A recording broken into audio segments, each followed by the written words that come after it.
during descent, cut free, and 3 pilot chutes are deployed, used to lift and deploy the 3 main parachutes. At 9,000 feet in altitude and a speed of 130 miles per hour, the 3 main parachutes, 116 feet in diameter, will slow the crew module to a safe landing speed of less than 20 miles per hour. After a 4 to 6 week long mission, and after traveling more than 1.3 million miles, Orion will target a landing 16 minutes after entering Earth's atmosphere. Following splashdown, Orion will remain powered for operations and recovery teams to conduct inspections. Orion will then be pulled into the ship and secured for its return to Kennedy Space Center. We are going together and invite you to follow along at www.nasa.gov/Artemis-1.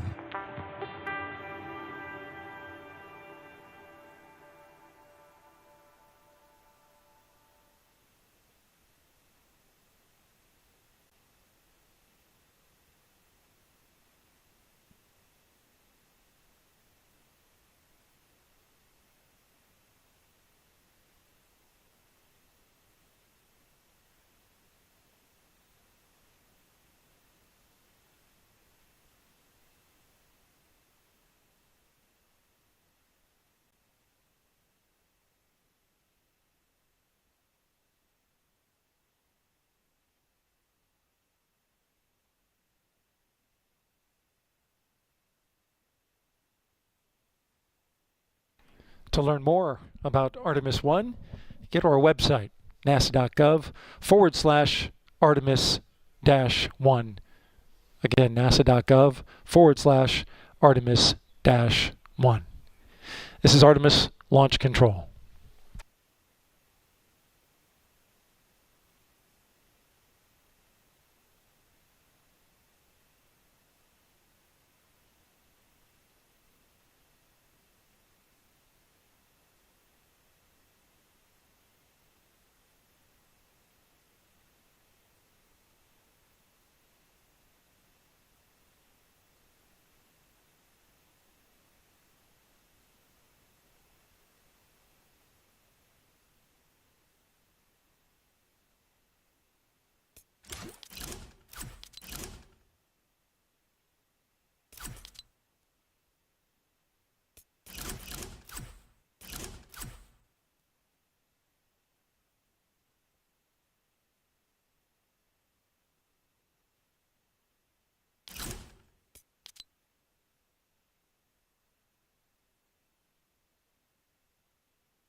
Quick update on the tanking of the upper stage of the Space Launch System. We are in fast fill for both liquid hydrogen and liquid oxygen. Liquid hydrogen stands at 18% filled. Again, 18% filled on the liquid hydrogen side, and we are 44% filled on the liquid oxygen side. Both of these are the tanks on the upper stage of the rocket, the ICPS. Again, 18% filled for LH2, 44% filled for liquid oxygen.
Right on cue, dude.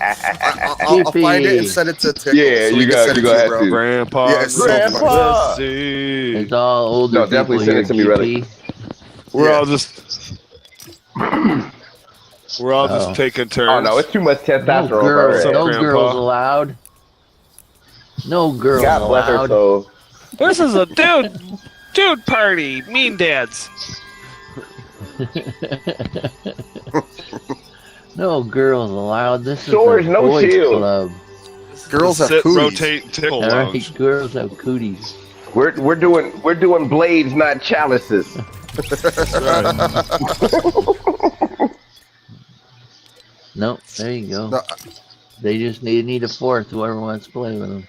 Oh, What okay. the hell's I'll Big jump. Bow doing, Relics? I don't know, Yeah, dude. where's Bing Bong? He must have forgot. Like, Bing let me Bong. call him He quick. must have forgot. Right, downstairs watching a movie while his Xbox is on. He's sitting in the lobby. Oh, he's moving.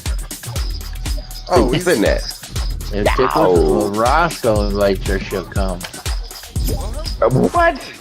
Mean Mom. You I'll and her try, have but a I doubt it. connection. She doesn't let me. No, she's in You squad. guys She's not have a going anywhere. connection. No, nah. she's in a squad. I'm inviting her. She's in a mean. She's got her Yeah, own she squad. she just started. 99 left. Yeah. I mean, Oh, boy, she might come in. I'll be like, hey, you want to come in this bukkake party? Oh no. Oh, Tess. Tessa. We got a girl here. Girls Welcome to are the Horror allowed. Dogs. You're not I safe guess here. so. How did you get in here? You are not safe. Blows a guy, blows a guy. You know what I'm saying? Nobody invited you, woman. Hey. No. Quiet over there. Oh no! Hey. There There's you go. more girls here. Hey. Girls everywhere.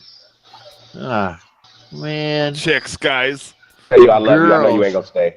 We get There all the goes the babes. neighborhood. Roscoe, it's bad enough Grandpa spam inviting me, but I can't have you spam inviting Ah, me too. see, I told you she'd come if you invited her. I only came to say hi because I heard Relic. How's it going, Mom? Yeah. Well, Well, they- I'm gonna hear a pissed off But- voice because I'm about to get my crown taken. okay, go get it. Go get it. Oh my God, GP. Stop drinking. I'm about to die. Oh my gosh, Say GB, it that's a yourself. great idea. I'm gonna try that. You're gonna dream about me? I know, Grandpa. I've heard that before. This is some hot shit. Skins, their butts. Oh, me, Mom. I'm Yeah. sorry. Save yourself. Shit when I dance. love Okay, you. I gotta go. I will be back later. I'm in a fight. Fucking A. No. What Show are you us talking your about? I'm in a fucking game, crown. GP. Do it. Do I've it. got 198. told you she was almost 200. I knew she'd be. Hey, I gotta 200. go. Close off to me. All I right, gotta bye. go back to my Have fun. game. GG's, mean mom. Oh. Here, Grandpa. I can still hear you. I can still hear you. I haven't left yet. Got safe Yeah. here. Yeah, there We're goes gonna your sweep up family. these tears. My team won't have me back. What the hell, man? Oh, yeah. Yeah, you stuck in here with us now, You've mama. been tarnished. Yeah, well,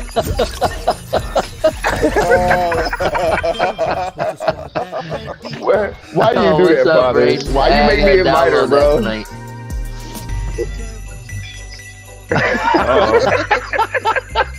Are they ever up?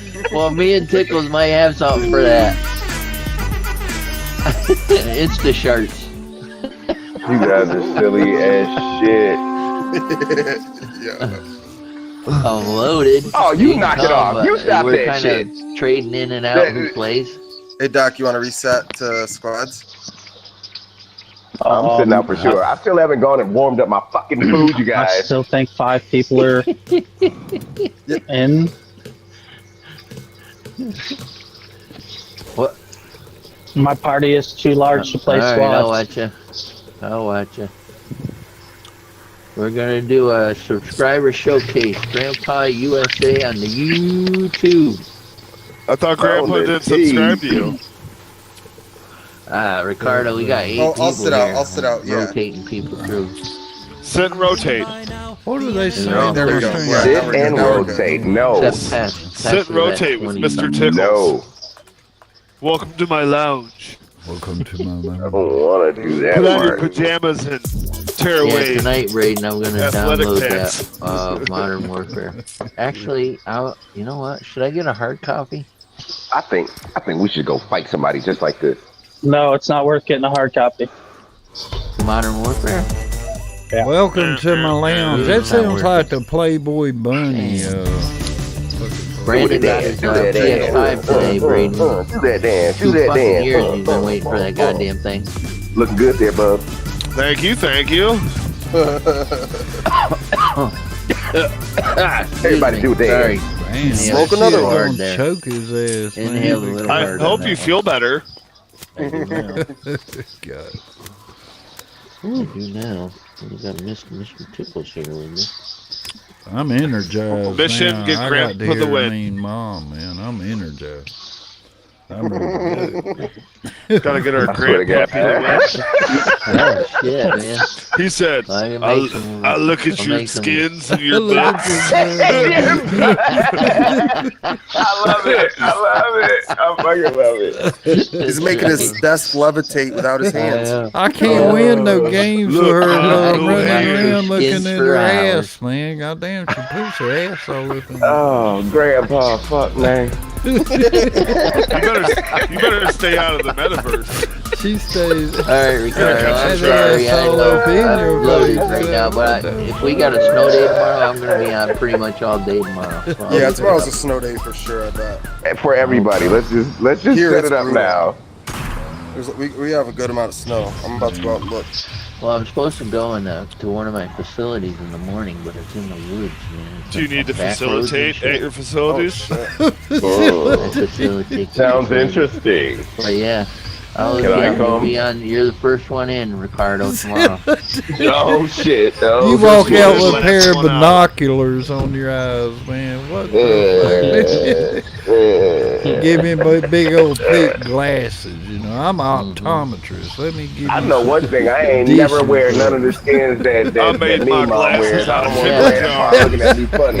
Right? Well, I'm afraid I see Mean Mom again. I'm He gonna cause never some eye gonna wear no infection. skins like that. Oh yeah, all father.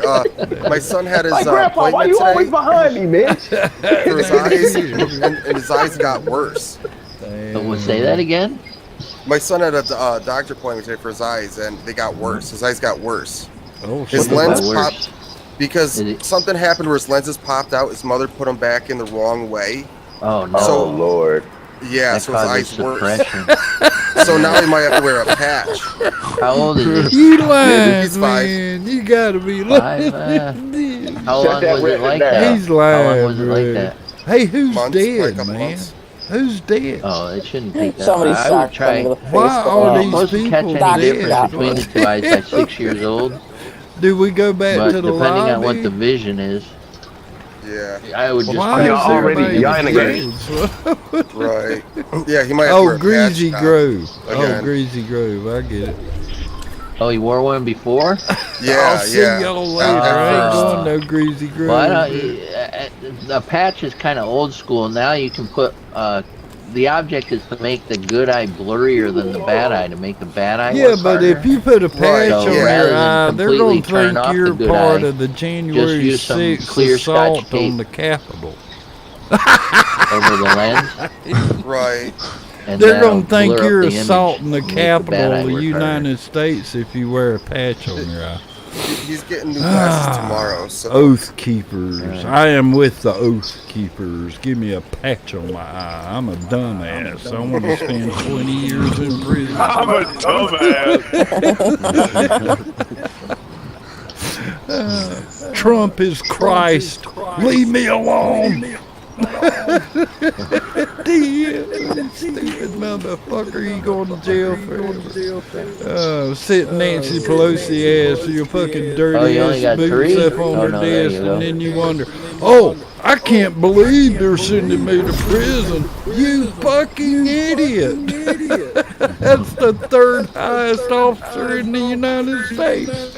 You, Got a car don't coming? get me started. Don't get me started. Don't get me started.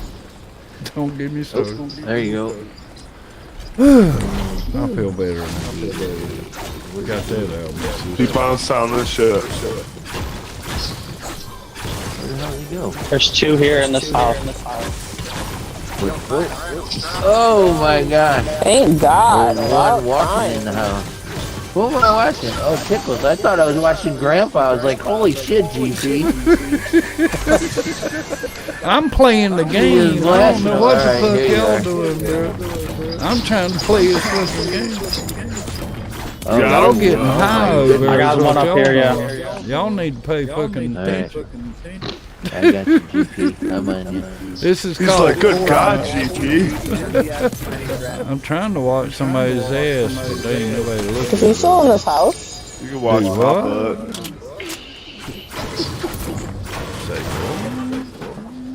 I got a shield tag here. What I'm the good. hell is this? A goddamn Oh, I'm gonna stick throw of it down. plunger up your ass? Big Mom! Is that Big Mom? Oh, actually, we gotta go to. Oh, shit, man. Another No, one. that's Felicia. Oh, there you go. Yeah. Is that Felicia? Where have you been all my life, Big No, Mom? that's the test. Where have you been, Mom? Howdy. You left me for a Guatemalan man named Ricardo.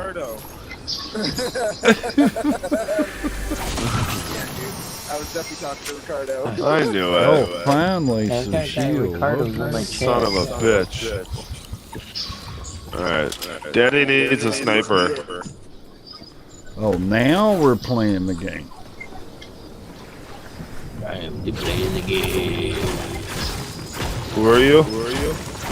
Shit, I gotta get out of here. Plan B. GP's way over by. I'm going with Plan B. I'm gonna grab don't abort. on these plunger guns and stick I'm it going to up the my storm ass. circle. I'm calling in your sniper rifle right here. You got it? No, I'm calling a supply drop. I'm only speculating that it's going to be a sniper. Speculating. Speculating, right? He's speculating. Why is this part of the map undiscovered? What is this? It's just a I'm hill. gonna speculate too here in a minute. It's stuff Oh, over they here. got the ship and the. I was wrong. Alright, we got Absolutely 19 squads left. That truck ain't getting away from me. You gotta find the bush. 2 minutes. There he is. Okay. Trying to play it easy. 52. You are not getting the fuck away. Where do you go? Take that. Looking good. To the right. Oh, he's somewhere deep in here. Can't even see him. No comment. So far, so good. Chop that pile of dirt behind you, GP. That's a chest under there. I know. Is that the reboot? You had to point that out. Where the hell did it go? Item for Behind 38. Right Wait a there. minute, I'm right looking there. at Oh, right there. resistance. No, right behind you. I know, I'm looking See that right pile now. of dirt? That pile of dirt right there. Nope, by the water. So you're right. Well, why don't you come Behind out you. here and show me? Oh, right there. Okay, I see him. Behind you. I'm lost. They you got find him, chests Doc? hidden in the sand. Checked in for And it looks 38. like a pile of No. dirt with a chest. Wait a minute, He's I somewhere in got two here. keys. I got 2 keys. Two keys, I can't see the map, so I don't know Where the fuck did he go? We need a I bolt. just had Check somebody the bush, saying check the bush. There you go. We need a bolt. I got 3 keys. there's somebody in a car over here. Shit, I got 3 keys back here. I gotta get to my girl. Come here, Doc. Yeah. Let's get to her. I thought we were chasing the same people. Alright, 45 players. Shooting or nothing. But I did stick them Might on be each other. better so- off. Looking at 16 squads. That Only supply about drop what had to servers pop am I in. on? The water's with us. Okay, I'm With Oh, us, it's a Doc. rebooting over here. screw it. There were 4 keys by you. Not Holy pushing. cow. That pile We of got a dirt drop right coming there. into our Dude, right. I had never got this many keys. I got keys All in one already. spot like that? Crazy. There's another pile of dirt. Chop that pile of dirt right there next to you. You keep talking about Somebody rebooted over here? Yeah. Okay. There's a bunch of people down here. Kinda Got a want this car care behind package me. that's coming. Nope. Sorry. That one. I needed. Knocked one. Let's see, let me Whoa. go up here. Well, he came up on me. What was I gonna do? Knock? Yes. Yeah, you find a bush. Target eliminated. 39 I got a whole players. team on me right now. So far, so And we got 13, top 13. Really? nice. And we're looking at 1 minute and 5 seconds. But I'm not playing on it right now, I Bob. put some whoop somebody's ass. Wondering.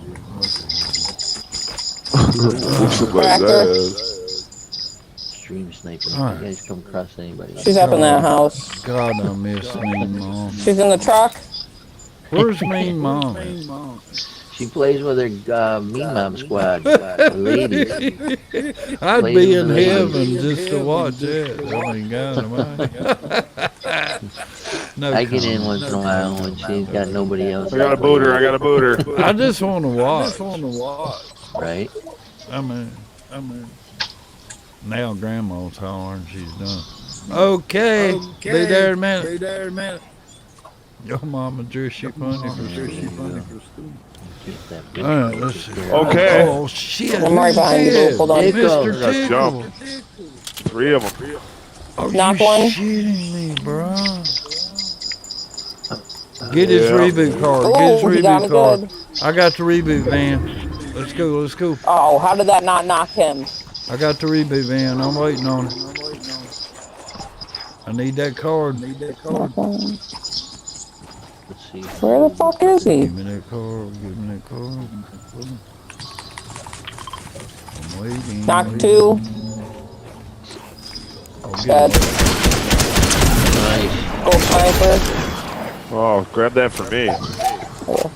Okay, got a reboot Coming up. card. Oh, Yeah. shit. I got No. smoked by a car out of I need nowhere. 2 reboot cards. Somebody get the reboot cards. Holy Oh, fuck. Doc. Oh, We gotta you fight got the it. people to get the Damn. reboot card. Bruh. Damn. Now, how the They're hell? all down. It's up to you, GP. You can reboot me, Grandpa. Do y'all want me to go back to the? Did you grab my card? Crawl, grab my card, Zeus. I wanna. T-minus 3 hours, 38 minutes. All right, Grandpa, you can reboot me and we'll go get him. All right, dude, I go back to the lobby or wait? No, reboot me and we'll go Space get him. launch system rocket. Oh, I'm not gonna get Nito? Fine. I got her card too. Looking at venting from Oh, you're the alive, upper Boo. stage of the Got her card SLS too. as we I'm are gonna in die, fast but- fill for both the liquid oxygen I'll come back for you, and Doc. Nice. liquid What a hydrogen. team player, Doc What a is. save. Just What got a a save. weather I do the same. update to the launch director, Charlie yeah, Blackwell Thompson, After Tickle's miraculous save, I got this weather out. officer, Yeah, launch Doc weather never officer forgot. Lovin, giving some good news, Yeah, saying that stand-up the guy. trend of the weather is our I need friend. a weapon or something. Some thicker Girls, clouds hot girls. are Right, I moving gotta into get the to that. area over the launch pad, Where's the but launch Hot pad? single girls in And I the got area? hot girls for it was me. only just Where one they thick. Nice. What is this? Oh, it's a Grab my grapple. chat. Don't even bother going for me. Don't even bother going. What the fuck? Damn, bro. All right, let's see. We got 24, top 10. Yeah, I finally got that kill. We're in the top 10. They're coming for me. Oh, that's not good. They're coming The in. movie's so far. They're coming. Right, for could be me. worse. What kind of shit? Absolutely. They're coming for me. That sounds scary, man. Yeah, that was pretty sick. Yeah. Shit.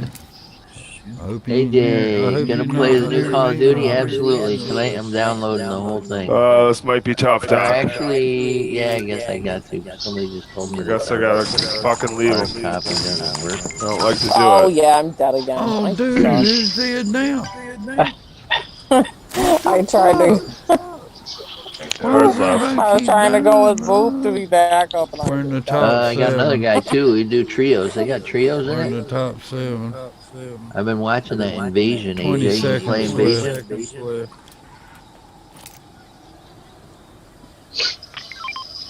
Right, you're right. Reboot. I Alright. got 5 seconds left. But I love the. It looks a Top lot 6, much more top like 6. Verdansk than Caldera. I got a like squad that. in front of me. And the somewhere. guns are more like Verdansk. Because I didn't like the Caldera guns either. They look good. Yeah, it's They look already sharp. been looted. Come on. You got the EBR back. That used to be my favorite. Grandpa, I got a Rifle. submachine gun, a shotgun with 1 bullet, and fucking a pistol. EBR's not as good as you think either, though. 1 bullet. Ooh. What the How long is hell that, is what are you one downloading it on, AJ?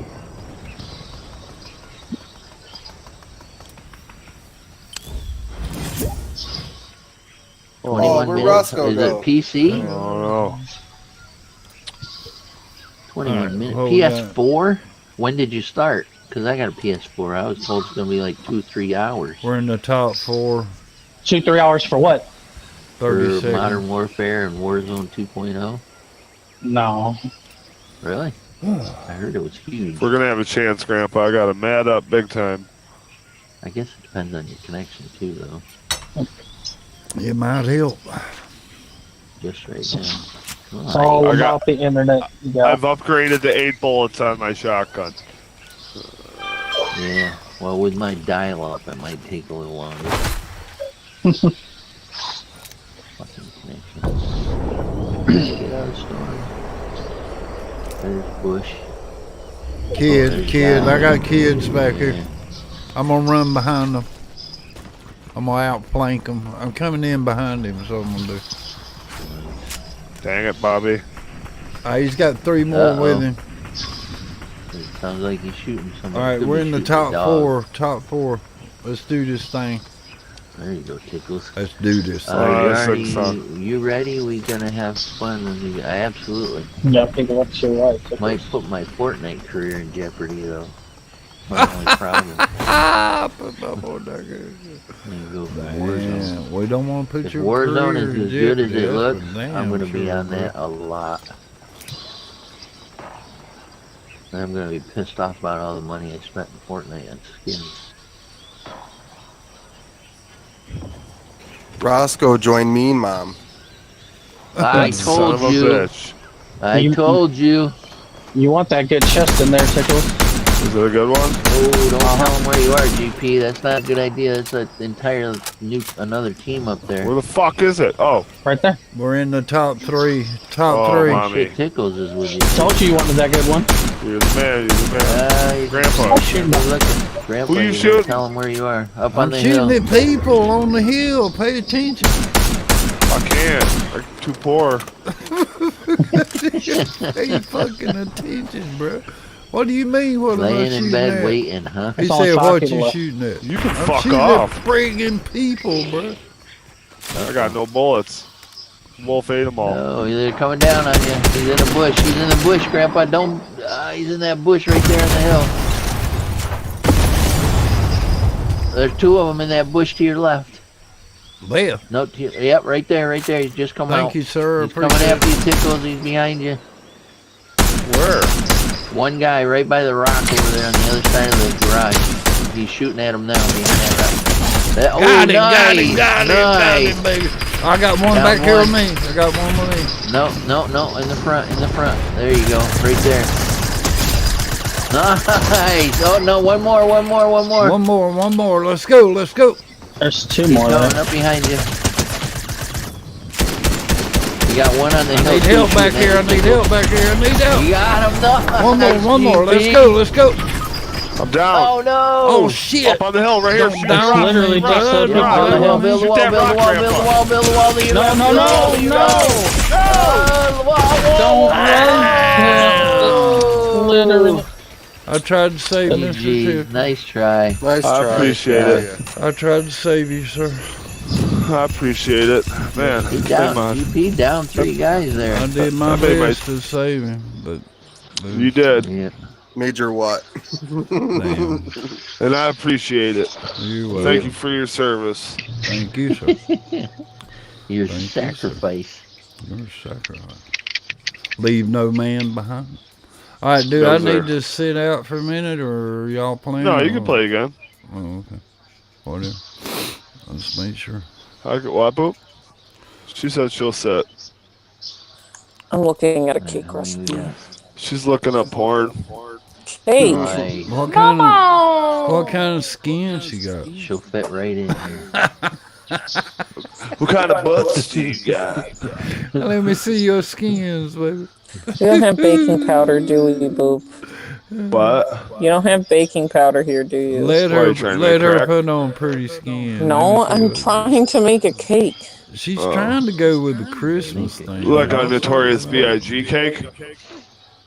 No, a maple nutmeg cake. Because he could sniff a whole cake up.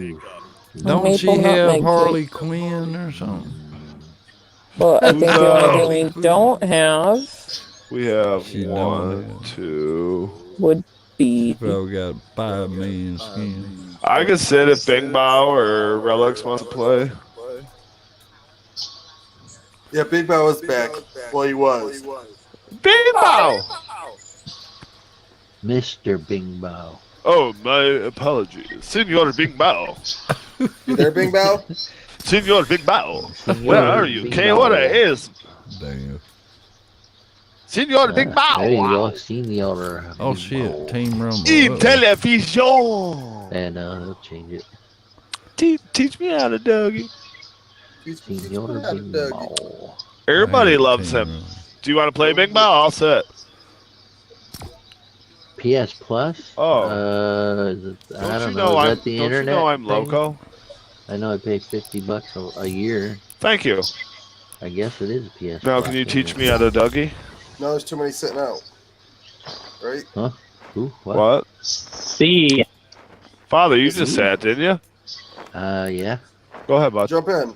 You sure? Yeah. Yeah. All right. This is a democratic lobby. The people will revolt. See, you gotta look at it like this way. If there's 7 people in a lobby, you gotta sit like once every 7 games. You know what I mean? That's smart. Okay. That's Yeah, smart. that makes sense. Damn, he's a mathematician. Russian Pat's roulette. so So- lucky to have you. I know. That's It's sort of nice like though, what Russian I'd like- Does she roulette. appreciate? She only knows how to count inches.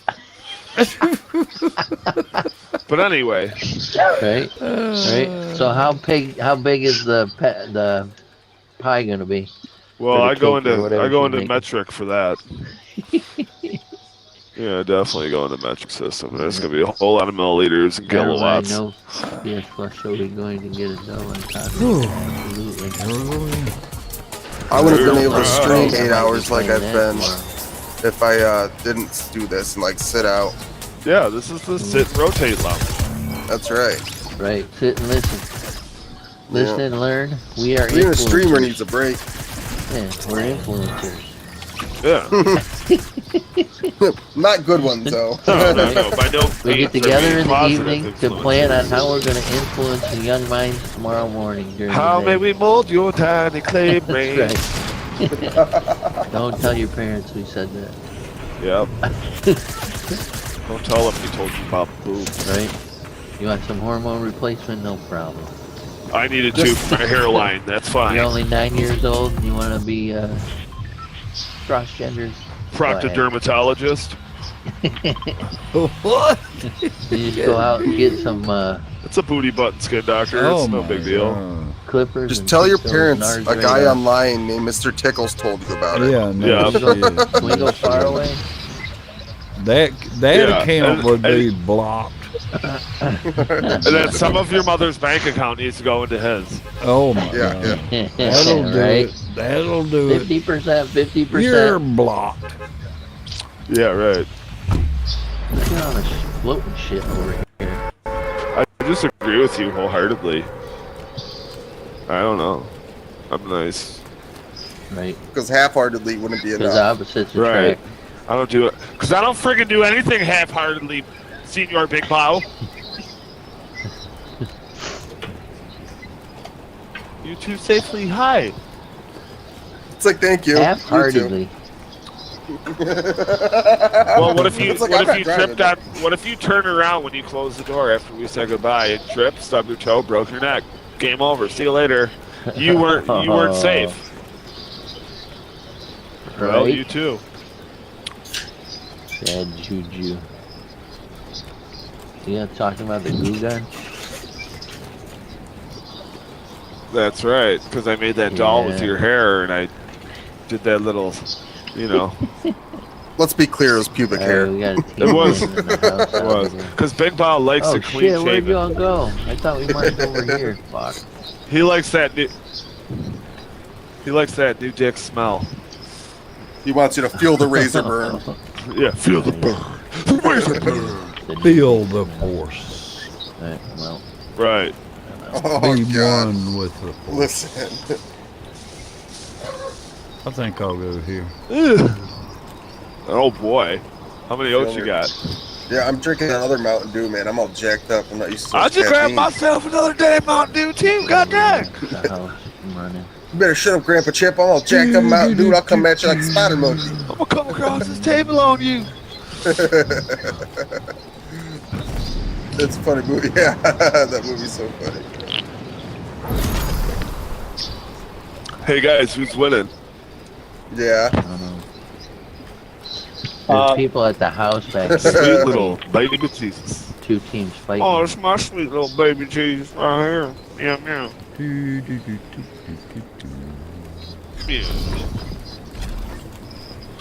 Uh-oh. Somebody's touching me on there.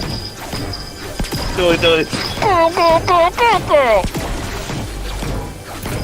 What up, You're Doc? welcome. Can we rock? Ow, you fucking prick!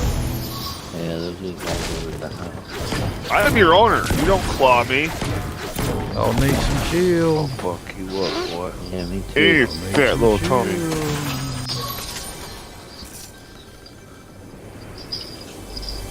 I got shield, GP, on me.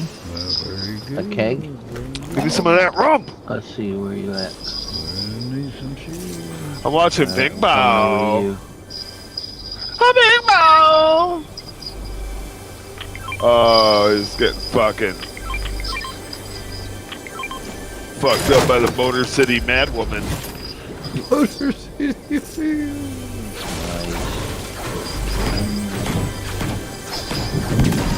He's picking fights with no bullets. I love it. I love your bravery. Ooh, a whole sack of bullets right there. See them? Oh, you're fine. You A got whole sack of bullets for Big Bow. Alright, I'll take that. Woo! Watch your tater tots. And I'll take this.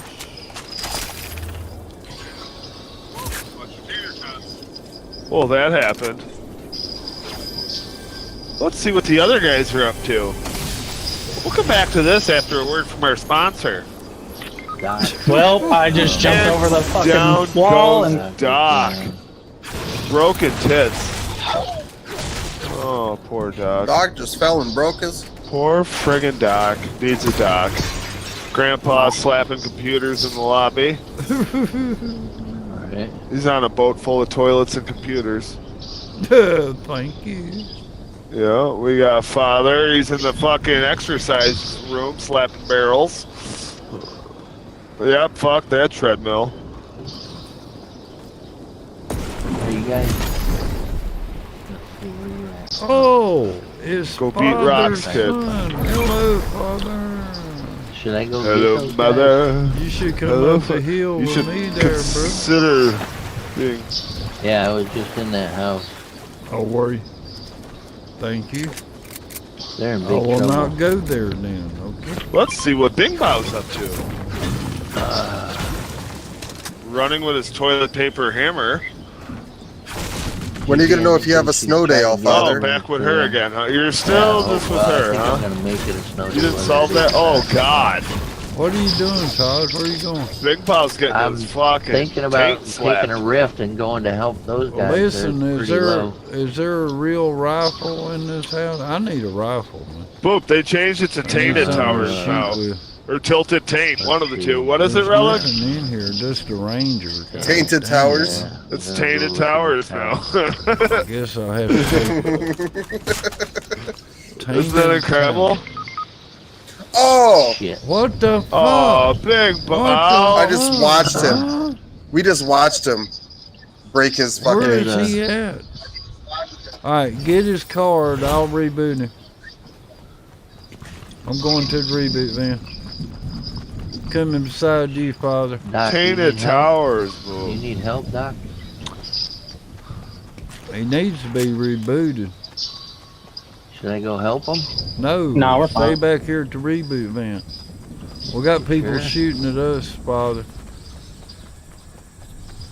Be Yeah, they're careful over on right the here. Be careful. Is the rift there? Yeah. Hello, mother. Alright, Hello, grab that father. bounty board. Grab that bounty board. Nice, Doc.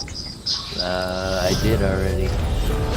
No, you didn't. Don't worry, Bingo. I will not let you die. You did not. Bingo. No, you did not. Oh, All right, Bingo. well, you want to go to them? No, I got it. We have killed her. She is dead. Have you got any keys, Father? You got any keys? Nope. We need keys down here for Big Bow's AFK. Yeah, I know. Damn it. No, keys. kick him. We got people shooting everywhere, bro. You don't want me to go help them? You got come them at up. me, You got cat. them up. You got them up. I would not suggest it. We need the key right here. Badly. Damn it. Kit, get out of the jungle. I can't believe there's no key here. Did you look in these other buildings? Yeah, I did. Yeah, it's not here. Damn, I can't believe there's no key here. You don't think he'll climb a tree? We're still in zone. Can you believe that? I can see his Can you believe that? right now. It's slamming. We're still alive. Can you believe that? We're still I know, alive. right? I saw that. And you Can got you more believe shield. Okay, good. So Yeah, I you believe that. We're the best in Fortnite. We're the professional player. We are not the fish. Really don't think you're strong enough. Do you believe I have to love? God damn. Somebody's flying by now. She had that song after. Jason, hey, what's up? Does Grandpa know that Mean Mom is streaming? and Oh, I got a playing with kid friends back so here, she can't Father. play I with need them? help. I need help. Yeah. I got a kid. He's by I can't himself. believe Klosky left us for me. I got a kid back here. Yeah, right. Father, That son come of a down bitch. here. He's shooting at this shark. He's shooting at the shark. Doc just caught a guy pissing by a All right, tree. here we go. Come on, Father. Help me. Help me. No, I watched him fly there. I got a kid by himself. Yeah, he had to back here. piss. Oh Fuck this day up. I knew it, Doc. Come on. Come on, How Father. nice did one. they not connect? Listen, That's you gotta just put the floor down, bud. Nah. Yeah. I got Look try at to you. be Ground floor. Did you see I'm You're trying that? to be trying to do- fancy. You're trying to do that. professional waterfall. See that? The beast. What a kill. Good shot, Father. Red Man is highly Good disappointed. Shot. Look at him. Amazing shot, bro. Yes, he's angry. Amazing Yeah, shot. going back You to did a camping. good job. You did a good job. Doc tainted his taint. Wow. Don't worry, guys. It'll be fine. I'm going back to Pick my 'em up. camping spot. I can't believe that kid was by himself. Bro. Pick up Doc. All right, Father, watch it back here. I just want to make sure this kid's by himself. Pick up. Yep. Just camping got in the Doc? building. That way. Nah, everybody's Oh no, you're all dead. 14 miles away. The saying, get Doc for 5 Father, minutes here. check and see if you have a key. Oh, Doc. Father, What happened? Did he fall? you ain't got a He key? did. He fell and broke his heart. Did he really fall? Yeah. Damn it. All right, Rose. Thank You you. want me to rift over and get him? Yeah, like a long time ago. I'm the worst. Well, one of the worst players on the There's a team. full squad over there now. Yeah, and they're all feasted upon his carcass like hyenas. Alright, I guess I better stay here then. Alright, I'm going camper. They're all like, what happened here? That guy who got killed, it's like, haha, this idiot fell. Oh, you love it. You're somebody's clip. Absolutely. I'd be like, sweet karma. I'd be like, yeah, fuck you, bro. I wouldn't have it any other way. You shit. That just makes me a 40 better seconds. content creator than them. There's a lot That's of right. people left. 40 seconds. Stand by. So far, the only comments I've had on my shit is fucking, will you play with me, or fucking Take it all, you Just- can have it all. stupid shit. Let's take that sniper, Big Bow. Show off your sniper skills. Let's see what you got, Sparkle Man. Not much over here. Johnny Sparkle Tits. I can drop you a ranger with some AR. No, thank you. Big Bow the hero. Where's he at? Where'd he go? He's going to get loot. Oh, he's behind us. Okay. Well, Yeah, I'm we went to trying that to house, splash too. his ass if he'll slow down. I think your best bet is in the I'll get shrine. you. I'm trying to splash him if he'll slow the fuck down. No, he went over there. I'm trying to get to him. I don't know what the fuck he's doing back here. Looking for loot. Well, you need to kind of kill this. I'm bad. There he is. Oh, Gucci and the Gucci. You want to hit the shrine up here for loot? Oh, shit. Doc? Where'd he go? No, I got a hammer and a shotgun and a pistol. The shrine's not looted. Alright, clap. Shrine's not looted, Doc. There's DMR if you want that. There's a chest here. Oh, it is partially looted. What the fuck? Let's go. The kids are here. Alright, Father, Top what 10. you got back here? You said DMR. Where at? Right here. Alright, thanks, sir. Chest. Alright, what's this chest? What's up with this? Okay. Good check. I need like a green ranger or blue would be wonderful. There's somebody down below us here. Be careful. Kids. He's right two. Yep, got two kids back right here. here. I'm coming behind him. One down. See if I can get him.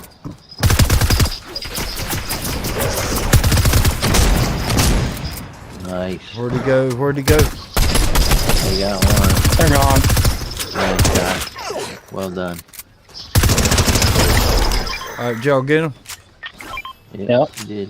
Good job. Well, I haven't seen this. Alright, whole we're in time. the top. We're in the top seven. Top seven. We got 40 seconds. Back it down a little bit. You're getting too hot. We're Take your own gonna hammer win. We're here. gonna win this game. We're gonna win this game. I got one in the air. Look above us. Alright, we gotta move. Look above us. I got one in there. Yep, we gotta move. You see him? Where'd he go? He's in the air. He's still in the fucking air. There. How the hell is he still in the air? I don't get bounty. that. There he is, right there. I don't see how the hell he stayed in the air that long. Okay, go down the side. I'm going to the west side of the zone. Get out of there, Alright, just chill right here. There he is to the right. Yep. Let's see, Got top him. 6. We're in the top 6. Don't blow it. He's down right down here Come swimming. this way. They're not down here, I'm telling you. Oh, shit, where'd damn that it. come Don't from? down me. There Don't he down me, bro. Please don't down me. Doc, Don't you go dying on me now. I'm coming. Oh, shit, bro. I can't help you if you're dead. Come on, get me up there. Fuck. Although slow. Alright, we're in the dangerous at top wheel. 6. Top 6.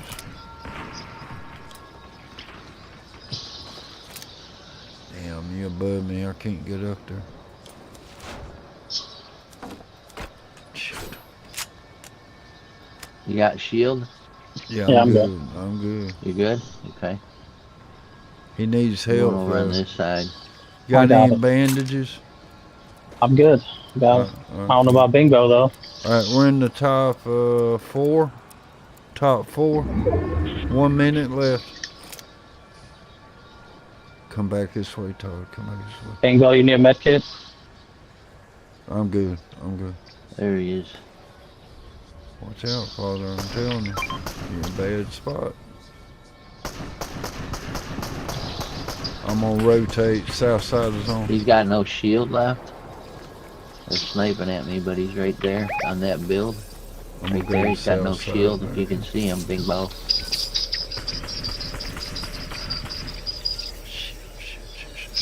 how we go. Alright, We gotta come out this we're in way. the top 4. Still They're building top up. 4. They're building up. Okay, this is the end of the game right here. End game. I wish I had a glue gun now. Oh, you good, you good. Right here. Squirmy little fuckers. This is it right here. There's one below you, Bing Bong. 5 seconds, 12 players. We're in the top 4 still. Alright, this is it. Let's go end the game.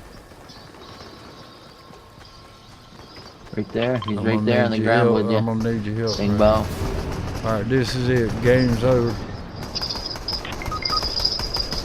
We're still in the top 4. He's got no God shield damn it. left. Where you at? Where you at on me?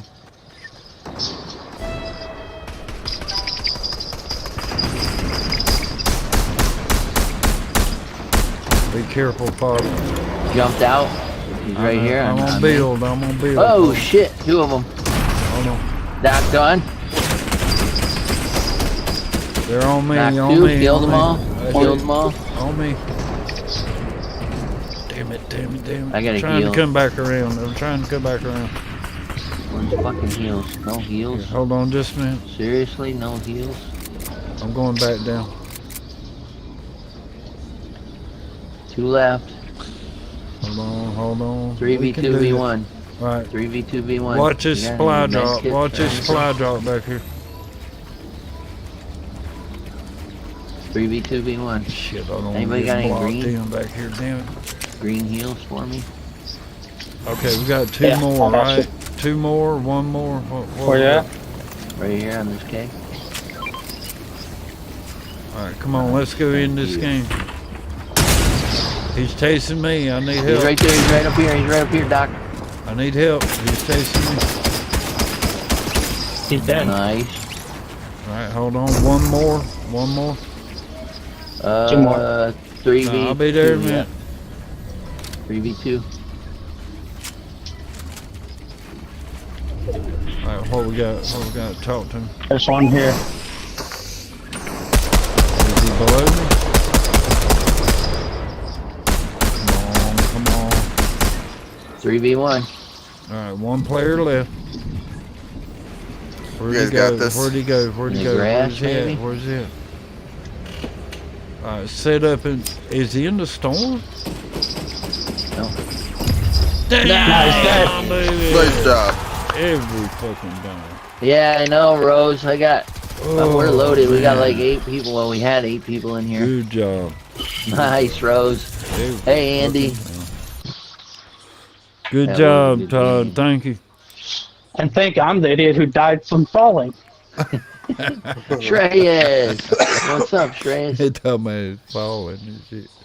I'll sit out got a one, crown. guys. I mean, I'm be fair about it. Fuck it. You just I'll got a sit out crown. one. It's nice to take a break too. It won't let me sit out. What the hell? Why not? Hell, I'm 2 trying more. to sit out and it won't let me. What I need the fuck? 100. I need 100 to catch her. Todd, I'm trying to sit out and it won't let me. Why is that? I don't know. Damn. Sit out. Hope you gotta back out. Hold on a minute. Let me try again. Alright, there we go. I'm out. I'll see you on the game. That was amazing win, dude. That was amazing. You wanna play? I took a nice long nap. Uh-oh. You're down in Texas. We got a snow day tomorrow. You don't get snow days in Texas. Well, We've when got you about do, 2 all your inches bikes here. freeze. Stop bragging So about you're, your inches. it's hitting you before it hits us. So we'll probably. Yeah. We're in the thick of it now. It's gonna get thicker. Ooh, I need just a minute. Dicker. Bow, bow. Bow, chicka, bow, bow. Brown chicken, brown cow. Brown chicken, brown cow. Who else wants to play? Where'd he go?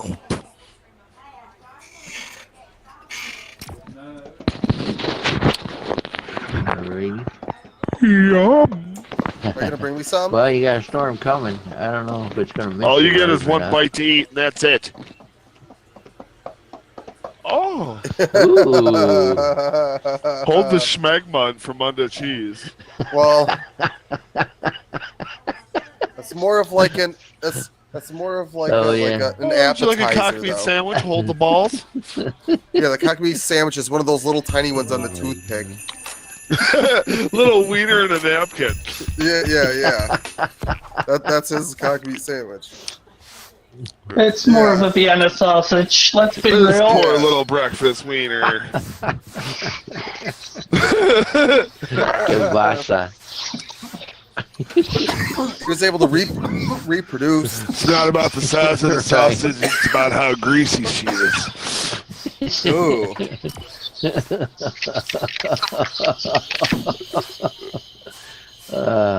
It sounds just right. Yeah, I belong to this squad. Yep. These are my belong friends. Here. I belong here. This guy likes to move it.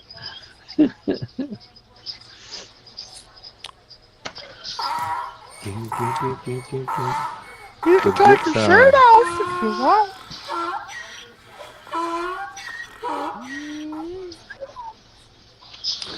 Go get some, team. Get some. Get some. I want to get some. Make 7 up yours. I can't believe Roscoe dumped us for me, Mom. I know. God, man. What the hell is I am gonna yell at him. He's not a bros before hoes kind of guy. That's all there is to it. No, he's so ho before bro. He is so ho All right, before Rose. bro. I'll be on probably all day tomorrow, Rose. I'm gonna make it a snow day, I think. A real bukkake fest. Great. Well, no. Sorry. Call me in and wipe my chin. Jesus Christ. Rip. Sometimes you gotta just Nicole, take hi, life. Nicole. You gotta Yeah, take don't life as listen it to comes these in your guys. face and runs down your chin. Oh, they're horrible. Perverted young men. Yep. He's talking about wieners. Ooh. Yep. Age restricted. I seen a wiener on Google. Enter at your own risk. You like Oscars? You guys are going to start getting age Oscars and advisory. Myers. I wish Oscar I had Mayer. an Oscar Things for Mayer your wiener. streams. That's the kind of wiener I wanna be. Shreyas, that's what we're having a meeting about. We're all going to be influencers. Really You know, long, like but Kim not very Kardashian? dirty. This is a contest of inches. I don't think Kim Kardashian is specifically an influencer. However, No, but Mr. Tickles is. I know. I get it. she also has like a reality show. She's become a lawyer. Oh yeah, you want to try to shoot me, you stupid bitch? She has a Where'd she reality doesn't wanna show? shoot you. Oh. Oh, you I got don't it. know. That's fair. That's Oh, a really no. fair statement to make. I But don't I'm think gonna that's come gonna murder be him good. as a blob. I don't know. Yoink! Well, you know, All right, yoink, we I can't can't- even pick that shit up. Nice. We can't be influencers. We can Yoink. be personal relationship advisors. Here, How's that Doc. sound? Personal That sounds relationship Wow, you advisor? want delicious Yeah, huggy. that's us. That sounds fucking horrible. Oh, you ain't got a splash up? Huh? My advice would be all the Now I'm gonna time, look for another don't shield. do what I do. Somebody will trust us. Do the opposite of what I I'll be do. dead by then, Doc. No, you won't. I'm won't a let you dyer. down. 30. I gotta restart the stream. I didn't realize how long I've been on here. But Wow. let me At All right, least a Rose. 2 hours and fortnight. 37 minutes already. How long? BRB. 2 hours and 37 minutes. Hey, Shrian.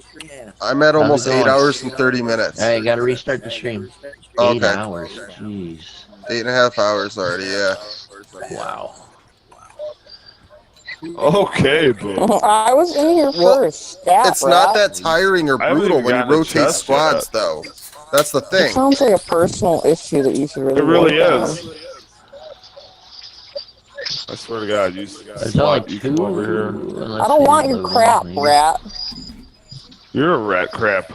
Alright. Crap I rat? say this chicken, guys, is being attacked by 2 wolves. I'm coming to you. The chicken's gonna peck your pecker off. No, I caught him. Look at him chasing me in this damn chicken. They want this damn chicken. Well, he's delicious. I came across them trying to attack it. Oh, they're going after Tessa now. All right, we're good. Or just keep following you, then they chase you. I got somebody to kill. There we go. There's some clickbait. YouTube influencer gathering. Get him. I'm a master clickbaiter. We'll get some people in here. Get out of the bush, bitch. Holy shit, look how high I am. Hell yeah. How high are you? I'm higher Hold than you, up, watch this. Ready? I'm about to get super high. Ready? Holy shit! I didn't know you could go this high with the chicken. Holy hell. That was badass. I'm gonna do it again. If you choke the chicken, you'll go even higher. We need a team huddle. We need a team huddle. RP, you need a team huddle. Grab that thing on around the neck. Yep, different. It'll, purple. The hills are alive. Team huddle here, team. Come on. Hey, he's got splashes, guys.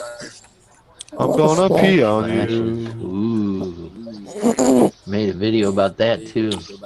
Peeing on people? With Raider when splash or not? Ninja gave me the I guess splashes. Tickles doesn't want this.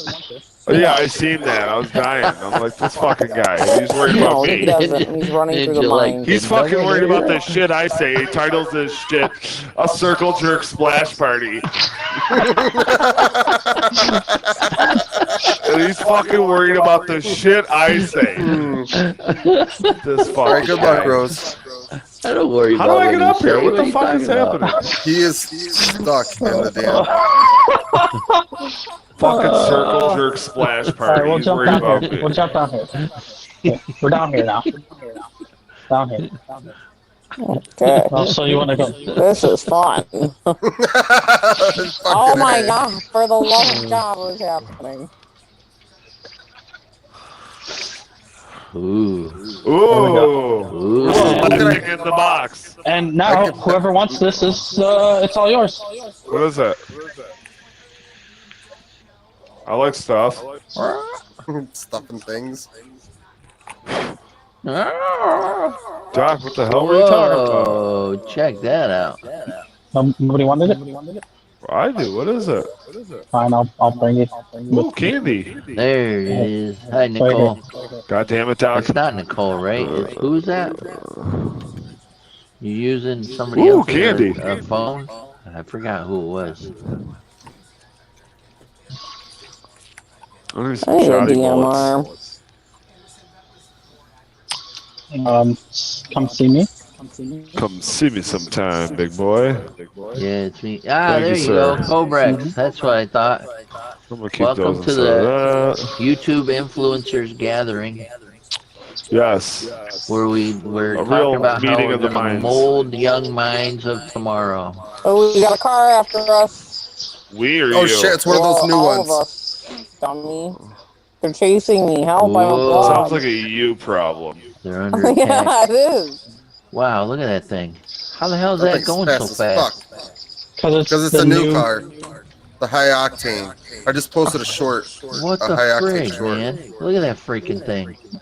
Yeah, I had to fly away. I was afraid. He's out. He got He's out of out. it. And he got hit for 50. Yep, I saw He's that. in here with me.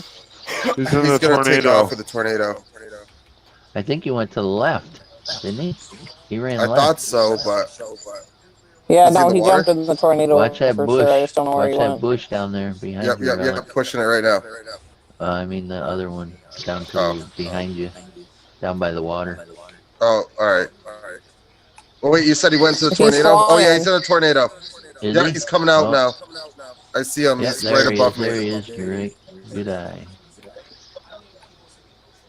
Oh, He's above Tessa's me. the bounty hunter.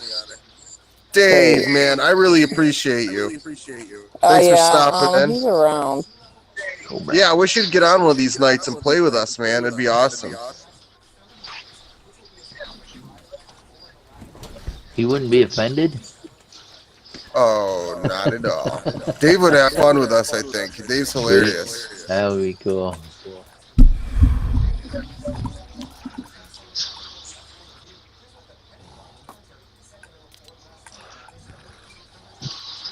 Vehicle coming? Oh, there's another one. Yeah, that guy just landed, I think. I saw him land. Yeah, they're shooting. That must be his partner. You good, Doc? Yeah, I'm shooting at his vehicle. His vehicle's flying away in the fantastic tornado. I'm gonna get in it. Yeah, I am too. Where is the vehicle? Where the hell they go? Oh, Tornado. there. It's in the tornado. I can't even see it. Still in it? He got out, I think. Yeah. Yeah, there's another car coming. Another one of those cars. Jesus. Yeah, he just took off with it. There he goes. Yeah, I got somebody Is flying Tess there, here? Yes. Hello, Tess. Yeah. Hello. How are you? How are you Got tonight? footsteps on me. How Yeah, are there's still you? one in the Somewhere? tornado as How well. are you tonight, Tess? Below. Hello, Tess. Hello? Whoa. I think she's concentrating. Okay, leg. Two of them. Concentrate. Got him? Wow, One's that was knocked. pretty fucking Nice. far There's another away. one behind you. Yep. Over there. Oh, it's a I'm gonna bot. spectate. That's what I'm gonna do. Cool. Who we have that one? Where did this guy go?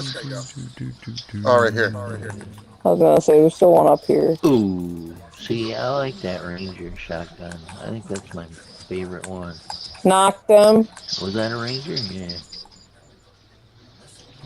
We'll take this. All right, Dave. Yeah, good luck on the interview, Dave. Crush it, man. I need mats. Anybody got some? At some point, everybody has to be a male stripper, so. Absolutely. Or am I wrong? I thought so. Still no Hey, we all have keys. We can open the safe. Here's Oh, a wait, gold car ranger coming if right here, right anybody here. wants it. Oh, Fine. She's taking off, going this go. way. Hit her for 29. He went down to the I got river. somebody flying behind me. Oh, I don't miss. Fuck.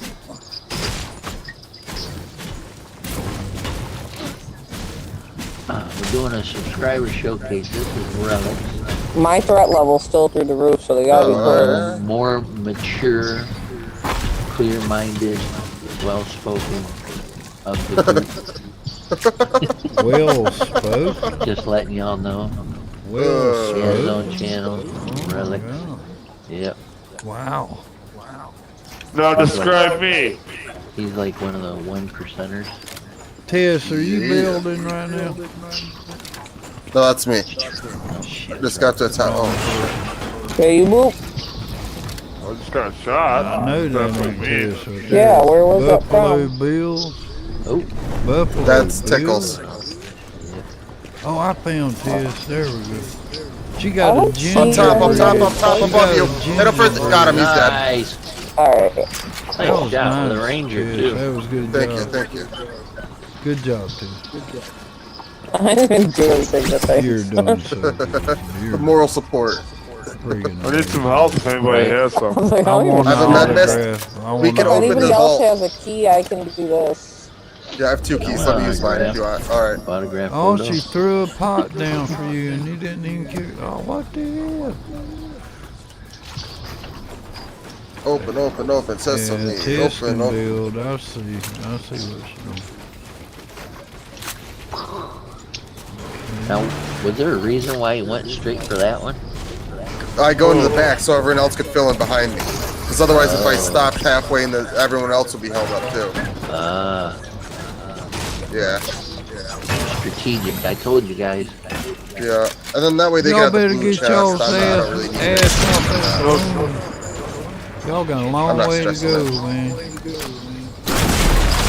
the hell off. What the shit? Get out of there. Gush. Alright. Goob gun. Yeah, I don't want He it. did pick it up. I did, I did. Alright, Knows time the to fly. value of the You're goob in the gun. top 6. Top 6, 15 What left. Yeah. There's people down there, guys. You gotta go to the Fly right. right over top. Yeah. You go to You want to kill him? Oh, shit. You can if you want to. Good I shot. got him, Go, go, go, go, go. Yeah. Oh, they're going over there. Oh, did you see that Shit. shot? Who just fired that sniper shot? Doc Seuss did. That had to be Oh, two. they're into the right of me. Watch it. Damn. I got Oh, that's cool, doing Dave. a subscriber That would be awesome. showcase. Okay, shit. Top 3. 1 minute. Alright. Top 3. Sometime, dang it, can't gain some type of like trader thing. What? I've tried everything. Gotta go try something. Now, whatever What the you're hell? doing, you don't. Some type Still of top 3. trader. Well, you know there's going to be people coming from Rocky Reels. Yep. Right there. There's beeps over there. There's somebody running around. See him? No. I can fix that. To the right, to the right. Damn. Alright. Try like that. Single hit. middle. Oh, somebody else. Whoa. Oh, Who is is he he? back? Yep. Someone was. Yeah. Oh, yeah, that same guy.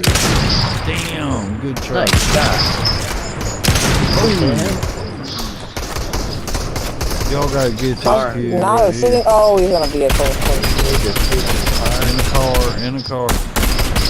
Dumbass. Top 3. Damn, I those got a guy to my left. He's going up on the balloon. He's flying out on the balloon. There he Yep. goes. I should have kept the damn ranger. I hit better with that one. Where is he? He's flying in the air. Right over top of this Right wall. at ya. Somebody just He's right sniped below me. you. He's right below you. Somebody Damn, just sniped me Tess. from over that Yeah, way. he knocked his now. Wherever the blue marker is, that guy sniped me good. Watch the guy flying in. on you. Yeah, heels. Still top 3. Ah, yeah, thanks. Yep.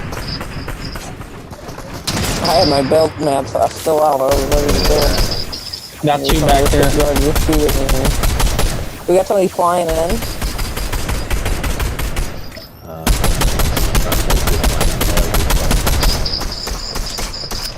Glue him. Right? Hold your ground. Hold your ground. You're in the Sorry. center I zone. don't mean to play your games You're in with the you. center zone. Hold your ground. Yeah, Hold see, your hey, ground. they You're don't dead like the goo center guy. zone. They don't like the goo guy. You got this. Well, I'm out of mats, so. Tess Oh, is gonna shit. do it. Go, Tess. Oh, he's dipping out. Yep, they Yeah, don't he like just the goo jumped guy. down there. There you go, They Tess. don't like I'm out of mats. Shit, Didn't shit, realize shit. I'm out of fucking mats. Come on, Tess. Shoot. There we go. Girl, shoot. Oh, no mats. Fuck. Ooh, shit. Good gun. Wasn't ready for that. Oh. Oh, fuck. She got hit. MCM. She got hit. Oh, somebody just gooed the shit out of him. Oh, he's doing back in. Top 3. Still top 3. Oh, there we go. Ooh, somebody else is sniping up here. He's You got behind some people Tess. behind He's you now. behind Tess. Back there. Oh, Shit, bro. he's behind that Came out rock. of the zip line. Damn. What? Fucking A, dude. That's crazy. Yeah, we got closed in on. That was still a good game. Legendary hammer he nailed you with. That was a good game. Third. That was intense. Intense. Alright, whose turn to sit this time? Good night, Nicholas. Nicholas I'll be Pickles. on tomorrow. Nicholas Hooks. Oh, Dave says hi, Mr. Tickles. Doc What up, and Dave? Tessa. Hello. Hi, Dave. Who's Dave? It's Dave, man. Dave Traves. Dave, man. I don't know if I've ever played with Dave. I can't remember. Oh, he's pretty cool. Sorry if I have. He's the coolest. I made his don't logo. remember. Like the Power Rangers, like when they're morphing. There's like Power Rangers. Yeah, I made it so it was like him in it. I had a butterfly morph once. It was a caterpillar. It was a caterpillar. The caterpillar said, "It's morphin' time." Mighty morphin' time. It turned into a lovely monarch butterfly. Who's up? Who's sitting? Who's shitting? I'm sitting, but I'm not shitting. What? Are you sure? Big Bow. What's Big Bow doing? How does one sit? What you do, you hit the where you go like look at your friends and stuff. You go all the way up to the picture of you,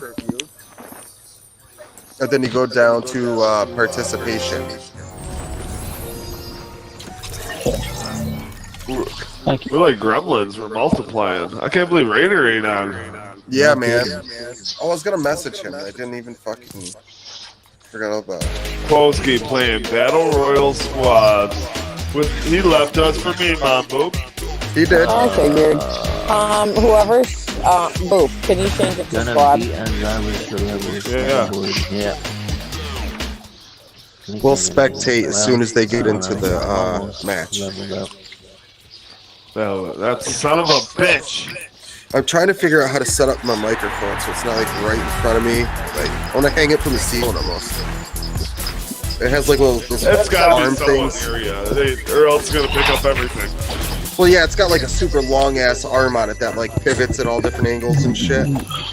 It's a condenser mic. I don't know what the fuck it's called, but it's got like the whole boom arm. Looks like a fucking crane.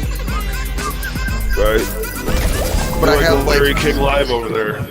Yeah, and I have like my gaming laptop in front of me, and my other laptop to the side, so I can keep an eye on the like chat and stream. So like, it's kind of like it's in my way. So Hey, I wanna, Cole, like, I don't know. how's it going? Yeah, no, I need to get myself a sick gaming setup. Yeah, and then behind me I have the LEDs. They're all green. Well, I have it set to green. Because it's like my gaming laptop, the cooling pad for it and everything, the headphones, I have glow green, I have the green glow. Damn, can't even say it. Dang. I didn't choose it that way, it just happened. It all aligned. Well, with the laptop, so then I got headphones to match. Yeah. Oh, you ain't never been with a baddie? Well, how about us? Yeah. Let me grind up on this. I ain't never been with a Betty. That's why I'm balls deep in a fatty. Side tits look a little flabby. Hey. Yeah. That's brutal. Whoa there. There you go, That's all Tickles. personal. I forgot who I made that up with, but it's right when it came out. We were trying to make a Weird Al version. Anybody? What's the drop? We Greasy? can do the Grandpa Greasy Allfather. Alright, I'm gonna hit the farm. No, See the all farm. father. We know. I know I have to exterminate Greasy. Right? Exterminate Greasy. My mission is murder, I accept. Oh, Moisty, alright, man. If you're willing to accept this mission. Me and my sister are soggy. There are some people. That's funny. Moisty's sister's name is Soggy. That's kind of funny. Yeah. Back here. Two of them. Poor kids. They come from drippers. Ooh. I was born from an IV bag full of specimens. My parents are tweezers. Ooh, somebody just tried to snipe my fucking head right off. What a bitch hole. What a bitch hole. It was so bitchy hole-ish. Oh. Pick something, you know? Wreckage. Did somebody try to fuck me? Yeah, they are trying to fuck off. You know fuck me. He's trying to fuck on me right now. He's coming up on my fucking shit, He's man. really doing it What to me. the hell? Well, that's one little murder. Nobody fuck on Tickles. Oh, Lag City. Oop, you got shots? Yeah. Tequila body shots? Dead. Damn, man. Damn, bro. They're all over back here. Oh. Love it when they can't build. Love it when they call me Big Papa. They ain't got no materials to get in whoa. the game. They get wrecked. Aw, come on. What do you mean, aw? I You protected stole my me. love with honor. You stole me. Where I'll splash you with spicy specimen. It's fucking splash. You're fucking splasher. Hold on.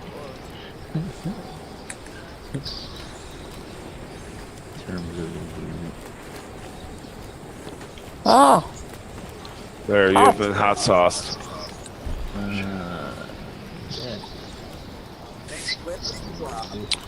Yeah, Moisty, you really ain't wrong.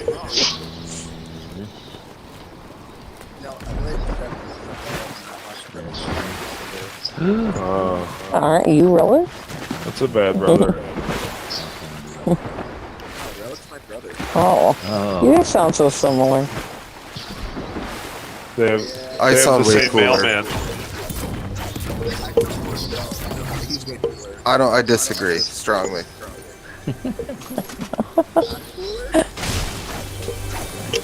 Your mom's a Ew. bitch. Shit. Oh, shit. What you talk about your mamas? I know. How dare you? Ooh, sniper. She's a nice lady. She is. Oh, She go, can go, be. go.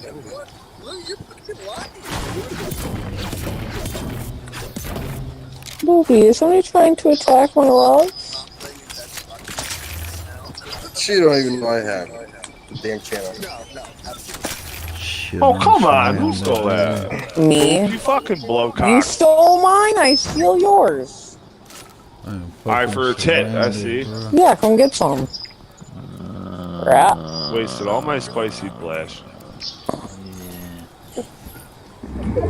What are we looking at? Not too bad. Where's GP? Boobies. GP. Oh shit, you're way over there. Yep, I'm way Now you're over there eating my stuff. I'll kill you, rat woman. Get away from me, I'm Papa. surrounded too, Todd. I was just about to go to a vending machine too. Where did that go? I'm surrounded. You got my tits and a tassel. Well, you got your own tits and a tassel because I'm just Oh, there it is. minding my business. I'm gonna go with GP. I'm just looting like a regular little Barbie girl. Like a rat. I'm in a Barbie world. Barbie girls in GP, a I didn't Barbie realize you world. were Barbie girls Don't in a encourage your Barbie grandfather. world. I remember that song. Yeah. Come on, Barbie, let's go party. Party. I need me mom here. Me Oh my mom, god, don't do hello. that. Barbie girls in the That sounds like it. I'm a Barbie girl in a Barbie world. Slurpfish.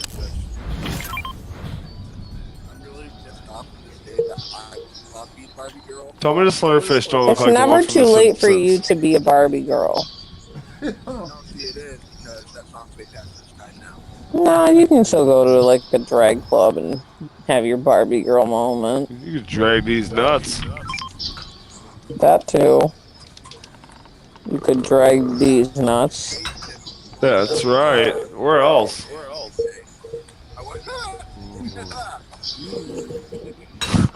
Whoa, that was a little weird. Yeah, Big Bob went far. No, it was perfect. Well, we're gonna win this game too. Oh, man, I it's swear getting to kinda God, late here. every If I had game we feelings, play, it might have Father, been we win. You know that, Father. Trying to get over to you. Every game we play, we win. We're fixing to win this one too. Barbie girls in a Barbie world. What are you doing? I'm trying to do a quest. Leave it alone. It was perfectly fine. You and the stupid Holy pig now are ruining shit. it. Y'all didn't tell me the storm was coming. I'm trying to get over to you. Damn, bruh. Doesn't work. I don't get this. Somebody quest has at to all. talk to me here. I'm coming. I'm coming. Hello, grandfather. Grandpapa.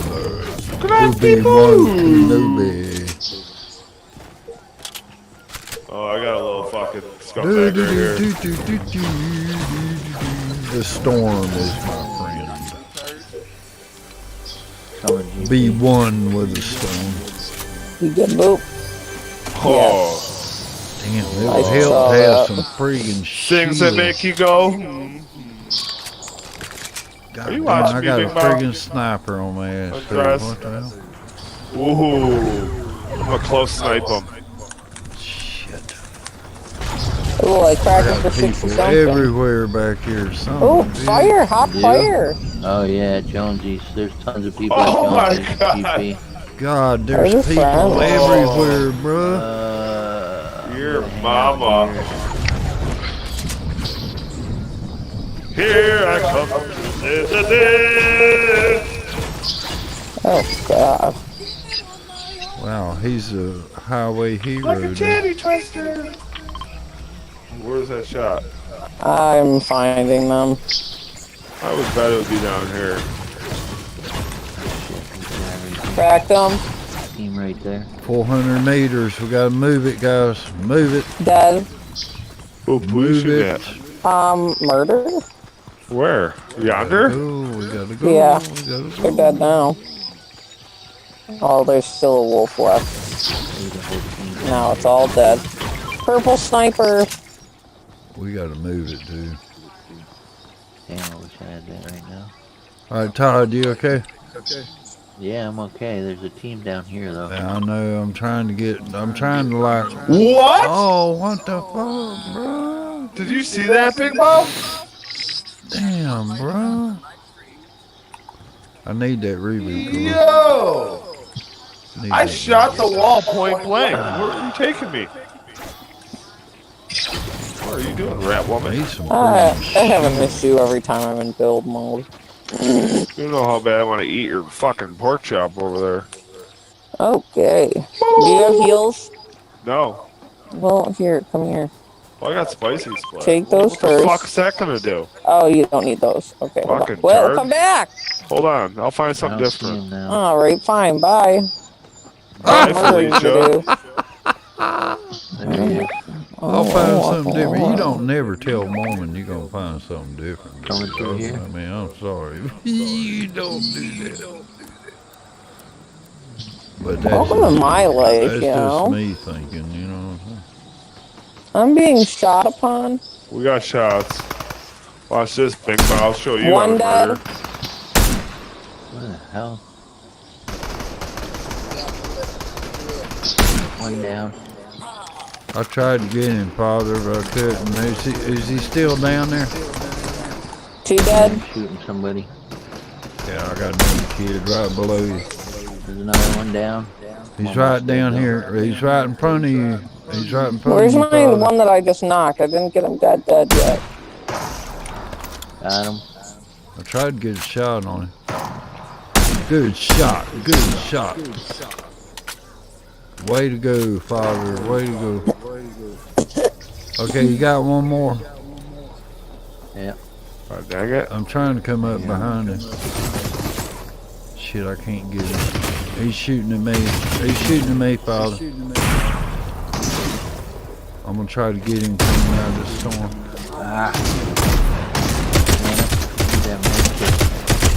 I got him. I got him. I got him. I got him. Nice. I got him.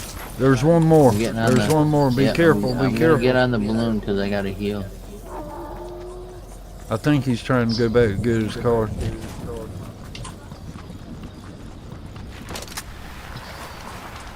I'm coming behind Tess over here. Shit. I got a shot. Man, damn it. Where'd that shot?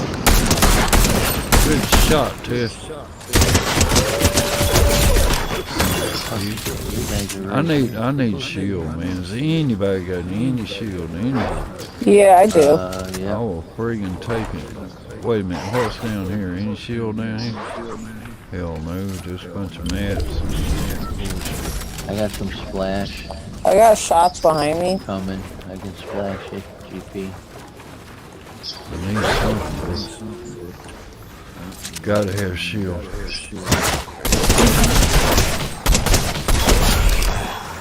Damn it. Thank you, Father.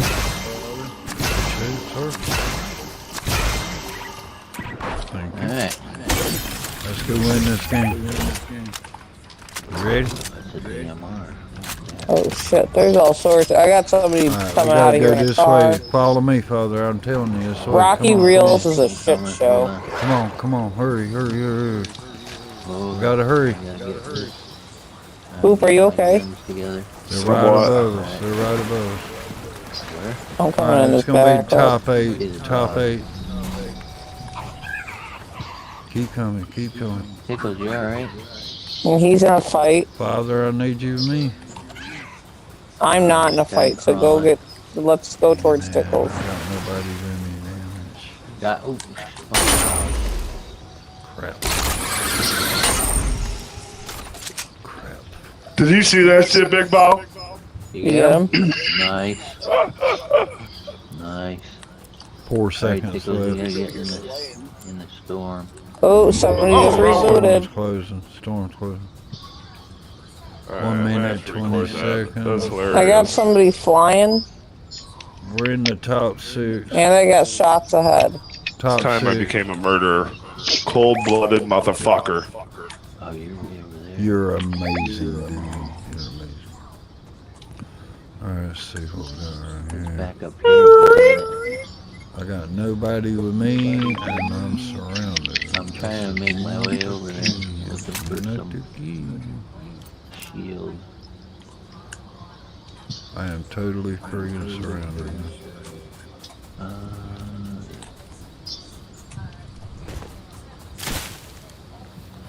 There we go. Alright, I'm gonna chill right here. Let's see, we got top 5. 30 seconds. We can do this, Father. Yeah. I'm gonna go to that. Alright, yeah. Rocky Reels is still full of people. I got people right down here on the river. Oh, I got somebody shooting at me now. They're right there. They just crossed over. Did you see these dudes run from me, Big Ball? Thinks he's getting away. Watch it. Kill you. One knocked. Damn. Next zone had to be over there. Alright, go up here again. If I make it. 9 players. Just had a reboot. Top 3. Got a reboot. Top 3. We can win this right here. Top 3. Bunch of loot here. I got shots behind me. Sniper. Somebody just tried to snipe me. Yeah, he's on top of that cliff up there. Shit.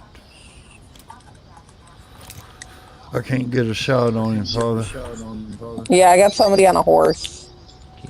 Where'd he go? In the canyon? Right up there. Oh, upstairs. Okay. 2 people up there. Shit. Cracked him 38. Okay, we're in the top 2. We can win this. Come on. We can win this right here. I got a team up here. Down one. You got somebody flying in on your chest. Top 2. He's dead. Come on, we can win this. Top 2. Don't nobody die. We can do this. 4v3. Yeah, I see it. I see them. There they are. Where? Are you with me? He's under that bill. He's under that bill. Watch it, Father. Get that bill. Get that bill. Got him for 800. He's going upstairs. He's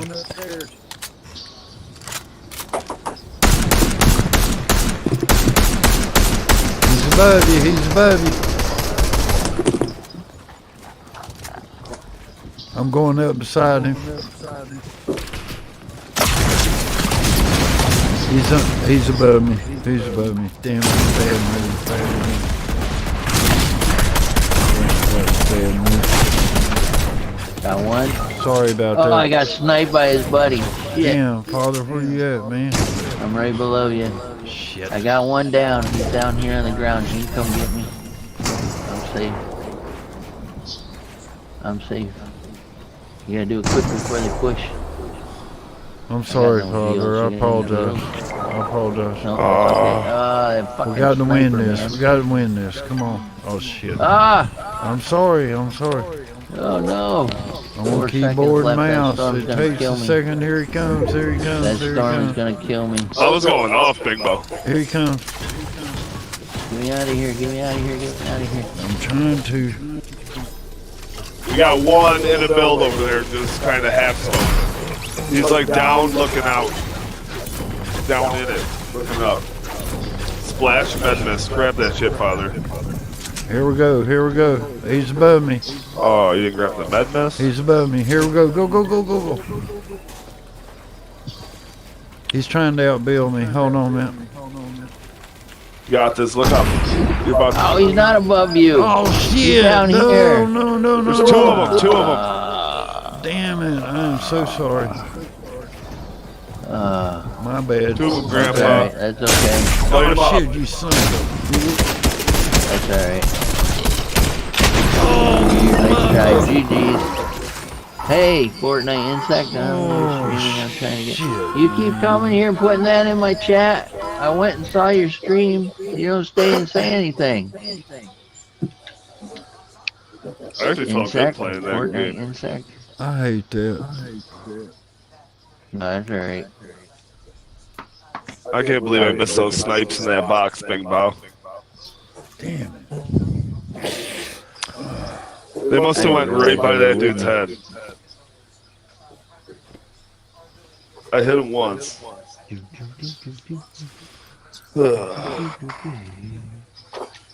Time is it? 11. Who cares? Only 10. 10, 11. It's time to play the game. Oh, I leveled up.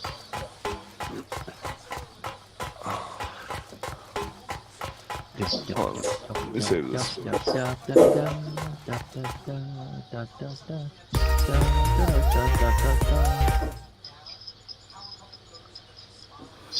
Well, that big rocket's getting ready to go up. Uh-oh. Better put a rubber band on it. The largest rocket ever launched in human history. I'm out for the night. I'll be up early, so you guys... 1 o'clock a.m. Alright, yo.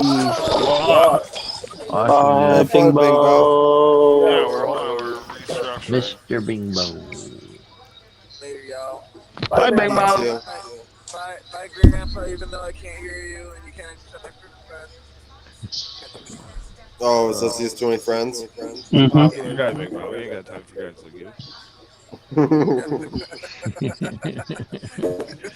You're probably right. I love you. Alright, guys. Y'all take it easy. Yep, keep your step.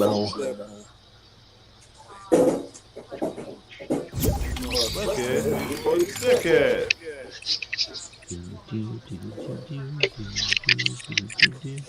This is my baby comes.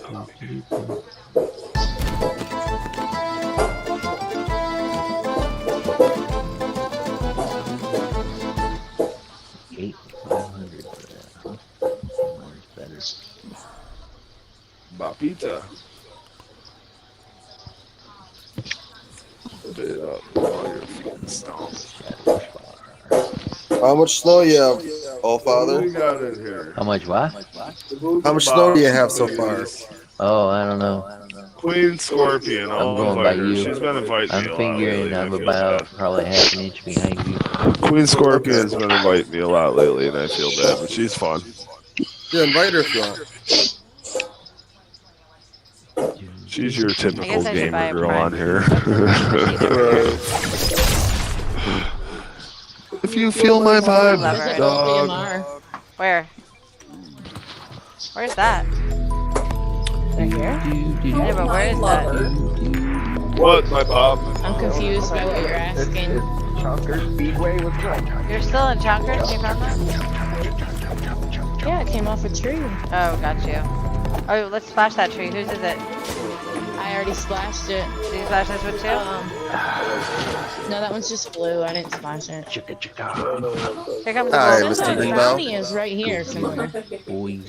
This wolf is our brownie. But this tree is purple. Up.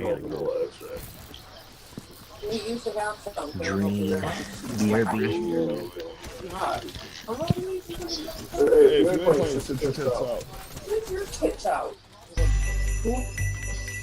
Hey, Grandpa. Grandpa, thanks for inviting me. I couldn't leave my friends to go over there right now, though. Oh, Rose, you just subbed Grandpa? What? Oh, God. No, the fuck I didn't. Oh, thank you. Grandpa says he thinks me and Mom is very cool. Roscoe thinks that, too. I'll run to the bathroom quick. I'll be right back. Wow. Are we on squad or what we gonna do here? We are going to have a new circle here in a second. I gotta go upgrade my hammer. Yeah, whoever's party leader, it needs to go on squad. That's what he said. Wait, you guys left me. Why am I party leader? What the hell? Because you're the boss. Applesauce. Did that dude explode when I shot him? There's 5 chug splashes. I don't know. I didn't get to see it. Anybody want to be the Alright, fourth? good. Come back here, guys. We got Come 3 back here. people I'm sitting gonna out. go upgrade my gun. Ricardo. Ricardo can type in the chat, though. Somebody's flying in. This looks like just took a really It wouldn't show me if you were flying. Yeah, false news. How do I get you guys to come back to me? Oh, shit, yeah. Okay, he's up top.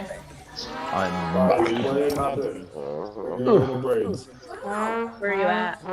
Back in Chunkers. What's going on? Father, son, are you gonna ready up? or Thank what? you, Grandpa. Grandpa, I'm almost at 500. Did you see? I'm at 493. I can't. I cannot get over 493. What are we talking about, me? Oh, you guys are all the way over there. Oh, damn. Guys. Okay, I'll reboot him. Do you need me over there? Wait a minute, we got. Do you need me to come in my little zippy car? Okay. I think we got something. Yeah, Bring that ass. Bring my ass? I'm not fighting. Somebody's trying to snipe me, so. I can't even see them.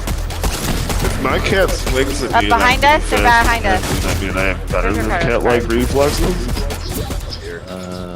No, it just means your cat's old and lazy. I know, it's look at that kitten smell, he's fast. Hello, Queen of Scorpion. Holy shit. That stanky pussy. Hey, Mr. Bing Bow, thanks for joining, man. I appreciate it. I'll talk to you tomorrow. I just don't understand why we were over here. Yeah. Well, we're gonna win. Yeah, I'll message you here in a another minute, Bing Bow. There you go. Father. Oh, my NPC What? is dead. Oh, wait, We're everybody's winning dead. That's another cool. one. Just for you, Tickles, it's there. Yes, no, I really... Where you think you're All going? we do is Are you gonna wait win. for the storm or? I'm doing my same old. I'm not fighting the kids, I'm fighting the system. Fight the power. Feel the force. Hey, Doc. Hey, Doc. Oh, Doc is there. He's a bot. Yeah. Haven't heard from him in a while. That's a bot.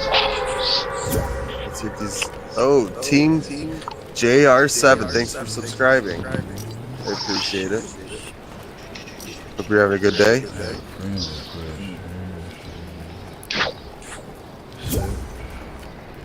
have to. Oh, there you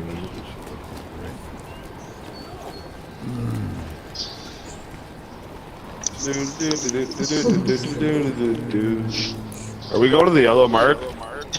I mean, I am. A little late to I'm ask. doing the GP strat. Alright. And how many do you have left? I'll murder my way to you. Who's in here? Queen? Hey, honey. Hey, what's up? Hello. I didn't know you We guys all just were, make... like, No, you're good. We all just take turns. Okay. Yep. We Hey, gotta sit Queen, like how once are every you? 4 games. Hello, Nice to take a little break by then anyways. I just want to play, that's it. Hello, Queen. Oh yeah, you're in. You're on next. It's fine. Go GP, where are we going? I'm trying to say hello to Queen. Hello. Hello. Grandpa, or Queen, can you hear Grandpa? GP, I we're can't. following the bus route. No, so she you can't. don't want to go to the She right? can't. Right. But she could hear you. Okay. My Nana. I see your grandpa. Okay. It's Grandpa in the USA. On the YouTube. Out back. Oh shit, where you from, Who's Grandpa? this crazy son of a bitch? Charlotte, North Carolina, USA. Grandpa, do you play Santa in the winter? That's awesome. Damn right I do. Ho, Yeah, ho, you make it- I ho. was just thinking you would make it a great one. You have the personality for it. Ho, ho, ho. Yeah, you probably love them damn kids. Man, you ain't right. You ain't Come hit this boat I'm in with me? South Carolina. Alright, where'd you go, Father? You below me or what? I'm gonna hit this boat. 3 of them. Boat. Yeah, the boat's back here. Alright. You're in Whatever South works. Carolina? Yeah, try and Charlotte, hide some North tickets. Carolina, USA. Disney. I'm in South Carolina. South King of Carolina. Cleveland. Damn. You going try on, really man? fucking me. Governor Masters.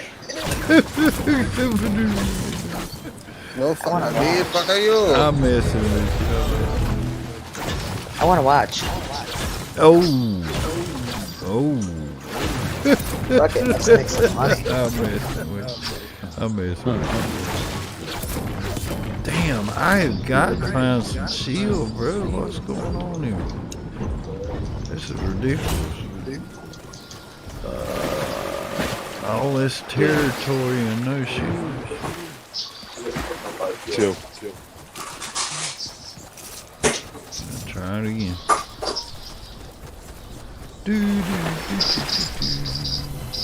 You know we're gonna win this game, right, Father?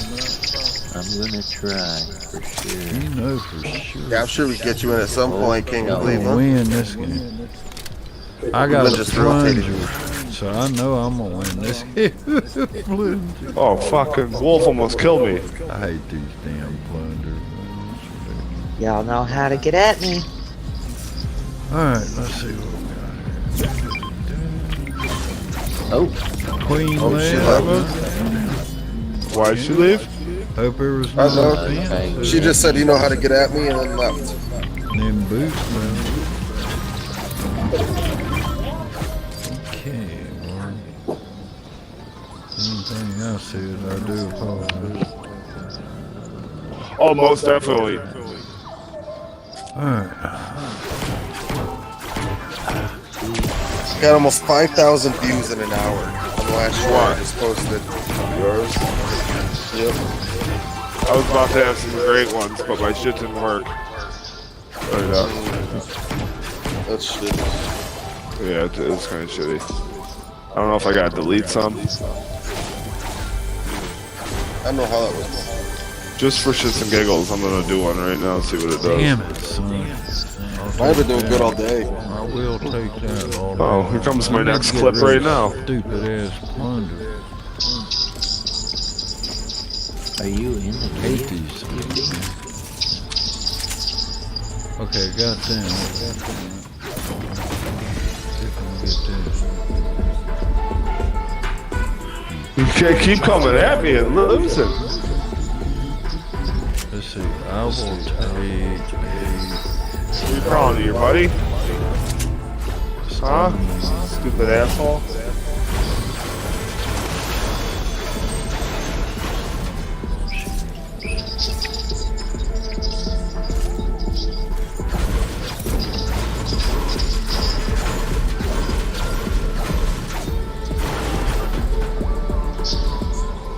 Tickles. Yo, bud. Oh, mommy. Oh, daddy. There you go. You want that? I gave you some ammo there too. Let me take that. Do you need ammo? No, oh, I dropped some. Thank you. I'm really out here doing it to him, Doc. Tonight's my night, I think. Straight ahead.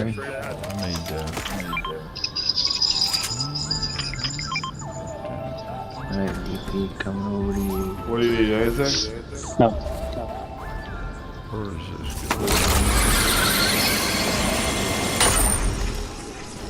Oh, bud.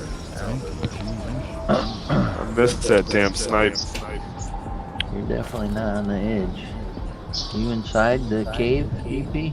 I'm out. I'm outside. I'm outside. I made it out. Where are you going? Probably to a bush to go get a cigarette, and then I'll be back. Sounds good. So let me hide somewhere here. I gotta hide. You want to get in the head? Why don't we get up in the head, and I can protect you better. Damn, hold on, I'm gonna hide right here. I'll be back here. How far is this? Oh.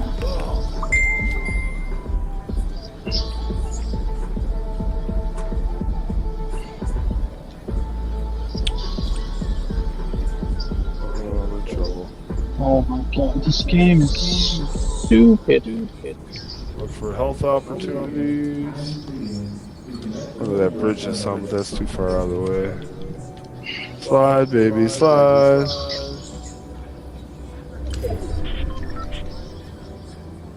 The water provides nutrients. Oh, there's my chance.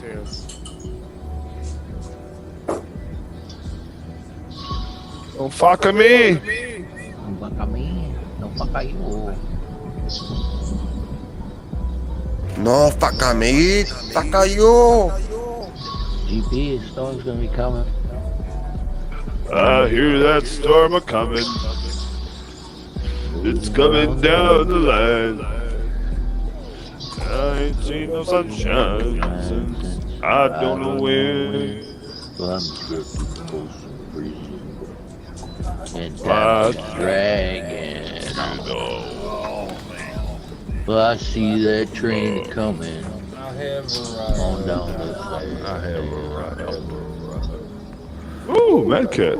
Alright, so we gotta go to the zone here. Auto zone? Auto zone. We should probably head towards our team. That might help. Maybe that might actually help. We'll be your way in a little bit. I gotta turn. Head toward your team like this. There's a thing Would over this here. help? Turn. Is this help? Take a right turn. Okay, I'll take a right turn. I see a Mr. Llama. Pickles over here. Oh, person. Llama. A llama person? A llama. A llama person. Got two of them. That'll work. 2 out of 3. Fucking asshole. One more of those things. What the hell? Yeah, he's mad. Done got mad. Purple. Wolf.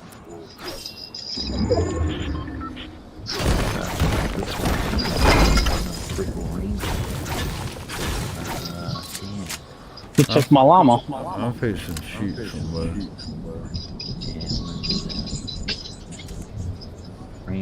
Oh no, the fuck you don't. That's right, he don't. Hell of a snipe. Shots behind, Doc.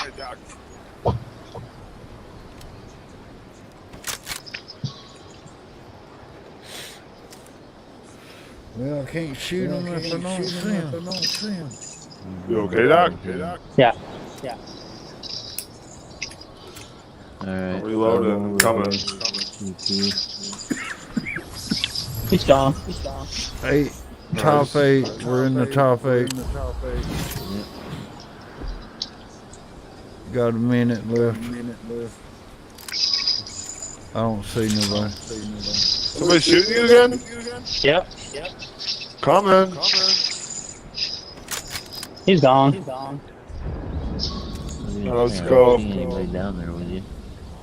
What do you need, bullets? Anything? Nope. Okay, I'm ready to meet up with you, Todd, if you can come this way. Doc. Alright. Yeah. I'm throwing those ahead. This is third zone, right? Or the fourth? Third. I'm not saying enough times. Third Yeah, I zone. got minis for you, whatever. I see you on top of the hill over there. Here, Doc, I'm throwing them. You got that stream right there if you can catch it. Yeah, dude, I know, but... You need it more than me. There's nobody back there with me. I've got danger shooting about halfway to...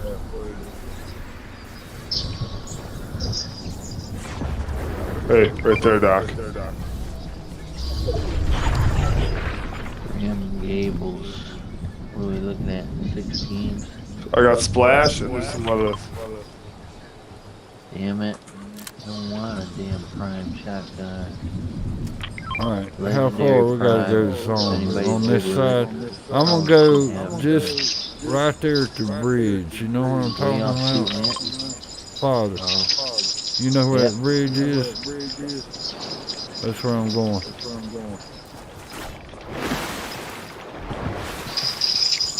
I got shooting between them. Yeah, I'm trying to help these guys shoot this guy. 20 players. Oh, I hit him. One just flew in there, Tickles. He's got no shield. We're in top 7. I just hit him for 33. He needs that balloon to heal up. Looking at this reboot, man. I hit the one in the bottom for 33. Good job, good job. Alright, 20 left, top 7. 20 seconds. You alright over there? I'm going upstairs. No, not today, rat boy. That balloon right there. That might Going be a good upstairs. idea. Alright, I'm coming. Alright, where you at, Father? I'm gonna come over to you. Can you meet me over near the bridge? That's where it's going to end up, on that bridge. Here, I'm gonna get on that balloon, that blue mark. Where are you, Doc? I think it's... Right behind you. Oh, hell no. But I'm gonna take I'll this stop balloon moving, to get get me. over there. Fuck everything else, come on. Top 7. Did you get what was in that care package? No. Good job. We didn't even give a fuck. We were just like murdering. We want the people, not the care package. 6 people left. Good job, good job. Let's see, where's... Or 6 teams, I mean, I'm sorry. Okay. Let's try to get on that balloon over here. You get back You want this, Doc? I can't even build it. No. Come to me, Tickles. On my way, reloading. Behind you. I'm behind you. Behind you. Shit, I can't even... You don't want that lever? What the hell? No. Are you with me? I'm up in front again. Alright. I'm going toward the bridge. Get across this water. Yep. We got a car ahead. We're coming, we're coming. Shooting. Yeah, I got a bunch of kids back here. 4 teams, 10 players. Can you get over to me, GP? I'm trying to, but I got kids on that bridge. Oh Big shit, fight, under the big bridge. fight over here. There he too. is, there he is. I see him. Oh, 110, baby. I heard him bad.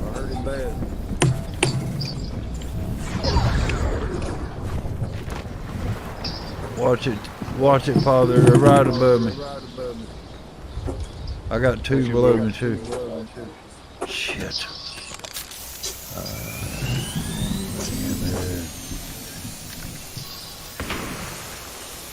Alright, what do we in? Top There he is, there he is. We got healing going on. Yep, they're fighting over here. We're in top 4. I got someone behind me. We're in top 4. Damn it. Got one in there. Well. One in there. One's got no shield, the blue guy in the back. Yeah, I know. I'm trying to snipe him off and get a hold of him. Get a shot. Hit him with a rock. I'm coming behind you. Damn it! Damn it, Doc's down. I got a fight. Doc's down. The guy on you, Tickle's got no shield. Alright, what we got? Top 4 still? None of them got shield. Here do I. Shit, I can't. This one, he's running. We got one running back here. Back here. Oh, man. Back here. Come on, bro. He just went down the hill. He's down by the river. Got him. He's dead. Where's the dock at? Hey, heels down there. I need them bad. I'm in this. Yeah. I'm trying to get to the dock. Alright, I'm getting to the dock. Damn There's it. a big fight over I in can't Grim get to him. I can't Gables. get to him. Need help. Damn I'm it. coming. I got him. I got him. I got him. There he I got is. him. There he is. Got a kid under us. Be careful. Alright, come on. Heels, Doc? I need more. I need more mats. mats. Somebody grab that goo gun. Down the guy up on the build up there? Yeah, I see him. I've seen him up Somebody there. put a wall in front of me. Come on, we got crowns. Can't screw this up, man. Come on. Last team, I hate to 4v3. I hate to put pressure on you, but we got this. Don't let them get below us. Where's he at? Up on that big building. Storm's closing. Trying to shoot that building. We're in the down. top 2. We're in the top 2. See the ladder going up to the mid one? There you go. Top Someone's 2. got Top 2. Oh, God. Come on, One one drop. Can I heals? One's Anybody not. got a med kit? Where'd he go? There's In that medkits house? back here somewhere. Where the Right hell here. is he at? I Tickle. can't see him. He's below us, Here. right? Here. Yeah, he's right below us. Alright, we got him. Come on, come on, come on. They're going to the right. I know. He's watching my bills. He's watching my They're bills. over on the right. Come on, come on. Right here, he's We pushing can on do me. This. We can do this. I need help. They're on me. Okay, okay. They're all on me. Where are you guys at? They're all I'm here. right above you, Todd. I'm right above Two of them are down. you. There he is. There he is. Got him, Yeah. baby. Nice job, Ooh, guys. yeah. Nice job. Power play. What did Yes, I I tell did you? miss What you. did I tell you? We're gonna win. Yeah, hey, What did really? I say? Yeah, I like the Rangers too. I think I got you, Tickles. Especially after the shotgun. I took the biggest play with no self. I think I got you, Tickles. I got 13 eliminations there. That was awesome. Damn. 77. You had 11. Damn. That's crazy. Wow. You guys went off. Me and fucking Zeus ran through that lobby killing everyone. You ready to win another one? I'll do my best. Let somebody else in. Oh, I need to set up. No, I think test. Well done. Well done, Test it Tickles. now. I'll I think sit you're up. good. I'll sit up. No, you got 4. Well, it says. Relics, would you like back in? Oh, The fuck? Man, that was good win right there. Wow. Wow. I was killing technique. Mm-hmm. Dude, I was doing some edited flips. What? Payback Storm. Dark Storm. What the heck? That wasn't easy, but we won. What the hell? Playing awesome and my shit won't clip it.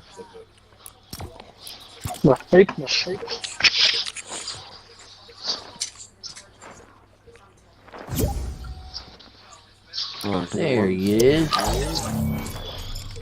What's up, killer? Look at that. Thought you'd be doing Warzone. you put us back to Team Rumble. This is the Dark Storm, his first account. Level 1, what the hell? You gotta sit out and let the other 4 play. We're kind of rotating. Where's your mic? He said 4 play. Oh yeah, did I get 100? Say that. Yeah, you gotta let the 4 play.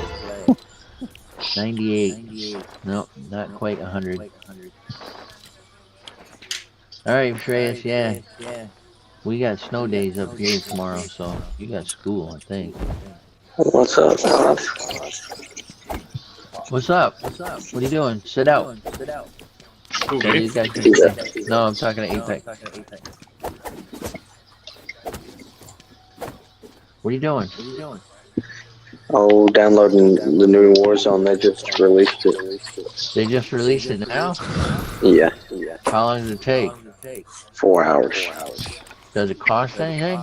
No. No. Really? You take my spot. Who told me it Yep. cost money? Well, I ended up buying. Don't you do it, Modern Tickle. Warfare anyway, just to upgrade the guns. But damn. All the ARs, battle rifles. Listen to this, Todd. So there's a new way to revive people. Oh yeah. If you're downed and you hit a med station, there's a gun you can shoot and hit your teammate, and it revives it for you without having to run over to him. No way. Are you serious? If you down somebody, you can go up and interrogate them and figure out where the rest of their team is. No shit. Howitzer. Yeah. That's cool. That was a hell of a win, guys. Come on, Allfather. That was an old pot. Good win. I'm You so didn't get proud it. of everybody. Well, I didn't Everybody. hear you. I'm sorry, Tickle. What'd you say? He said it's a gun that you shoot at people and it heals them. I said it's a Doogie Howitzer. We got another crown. Father, have you got a crown? No, well, I'm carrying the crown now. With that You win. don't have a I didn't get crown? Ray, this is Todd's last night on Fortnite. You can have mine. Why ain't you got a crown? He's gonna play Call of Duty and be like, this is Okay. Who, me? Yeah. Alright, so man, it's Verdinsky. Really? Allfather is gone forever. Goodbye, Father. I guarantee he'll be back.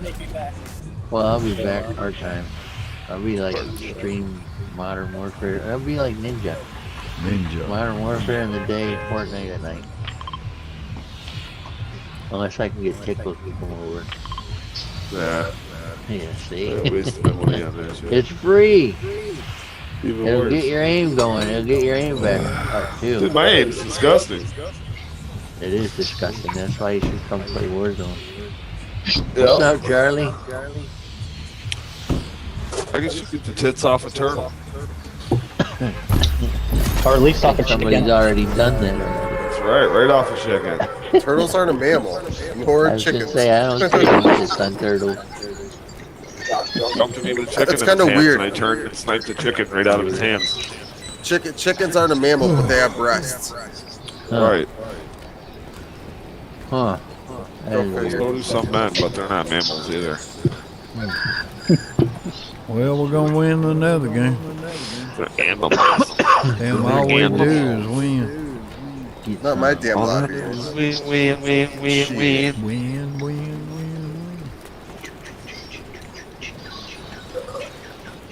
Kill the lobby.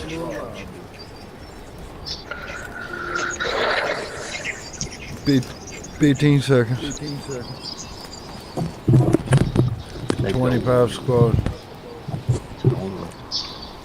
What you gonna play? Squads, creative? We're playing squads. Rotating. Alright, I'm Rotating going in to and out, this. letting the four play. Go let the four play.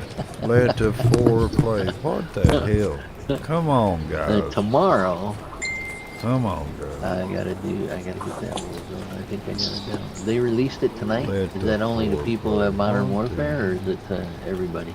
I think It's Modern Warfare. It's a it's a midnight drop. Ooh, Relics. I'm going north. Like the Modern Warfare bot. I'll go northwest on this. That's what my PS4 is gonna be doing tonight.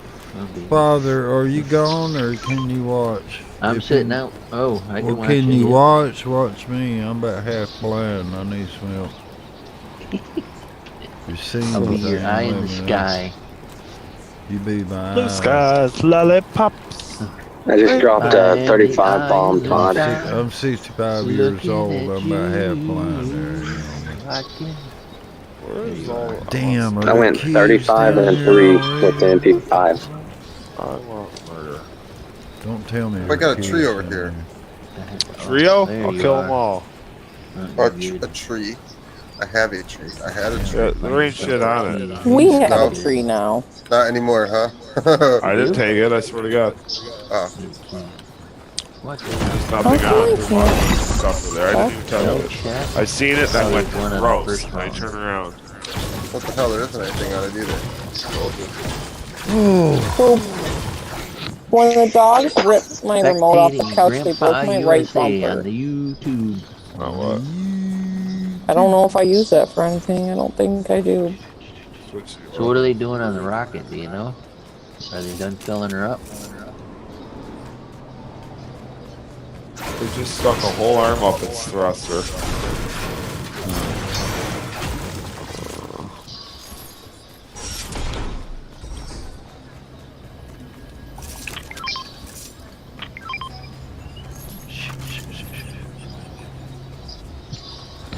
No key. I don't see a key anyway. I got my ghillie suit ready to go, Todd. Nice. Let's get it. I need some bats. Hey, there's one. Don't tell me. I got a key too, Doc, by the way. Is there a vault around? GP's got one. If you're anywhere near him. GP? He's got. No, he ain't. I'm the only one with a key. He's sitting, looking right at one. There he goes. There you go. Nice. That worked out nice. That worked out beautiful. What? It did. He just found a key and opened the door.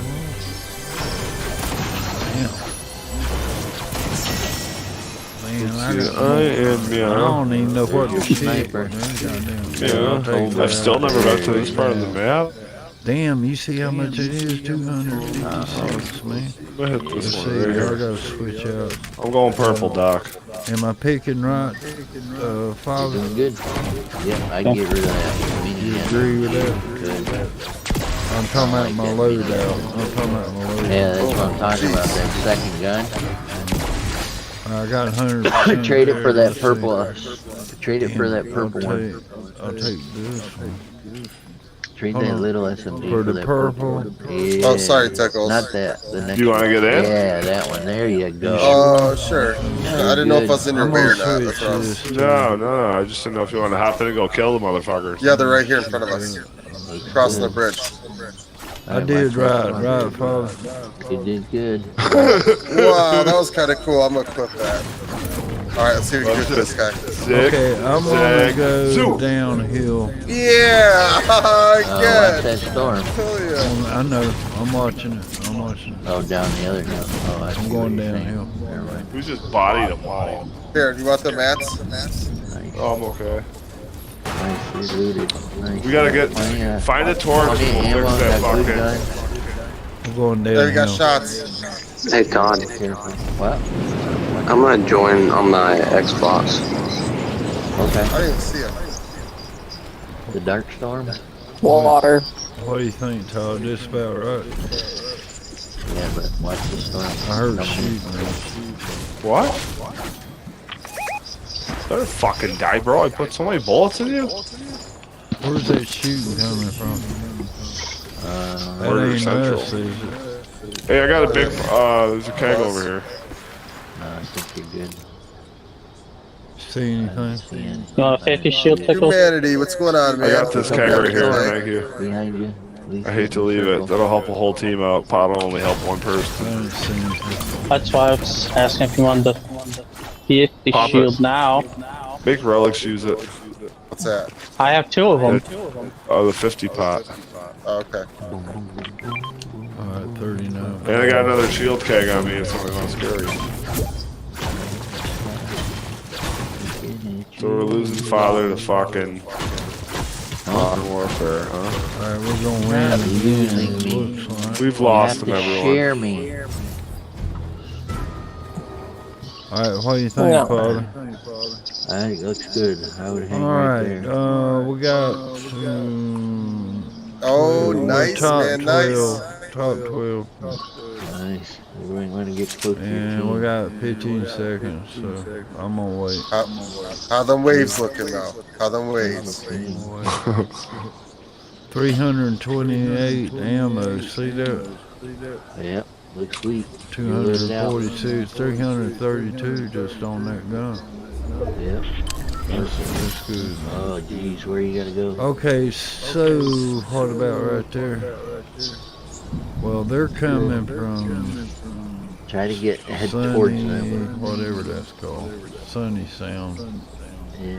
Sleepy Sound, whatever. So they're going to end up right about here. Going to the river to health I'm up. going to take elevation right in here or right in here. That way I can meet them. What about right I got no here? kills. What, you got them all, Zeus? What? Can't see the map. What, you got all the kills? I only got 2. I have Relic says 3. I don't know Relic take them all. Word. Give them back, relics. Give them back. I think I got enough last game for this game, that game, and then another 2 more games. We have to eat some frog meat to help up. I just killed a chicken. I think I got salmonella poisoning. Probably. Right, I'm getting into the storm. Yeah, you're closer to the storm than you are the circle, DP. Head for that circle. That's what I'm trying to do. I heard the shotgun up We got a zip liner coming at me. Is that one of you? We're in the top. I was in a zip line. I heard the shotgun to your left. Yep, careful. That's a sniper. Did you hear that? Yeah, I heard it. I'll try something I here. still got a key. Where's my marker? To your left. To your left. He's above yep, me. over that way. He's above Yep, me. but I'm going to try to go crossroads around to to get the right. Yeah, what's You your... gotta- Alright, just chill, man. Yeah, get around behind that hill. Oh. Shit, I got nowhere to really hide. Here comes. No. You're doing good. Damn it. Oh, all that Far all you that, can. yeah. Try to get it, yeah, on the other side of that hill.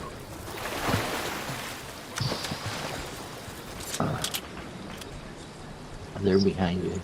To your left. Behind me? Yep, right over here. To your right a little bit. To the right. Let's see what A little bit more. They're over by the balloon. Nope. That's the zip line.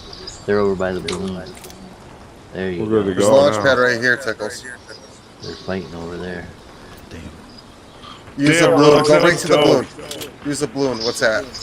How we both jumped at the same time. You're doing good. Oh, yeah. Oh, shit. Where are we going to go? I'm going to hit this balloon up right here, too, Tickles, and just keep moving out to them.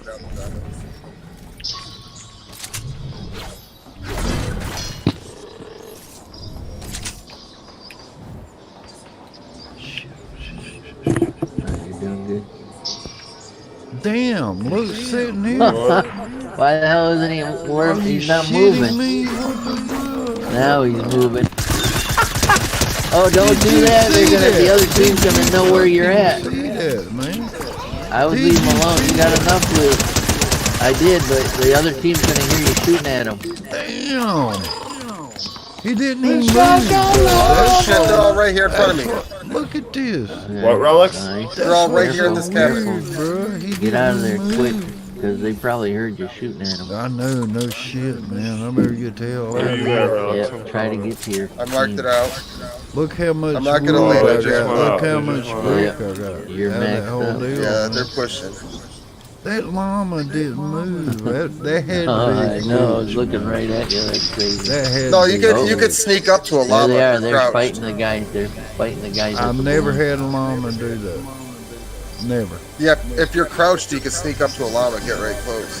No Oh, really? kidding. He just Yeah. did. Well, Right, I and he was was looking right crouched. at him. I was crouched. You I was were. like, damn, is some bitch gonna move? All right, there's your team. I'm down. Oh no! Oh, man. They all Wait, landed. I'm Yeah, there. they're landing on him. They're landing on him. I don't know what's going on. Watch out, GP. They're looking for GP now. I was gonna do some shit by myself.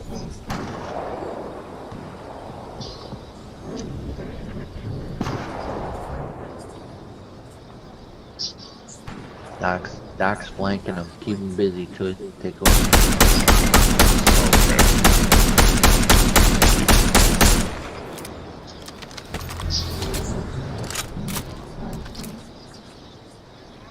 Oh, they're on Doc.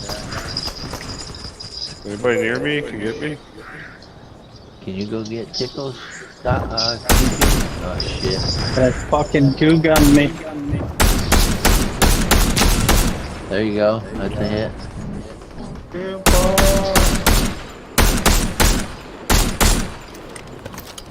wanna go get Tickles up, TP? You can get Tickles up. He's safe. Is he sleeping? What happened? No, he's shooting. You gotta go now. If you wanna get Tickles up. Nope, No, I'm dead. You got 14 seconds. It's over. Grandpa, you right here. Look. You running out of the way. You could have had me. Oh.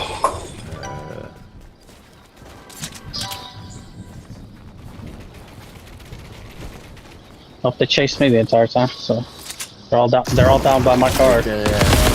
Oh.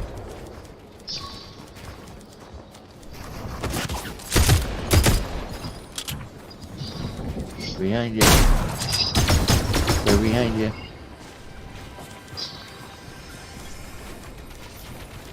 They're on the hill behind you. There you go.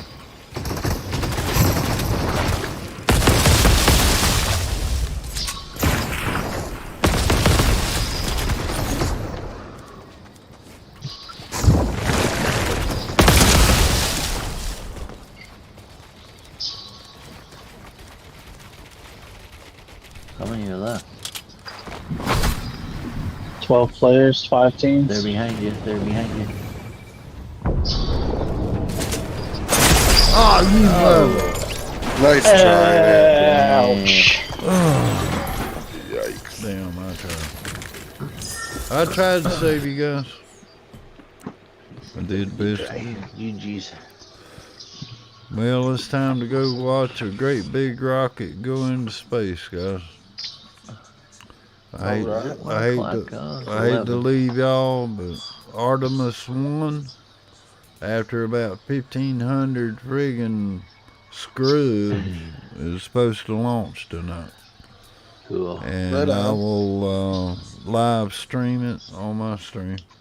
Hopefully we'll go to space this time. Going to the moon, baby. See ya.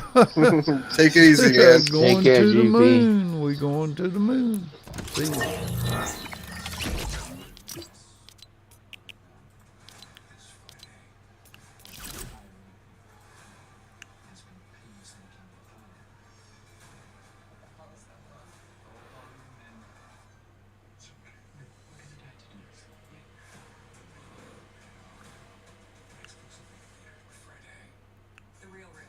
That translunar injection, which is going to give us the energy to go beyond low Earth orbit and head out to the moon. Altogether, that's the Space Launch System. It's going to be making its first flight, hopefully today. It's going to be a heck of a show. Let's get back to the countdown. I'll send it over to you, Megan. Thanks, Dan. 1 hour, 37 minutes and counting until our 2-hour launch window opens tonight. The Space Launch System rocket and Orion spacecraft together, standing just taller than the Statue of Liberty at Launch Pad 39B. It's the culmination of years of development and thousands of tests. Here's a look at its path to the pad. The Space Launch System is really the backbone of the Artemis missions. It's the truck. It's the big carry vehicle.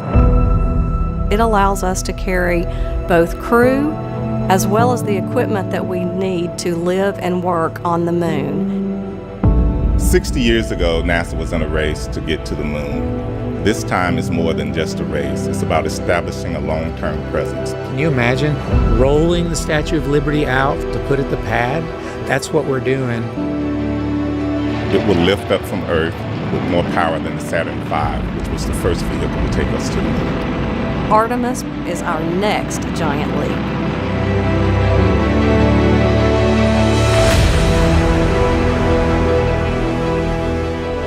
The difference between the Apollo program and the Artemis program is really the focus on sustainability and using the moon as an outpost for further exploration. This time, we're going back to learn how to live and work on the moon. The Space Launch System really is the culmination of our knowledge for 60 years of building rockets. We started by looking at over 1,700 different potential components that would go into the rocket, and by looking at the way we could reuse some of the most reliable equipment that was flown on the shuttle. We took those and we put them together into a system that had enough energy to make sense to do the mission that we've been asked to do. We're moving from low Earth orbit, like you see in the International Space Station today, to moving beyond that, to taking the next step in exploration. It's 322 feet tall. It's got 700,000 gallons of cryogenic propellant in the core stage alone. It can produce 8.8 million pounds of vacuum thrust. The Space Launch System is really a national rocket, a national asset too. We have worked with contractors as well as with our NASA experts, our science and engineering department, our safety and mission assurance team. To get the Space Launch System designed, developed, and produced, it has taken thousands of companies across the country.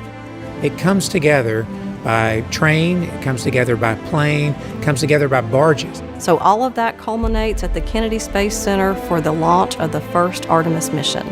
Everybody has worked together to ensure that we have a safe and reliable rocket. At NASA, safety and testing is extremely important because ultimately this rocket isn't meant just to carry cargo, it's meant to carry people.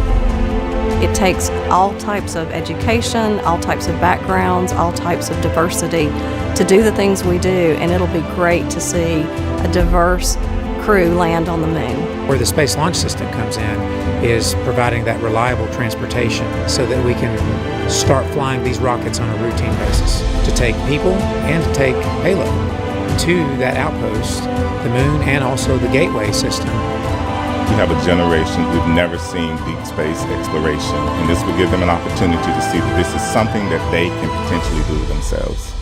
It's going to be a paradigm shift for NASA. We're going to be back to looking at things that nobody's ever done before.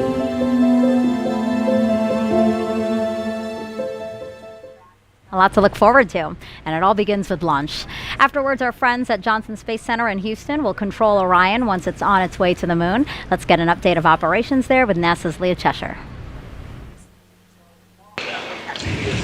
Thanks, Megan, and welcome to Mission Control Houston, home of the red, white, and blue flight control rooms. But today we're in the white flight control room, which is just across the hall from where you usually see us in the International Space Station flight control room, like this morning when we conducted a spacewalk outside the space station. Now, this white flight control room has been used before during some space station missions, plus commanding Boeing's Starliner. Previously, this room was used for space shuttle missions and was renovated in 2014 to support our use with the Artemis program. Today's flight director is Judd Freeling, a flight director of 11 years who will lead the team through the ascent portion of the mission. After Freeling's shift today, flight director Rick LeBrode will lead the team through the rest of the mission all the way to entry and splashdown when Freeling will step in again. Other console members will be monitoring the various systems on Orion like propulsion, solar arrays, and trajectory, and they arrived on console about 5 hours ago. And you might also be surprised to learn that there is indeed a Capcom or capsule communicator on console today as well. While there are no crew on board, Jay Marshke and other capsule communicators will be training throughout the mission in preparation for Artemis 2 and beyond. The Capcom is the single person in the room who speaks with the crew, gathering info from mission control team and keeping streamlined communication with the astronauts in space. We're counting down to liftoff when teams here will really jump into action and monitor the first Artemis flight, sending Orion further than any crew-rated spacecraft has gone before. But for now, Megan and Kayla will send it back to you at Kennedy Space Center to keep walking us through the events of the day.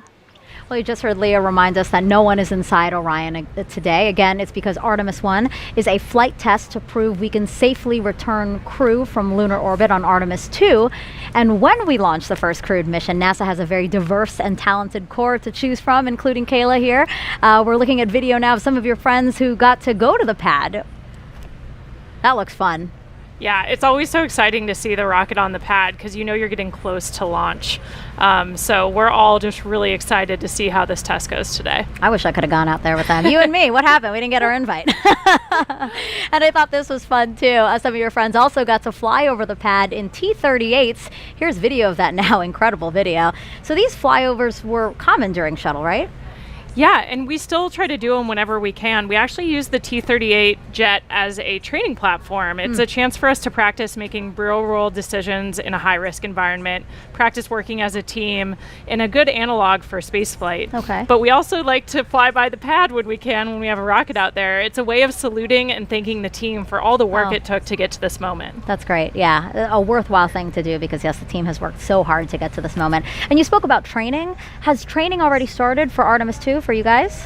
We've been developing the training, but the crews aren't assigned yet, so they're not in dedicated training flows yet. But our team at Johnson Space Center, where we train for human spaceflight, are working on all of the things that we're going to need to teach the crew and the best ways to go about that. Once we get that crew assigned, they'll be straight into training right up until launch day. Awesome. Cool. All right, I can't wait to hear who gets assigned. And the absence of crew today doesn't mean Orion is empty. There are plenty of other interesting things flying on Artemis 1, including several technology demonstrations and science investigations we're going to show you throughout the broadcast. There are also some mementos like these seeds that we have right here, right, Kayla? Yeah, we have an example of the moon seeds that will be flying as part of this mission today. And the idea actually comes from an Apollo 14 astronaut, Stuart Roosa, who flew seeds with him to the moon, hundreds of them, and then brought them back to Earth. And then they were planted all over the country and the world, and they're called moon trees. And so we're kind of carrying on with that idea on Orion for this launch. Yeah, I love that. And the seeds that are flying on Artemis 1, it's going to come back and they're going to distribute it to a number of organizations through NASA's STEM program. So it's really a neat idea. And so these moon seeds are part of what's inside Artemis 1's official flight kit, along with more than 10,000 other mementos, like this Apollo 8 commemorative medal you see here, a nod to 1968 when humans first orbited the moon, and a bolt from Apollo 11, 1969, when humans first landed on the moon. Those items are on loan to us from the National Air and Space Museum, and once back on Earth, will be exhibited there, so you can check them out. There are also a variety of flags, pins, and patches like these Artemis 1 patches that will be distributed to people who contributed to this flight. Now, NASA spacecraft, both crewed and uncrewed, have carried mementos like these since the 1960s. Astronauts are also allowed their own personal flight kits. So I was wondering, what did you bring with you for your Crew 3 mission? I actually brought a couple of examples to show you. The moon seeds inspired me to share that I actually brought some vegetable seeds with me. Oh, that's awesome. So these are kind of fun. They're dragon themed. So I got dragon carrots and dragon beans since awesome. I went up on a SpaceX Crew Dragon vehicle. Sure. And then, of course, I think the most important, meaningful thing to all of us is usually pictures of our family and friends. So have like a picture family. of me and my family at my sister's wedding. Friends backpacking in Alberta, Canada, and then my in-laws right side up together on a family vacation. And I also brought some flags, some American flags, and then United States Navy flags since I'm a naval officer. So things like that, I think it's just so human to want to bring stuff with you, right? Souvenirs, who doesn't love that? Yeah, absolutely. But I think for most of us, pictures of our family and friends, things that connect us back home, are the most important. Yeah, 6 months might not sound like a long time for people, but it is, right? Wouldn't you say? And you're also so far, it's nice to have those tangible things that remind you of home. Absolutely. Yeah, really important for us. Cool. Thank you for bringing those. It was really fun to look at. All right, 1 hour, 27 minutes and counting until launch. And we have our first questions from social media. So let's take a look at the clip here. Kayla, you're going to notice a familiar, handsome face. Hey there, I'm Chris Evans, and I play Buzz Lightyear in Pixar's Lightyear movie. I was wondering, when we fly future Artemis missions with astronauts, how many people can fly on board the Orion capsule at once? My nephew's probably asleep, but he's a big Buzz Lightyear fan, so he's probably going to enjoy watching that question tomorrow. But we can get 4 astronauts in the Orion space capsule. It's a little bit bigger than the Apollo capsule, about 30% more habitable volume. And so instead of supporting 3 crew for about 2 weeks, Orion can support 4 crew for about 21 days. Okay, good first question. Let's take a second question now. Can a microbiologist be an astronaut? Absolutely. And we already have microbiologists who are astronauts, like my training classmate, Zena Cardman. So yeah, we hire people from all sorts of different backgrounds. All you have to do is have a STEM degree. Beyond that, you can come from any pathway. So some of us are military astronauts like me, either aviation or I'm a submariner, but we have a ton of people from different scientific and engineering communities, including microbiologists. Yeah, I love that it's so diverse, because I think diversity really adds to what you guys can do.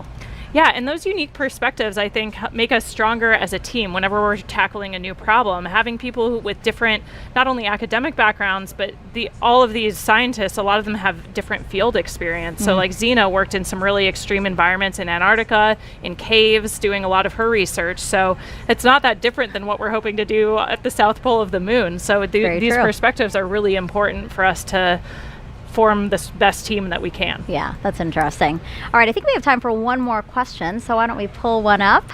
What is the coolest part about Artemis to you? I mean, I think I can't even quite get my head around how it might feel for the crew to orbit the moon on Artemis 2 and see it up close. And then, of course, on Artemis 3 to actually land on the moon and conduct a moonwalk. It's just going to be incredible to have that view back of our home planet. And so just the thought of sending human beings back to the moon, it's just super exciting for all of us. I honestly didn't know how you're going to answer that, because there is so many things to look forward to pinpoint, the thing that you're most excited about. I thought that was going to be a hard question, actually. All right, so great questions. Keep them coming using hashtag Artemis wherever you're watching this broadcast, and keep sending those moon-inspired content too. Again, that's hashtag NASA MoonSnap, and we're going to show some of them later in the broadcast. Okay, 1 hour, 24 minutes and counting until hopefully liftoff of Artemis 1, and it's time for another update with NASA's Daryl Nail, who's with the launch team as they were monitoring a leak. Yeah, that's right, Megan. We're inside the firing room number 1 here at the Launch Control Center at the Kennedy Space Center. And currently we have an update on that red crew, which went out to the pad to torque down some bolts on a leaky hydrogen replenish valve for the core stage. And that update is that the red crew has departed the blast danger area. They have completed their work. They got the go at 10 p.m. this evening, 10 p.m. Eastern Time, to go out and conduct work that took roughly an hour from the time they were given the go till the time they left the blast danger area. The technicians, 2 technicians and 1 safety representative, did the work out at the pad on the replenish valve. And now that they are on their way back, the team is now examining the work and whether or not that leak is still there. What we do know is, you may have heard me mention that this put the liquid hydrogen tank into stop flow, and as a result also stopped a required 90-minute engine bleed for the liquid hydrogen side. Teams have come to the conclusion that only a 45-minute bleed is required at this point. They can resume the bleed at the point that they left off, and it'll be enough to meet that requirement for launch. You're looking now at a graphic where we're tracking the core stage fill rate. We did this earlier this evening. Took about 4 hours and 20 minutes to fill the core stage. You can see on the left that the core stage liquid oxygen is at 100%. That's the same for the upper stage, and both are in stable replenish. As you can look to the right, though, you can see that we're at 97% for liquid hydrogen. The reason for that is because when we went into stop flow, that means that the replenish was no longer refilling the tank, and that liquid hydrogen was boiling off and draining some of the capacity out of that particular tank. So we've lost some liquid hydrogen. The plan is to resume, of course, the filling of liquid hydrogen, which goes into that into the liquid hydrogen tank on the core stage and then vents out on that flare stack that you see to the right, where excess hydrogen is burned off. That's the latest here from Fire Room 1. Megan, we'll send it back to you. Thank you, Daryl. All right, let's go back inside our Apollo Saturn V Center now with NASA's Dan Hewitt. We last sent humans to the moon using the rocket behind you. Can you show us how we're going back now with Artemis? Absolutely. Thanks, Megan. So Artemis 1 is going to take us from planet Earth around the moon and all the way back, and I'm going to show you every step of the way. Like every great space mission, it starts with a launch. In this case, 4 RS-25 engines, 2 solid rocket boosters ignite, sending SLS and Orion into the sky. On the way uphill, we'll have a number of jettison events, things coming off the rocket. One of the most visible, these 2 large solid rocket boosters a little over 2 minutes into flight will break away. We'll also have the launch abort system come off once we're high enough, and then 3 fairings, which are protecting Orion's capsule and service module during the flight through the thicker parts of the atmosphere. Now, after the core stage has consumed its propellants, we'll hear MECO, main engine cutoff. Those 4 engines will cut off. The core stage will drop away, handing over propulsion duties to this, the interim cryogenic propulsion stage.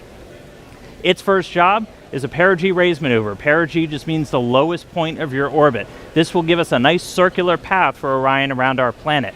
While it's there, we can really check the spacecraft out, make sure everything from electrical systems, guidance, navigation, and control, communications are all functioning before we commit it to heading to the moon. And we do that with this, the translunar injection. This will be about an 18-minute firing on today's timeline, and this is done to give us enough energy to get out of low Earth orbit and make our way to the moon.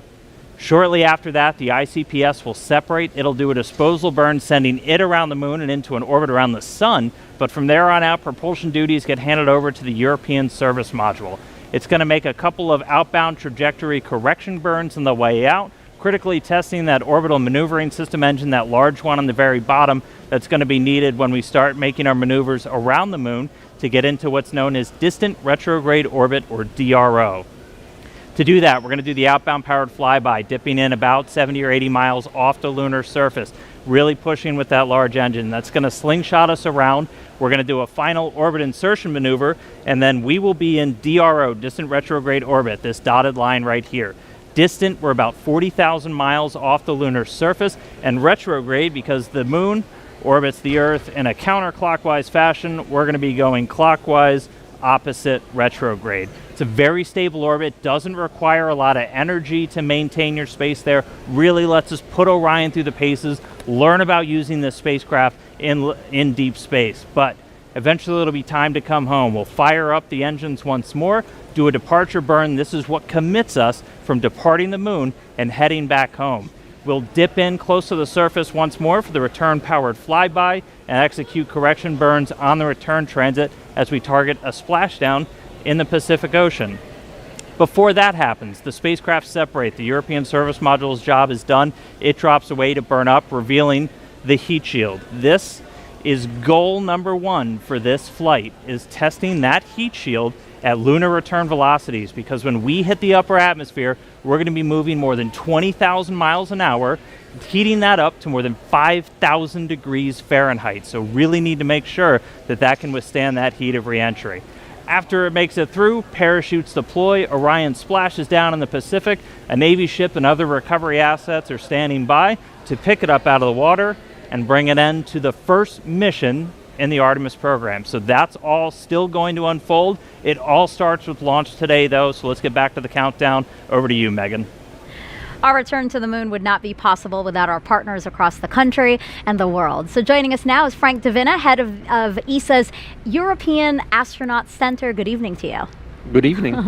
Well, so I want to ask you, talk to me about Airbus and how that company and ESA contributed to the Orion spacecraft. Well, Airbus is, of course, the lead manufacturer and integrator of the service module of our Orion capsule, and that will fly to the moon. So this is a very important part, of course, because without the service module, it's clear that we would not get to the moon or would not be able to return from it. So it's a very important partner for ESA, but there are industries across Europe, not only Airbus, but across Europe, that are contributing to the service module in Italy,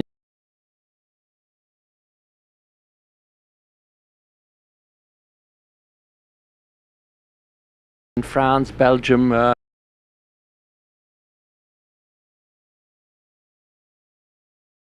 my crew 3. Can you tell us a little bit more about what makes these partnerships so important? Well, it's important, these partnerships, because we want to do sustainable exploration of the moon. We want to explore space on a sustainable way. And I think partnerships in that sense are essential. One nation alone, could they do it? The US maybe, yes. Europe certainly could not participate to a lunar program by themselves or could not do it by themselves. But I think if we do it as a partnership, we can go a lot further, we can do a lot more. We can leverage technologies, we can leverage talent in all these countries across the globe that can really push the partnership forward. So looking ahead to future Artemis missions, we're going to have ESA astronauts on board those. Have you guys begun preparing for that training, anything like that?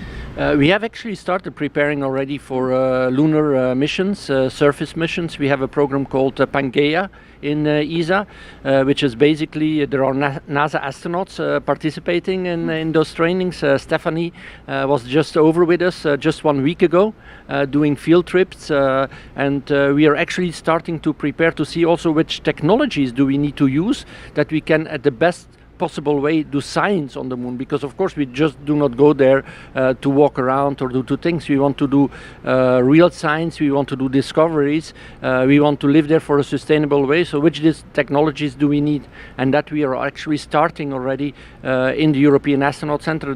We actually started already more than 5 years ago developing this training program. So yes, we are involved again together with our NASA colleagues and colleagues from the international partners to start preparing crew to really do sustainable surface exploration of the moon. Yeah.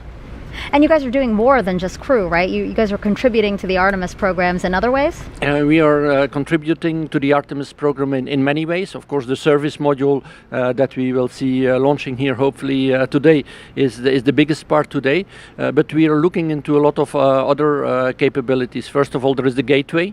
That will be a real element to enable the sustainable exploration of the moon. We have the communication system on the gateway, we have the IHAP, the habitation module, we have Esprit, which is a refueling module, which is essential if you want to sustain the gateway there for a longer period of time. Of course, you need to be able to refuel the system. So these are essential elements, again, that ESA is providing. We're also providing small technology experiments. Radiation, for example, will be very important. We are looking in crew exercise device for the gateway. We are looking into medical systems. So these are also small components, but for the crew that are very important because we need to keep the crew healthy there, of course. You're a great partner. You have so much that you're contributing. We really appreciate it. We have a lot that we can contribute. And, Thank you. And of course in this ministerial, because we have now our ministerial conference coming up next week, where the big decisions are going to be made for the next decade. And there we will propose a European lander that will bring logistics to the moon. And this logistics capability that will be a big part of the integrated Artemis program will allow us to have European astronauts actually walking on the moon. So that is really interesting for us. Wow, Frank, thank you so much. And we continue to look forward to the contributions that we can make together with this partnership. Thank you so much. Thank you for having me. And good morning to the viewers in Europe. Thank you so much. All right, and speaking of viewers, we have a ton of people out here on along the space coast of Florida watching today's launch. So let's head on over to NASA's Leah Martin. She's over at the Visitor Center with a whole bunch of excited people. Oh my goodness, Megan. You know, this normally is a time of night that people are winding down and getting ready for bed, but there is not a single person here who has sleep on their mind.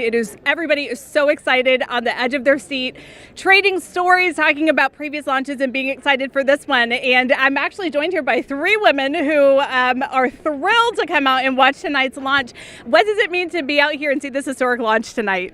It's an amazing moment. I grew up on the Space Coast watching launches, and so to be out here tonight, it's incredible. It's an amazing feeling to be out with all of these people celebrating, and we're super excited to be here. And Isabel, I know that you said that you have been having your eyes on this launch. You've been watching on the previous attempts. What does it mean for you to be here tonight? Well, yeah, this is our 3rd attempt here. We were here for the 1st and 2nd here at Banana Creek, so we're really excited. The energy out here is electrifying, and we can't wait to see this thing go off. Now, this is the first of a series of missions that are becoming increasingly more complex. What are you most excited about for the Artemis missions? Leah, I am so excited to be here. I just feel so honored because, as you know, this isn't just a momentous launch for humanity as a whole. It's so important for gender and cultural minorities across the globe because Artemis is landing the first woman and the first person of color on the surface of the moon. This is this generation's Apollo. And so all of the people who didn't have the opportunity to live through Apollo and be inspired by that have the opportunity today to witness it. And I'm just so grateful to be here. I can't wait to see the positive impact. One more question. This is going to be something that you guys, I'm sure, will remember for your entire lives. How are you marking this? Do you have any special plans of capturing these memories and being able to pass them on to, people in your life? Well, my son is growing up here. I didn't grow up here, and so he's going to grow up here on the Space Coast, and I just can't wait for him to just grow up with the Artemis missions. Well, Megan, we're out here. We have our eye to the sky, and we can't wait to see it go. Back to you. Really great interviews, and wow, I saw that drone shot that we had showing all of the bleachers filled with people there to watch the launch. That was incredible. If you're just joining us, welcome to NASA's live launch coverage of Artemis 1, our return to the moon in almost 50 years. I'm NASA's Megan Cruz, and this is NASA astronaut Kayla Barron, who flew on NASA's SpaceX Crew 3 mission and returned home earlier this year after living and working on the International Space Station for about 6 months. I gotta ask you, how was that experience? It was incredible. We had such an amazing time up there. The Expedition 66 crew was awesome. I've been saying since I got back that we're the happiest crew in the history of the space station, and nobody's been able to really challenge me on that yet. You guys look very happy in that photo. Oh man, we were just like a family up there executing an incredible mission. Some amazing science experiments. We got to do 3 spacewalks.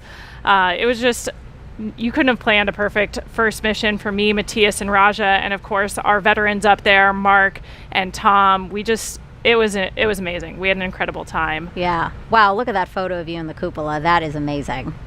Yeah, the views are beautiful. It's just like every time you look out the window, it takes your breath away. Wow. And now here you are adding some valuable insight into Artemis 1. This is our 3rd opportunity to launch NASA's brand new Space Launch System rocket and Orion spacecraft. This is an uncrewed flight test to pave the way for future crewed missions, starting with Artemis 2.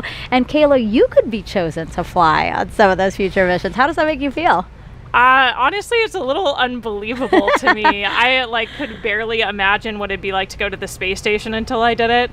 And just thinking about what it would be like to look back at the Earth from orbit around the moon or even standing on the moon kind of blows my mind. Wow. So yeah, it's hard to even imagine that that's true, but it's a really special time to be at NASA and an even more special time to be in the astronaut office. Yeah, that's a beautiful picture of you seeing the moon, right?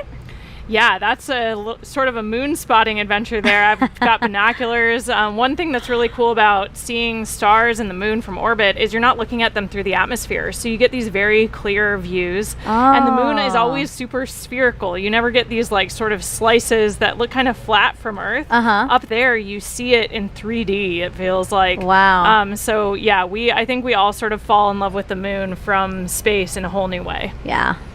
Well, today's launch attempt comes amid a very busy year for us at NASA. Some of the highlights include 2 more commercial crew launches with SpaceX, Crew 4 in April, you're seeing there, and Crew 5 last month. In May, NASA and Boeing flew OFT-2, the second uncrewed flight test of the Starliner capsule. The goal is to certify the capsule for regular flights to the International Space Station after a crewed flight test next year. In July, we released the first images captured by our James Webb Space Telescope, and wow, they are magnificent. Pictures like these could help us answer some of astronomy's biggest questions about how our universe began. And then in September, we intentionally slammed the DART spacecraft into asteroid Dimorphos and successfully changed its course. The asteroid wasn't headed for Earth, that's important to say, but the test was to show that we could defend our planet if needed. And recently, 2 other missions that benefit the Artemis program. Last week, we tested a new inflatable heat shield that could help us eventually land humans on Mars. And just 2 days ago, Capstone arrived at its intended orbit around the moon.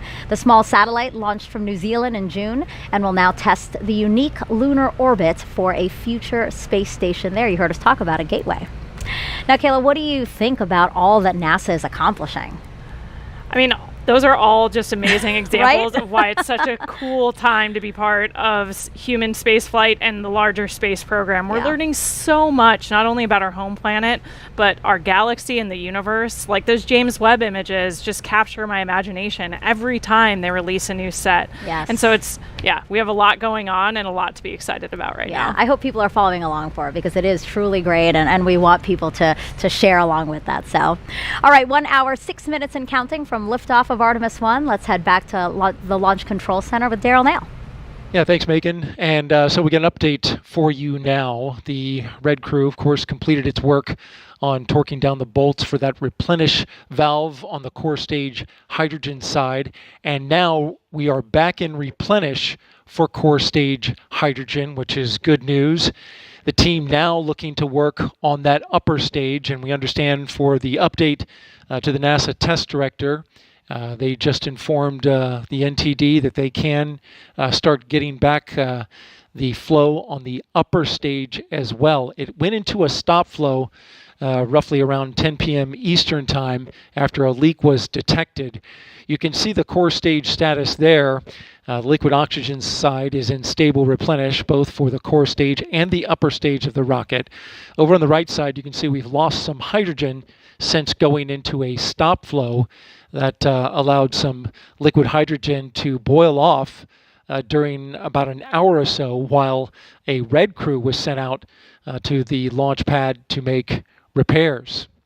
Now, the hydrogen bleed for the engines was reestablished, and it looks like the team is back on track to recover that after a stop flow halted the bleed. They are required to bleed that liquid hydrogen through the RS-25 engines for 90 minutes, but they're picking up where they left off, and that appears to be on track.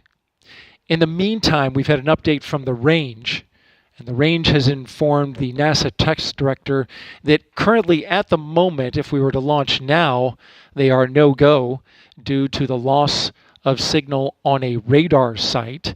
That's currently being worked right now. Again, the range advising the NASA test director that they are no-go.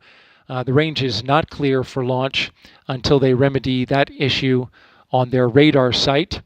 And so we're also tracking that. In the meantime, we started this at 3:23 p.m. Eastern Time.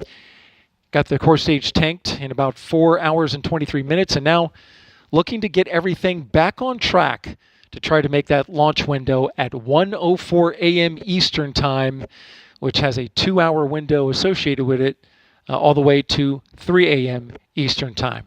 That's the latest from the firing room. Megan, back to you. Thank you, Daryl. Now, there may not be astronauts aboard the Orion spacecraft for this flight test, but there are some passengers there with very important missions. Inside the Orion spacecraft, as we fly around the moon, we have some cool experiments going on to help us understand what the environment is like. Although there's no humans aboard Artemis 1, we do have a few special passengers aboard that will help us pave the way for future Artemis missions. So there's basically 3 occupants riding. You can kind of think about it like 3 astronauts. We have a moonikin. We will also have 2 torsos that are learning about the moon and learning about the environment for our astronauts before they go. We have a mannequin on Artemis 1. We call him our moonikin for short. That moonikin is called Commander Moonikin Campos. The name is actually in homage to Arturo Campos, who was an important person who helped bring the Apollo 13 capsule home. The moonikin will sit in the commander's seat, and it will wear a suit just like our astronauts will wear. Moonikin Campos is actually weighted to simulate an actual human aboard the Orion spacecraft. So it will help us understand what our astronauts will experience as they go to the moon and home. The Orion Crew Survival System suit and the Orion seat were designed simultaneously to fit together as a seamless package. The actual design of the suit was built into the Orion seat, such that when they're in the seat, it is a true cocoon of protection for them. During this test flight, the seat will actually be instrumented with accelerometers. Sensors that tell us how much the chair is shaking during launch and re-entry, and how many G-forces or gravitational forces it experiences. We expect Commander Moonikin Campos to have a very exciting ride on his way to orbit. The thrill of launch, the experience of weightlessness, the excitement of landing. What we learn on Artemis 1 with our mannequins assistants will help us better understand how a human will actually behave in the seat, both for landing and for launch, to allow us to ensure their safety.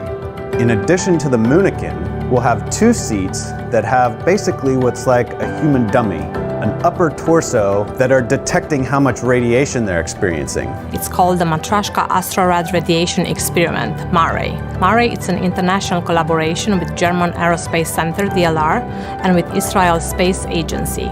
The MARE experiment consists of 2 anthropomorphic phantoms called Helga and Zohar that are simulating a female body in a space radiation environment. One of those will be wearing a safety vest, the Astrorad radiation vest, that we hope will help protect our astronauts from radiation. Each one of the 2 phantoms will be equipped with about 20 battery-operated radiation instruments. So between the 2, we'll be able to determine how well we can protect our astronauts from radiation events. Space radiation is a mix of high-energy, heavy-charged particles that originate from the sun. To put things in perspective, 1 year of Earth exposure to cosmic rays is equivalent with 1 day of space radiation exposure in deep space.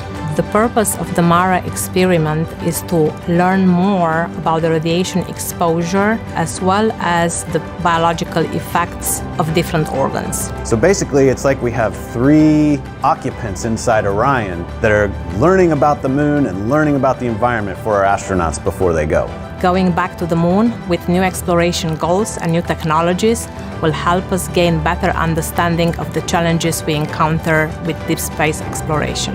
We will have to develop new technology and solutions to meet really difficult challenges. But that's what NASA does. That's what Artemis is all about.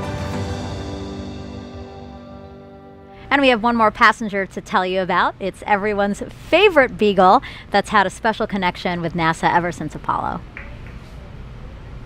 Artemis is NASA's plan to go back to the moon, and Snoopy is to be the zero gravity indicator. A zero-G or zero gravity indicator demonstrates the moment that the crew in the spacecraft reach weightlessness. Snoopy is about to take his first trip around the moon. The relationship with NASA and Snoopy goes back about 50 years since the Apollo days. He was the face of the safety campaign, the icon for NASA's culture of safety and mission success. So NASA and Peanuts have a Space Act agreement. And we collaborate together on STEM content. And we really were excited when it was decided that Snoopy would be the zero gravity indicator on Artemis 1. We wanted to go all out, so we created a custom Snoopy. And the spacesuit is actually made out of material worn by the NASA astronauts. Everything was done with extreme detail. They cut patterns for his suit, even how his collar worked and how the NASA Meatball logo looked. We're very excited. I'm personally very excited. I can't contain the excitement I am feeling about this day. Snoopy is going farther in space than he's ever been before. This is a day that we've all been waiting for. It's fantastic.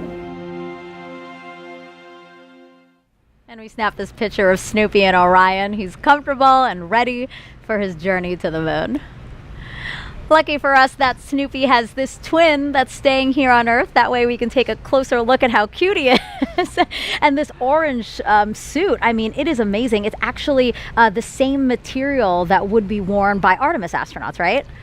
Yeah, you know, the suits we'll be wearing in Artemis ultimately are an update of the suits that the shuttle crews wore. That they're this iconic orange color, and we've updated them though with new technologies and also new crew capabilities so that they can best protect the crew in our return to the moon. I actually got to work with that suit team before my assignment, that's cool. And so the suit's kind of near and dear to my heart. Yeah, I think we have a picture of you wearing the suit as part of when you were helping to design it, right? Yeah, so I was our representation from the crew office, from the astronaut office, to the engineering team that's working on putting this suit together. So I got the chance to wear it for some of the early testing, and it is an amazing suit, and it'll protect us while we're in the vehicle. Cool. So what was your zero-G indicator? Yeah, like the video mentioned, we always choose stuffed animals. So we actually had a turtle. We named her Pfau, which is German for peacock. And we chose that because Raj and I are from the turtle training class. So we thought it would be fun to have a sea turtle as our zero-G indicator. But we wanted to have a nod to Matthias, who is a German astronaut, so that's what we gave her a German name, and Tom, who's from the peacock class. So she's peacock colored, and it kind of worked for everybody. I was about to ask, I was like, wait, why is it German for peacock, but it's a turtle? Yeah, exactly. Now I get it. Was diplomacy, crew diplomacy Now move. I get it. So we had turtle, we have Snoopy here. Why is it always toys? I think the tradition goes back to crews taking stuffed animals from their children and sometimes flying the stuffed animals of their kids. That still happens to this day when a crew selects a zero-G indicator, but they're convenient because they're nice and soft. So if you're going to allow something to bounce around in the capsule, you want to make sure that it won't hurt the crew or any of the equipment. And they're cute. I mean, come on. Who doesn't want a mascot? Makes you smile, yeah. Absolutely. Well, NASA's workforce has changed over the last 50 years. For Artemis 1 today, women make up 30% of the launch team. But when we first stepped on the moon with Apollo 11 in 1969, take a look at this picture here. You see this woman highlighted near the center there? That's going to be Joanne Morgan, and she was the only woman in the firing room. She now has a special message for the Artemis generation. Hello, I'm Joanne Morgan, and I am so excited for Artemis 1. This flight test will bring new knowledge to people on Earth, and I'm thrilled to see such a diverse team at the LCC making it happen. Firing Room 1 is a different sight today than when I was on console for Apollo 11. I was totally focused on doing my job and never thought about being the only woman in the room. Today, women at NASA are center directors and launch and flight directors and have substantial roles in engineering, science, and technical areas. This is so important for a new generation, the Artemis generation, to see how individuals are leaders and contributors to the mission, and for youth across America and the planet to see this as well. After 50 years, it is gratifying to see this change, and I can't wait to see what you all accomplish together. New century, new generation, new mission to the moon and beyond. Godspeed, Artemis team and Artemis 1. I think it's so great that we know she's following along and interested in this mission too. Yeah, it's so awesome to see the women who have come before us at NASA and paved the way for a much more diverse team to contribute to these amazing missions. Yeah, and speaking of women breaking the mold, before serving as a NASA astronaut, I know you were a naval officer and a member of the first class of women commissioned to the submarine community. How amazing is that? I mean, what would you say as you look at these pictures? What would you say to women, young girls who might be thinking, hey, I might want to join a predominantly male field? Yeah, I was just really lucky to be in the right place at the right time. I was a senior at the Naval Academy when they announced that they were going to change the policy and allow us to serve aboard submarines. But even before that change happened, I knew that I was passionate about serving in that role and I was dreaming about it. So I think allowing yourself to really examine what your passions are and be brave enough to dream that you could actually do those things. I had awesome mentors who encouraged me along the way and told me never close a door on yourself. You always want to put yourself in the roles you're most passionate about, especially if you're going to challenge yourself. Doing something you love that's hard is so much better than doing something that you're not as well suited to. So I was just lucky I had some awesome leaders in my life who encouraged me to be brave enough to dream so that when those opportunities presented themselves, I was ready to take them on. Yeah, no, that's great. Having mentors is always so important because, yes, sometimes you don't know what path to take, especially if you're blazing your own. So it's always so nice to have somebody to talk through some of that. Absolutely. 52 minutes until the opening of the 2-hour window for Artemis 1 today. Once it soars off the launch pad, our colleagues over in Houston will take over. Leah, how are things looking in mission control right now?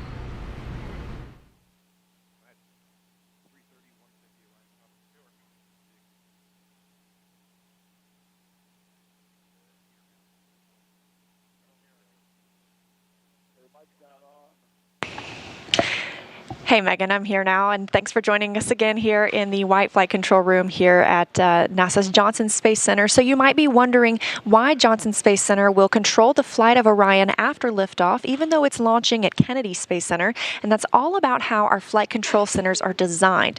Launch control is at Kennedy, while mission control is in Houston, and we also have the SLS Engineering Support Center at NASA's Marshall Space Flight Center. Ever since the Gemini 4 mission in 1965, all flights have been commanded from Houston after launch, so we have the infrastructure and the experience here at Johnson Space Center to work through long-duration missions with, or in this case, without crew. Additionally, launches must be conducted over water rather than over populated areas, which makes Kennedy Space Center a prime location. Again, we're ready to jump into action once SLS takes flight, and this room will be staffed around the clock until Orion splashes down at the end of the mission. We're excited to continue that work today with Artemis 1 and throughout the Artemis program, but for now, we'll turn it back over to you, Megan and Kayla. Now, the fully stacked SLS and Orion system was rolled from the vehicle assembly building to the launch pad about 2 weeks ago. We captured this video of the 4-mile, 9-hour journey. It took a special transporter and a special team of people to make it happen.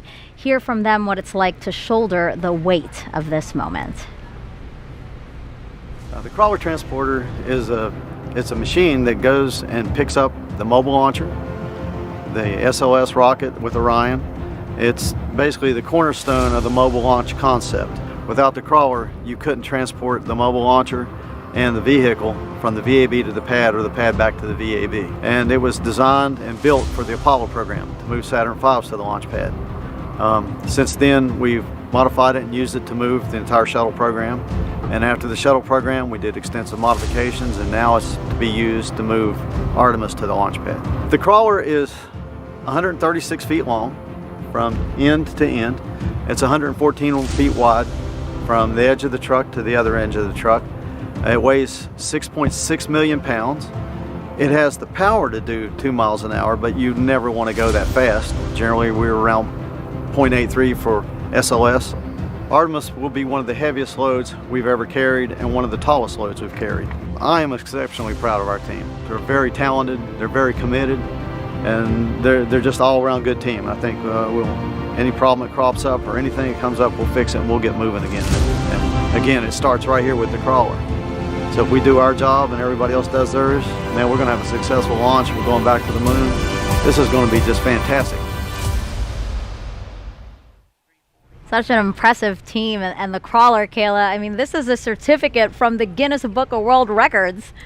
Yeah, it's pretty cool getting recognized for the heaviest self-powered vehicle in the world at 3,106 tons. That's amazing. It's amazing. I know. We were just talking about how awesome the crawler is. I mean, it was retrofitted. It was created in the Apollo for the Apollo missions, and it was updated, modified for shuttle, and now it's been modified for Artemis. It's just really an amazing machine, and the people who keep it maintained and operate it. Like, I'm so glad that we could feature them today. Absolutely. All right, so we are 48 minutes and counting again from that opening of the 2-hour window we have today. Kayla, if you thought you were excited, you have got to check out this video here.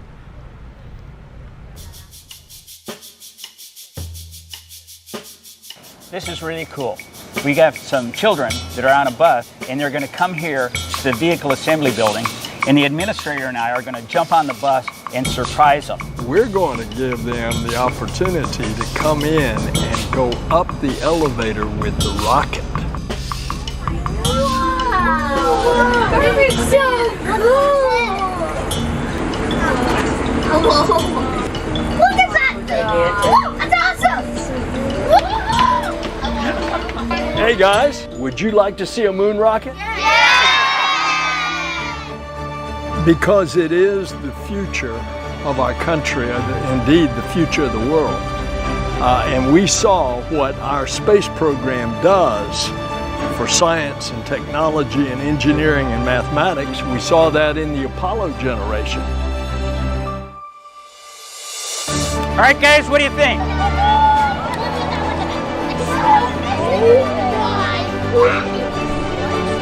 What I hope to achieve today is inspiring a new generation.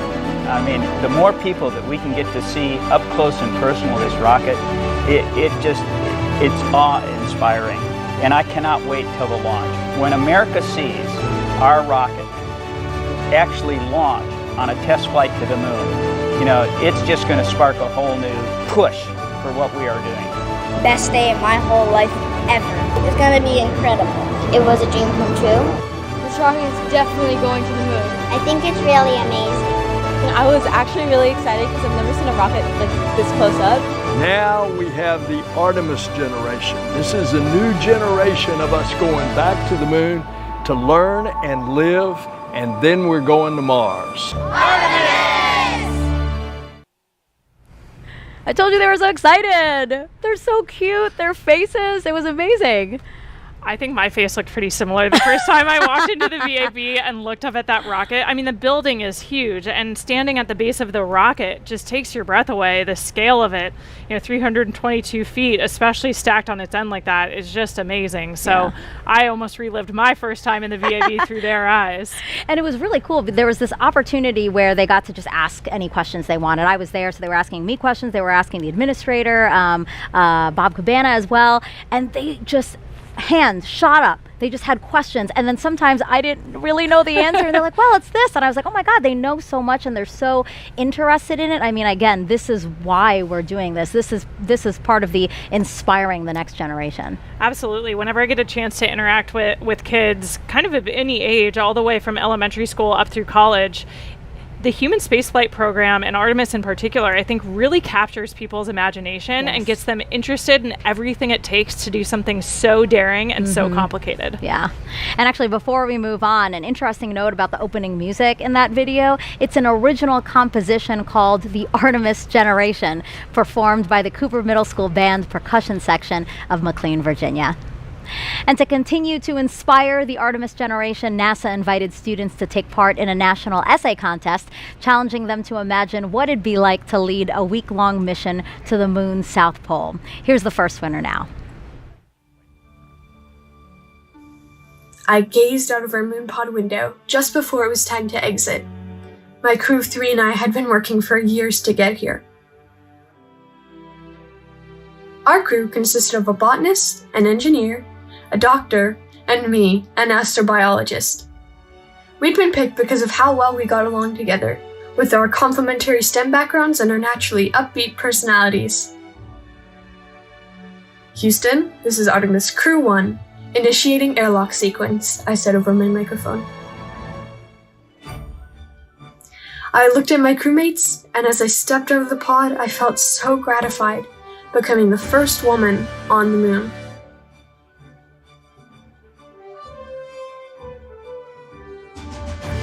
Our purpose was to set up a moon habitat containing the 4 things needed to keep a crew safe: oxygen and clean water, a waste disposal system, the veggie project for food, and a protective outside shell made of regolith and mycelium.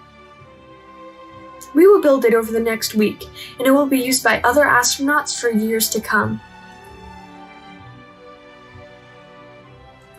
Embarking on this incredible adventure, I couldn't help but be grateful to be given this opportunity to lead the most remarkable crew and to know that I was a part of the Artemis generation.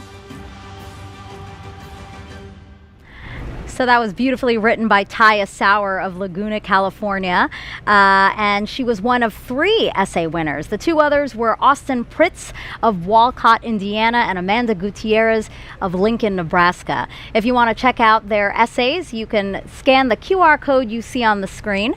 The 3 of them beat out nearly 14,000 students who submitted essays, so you definitely want to check out the other 2, again, by scanning this QR code. So right now you're looking live at right outside of Kennedy Space Center's visitor complex. We have plenty of bleachers set out to accommodate, as you can see, a lot of guests that are hoping to see the launch today. So why don't we go in there and check back in with NASA's Leo Martin.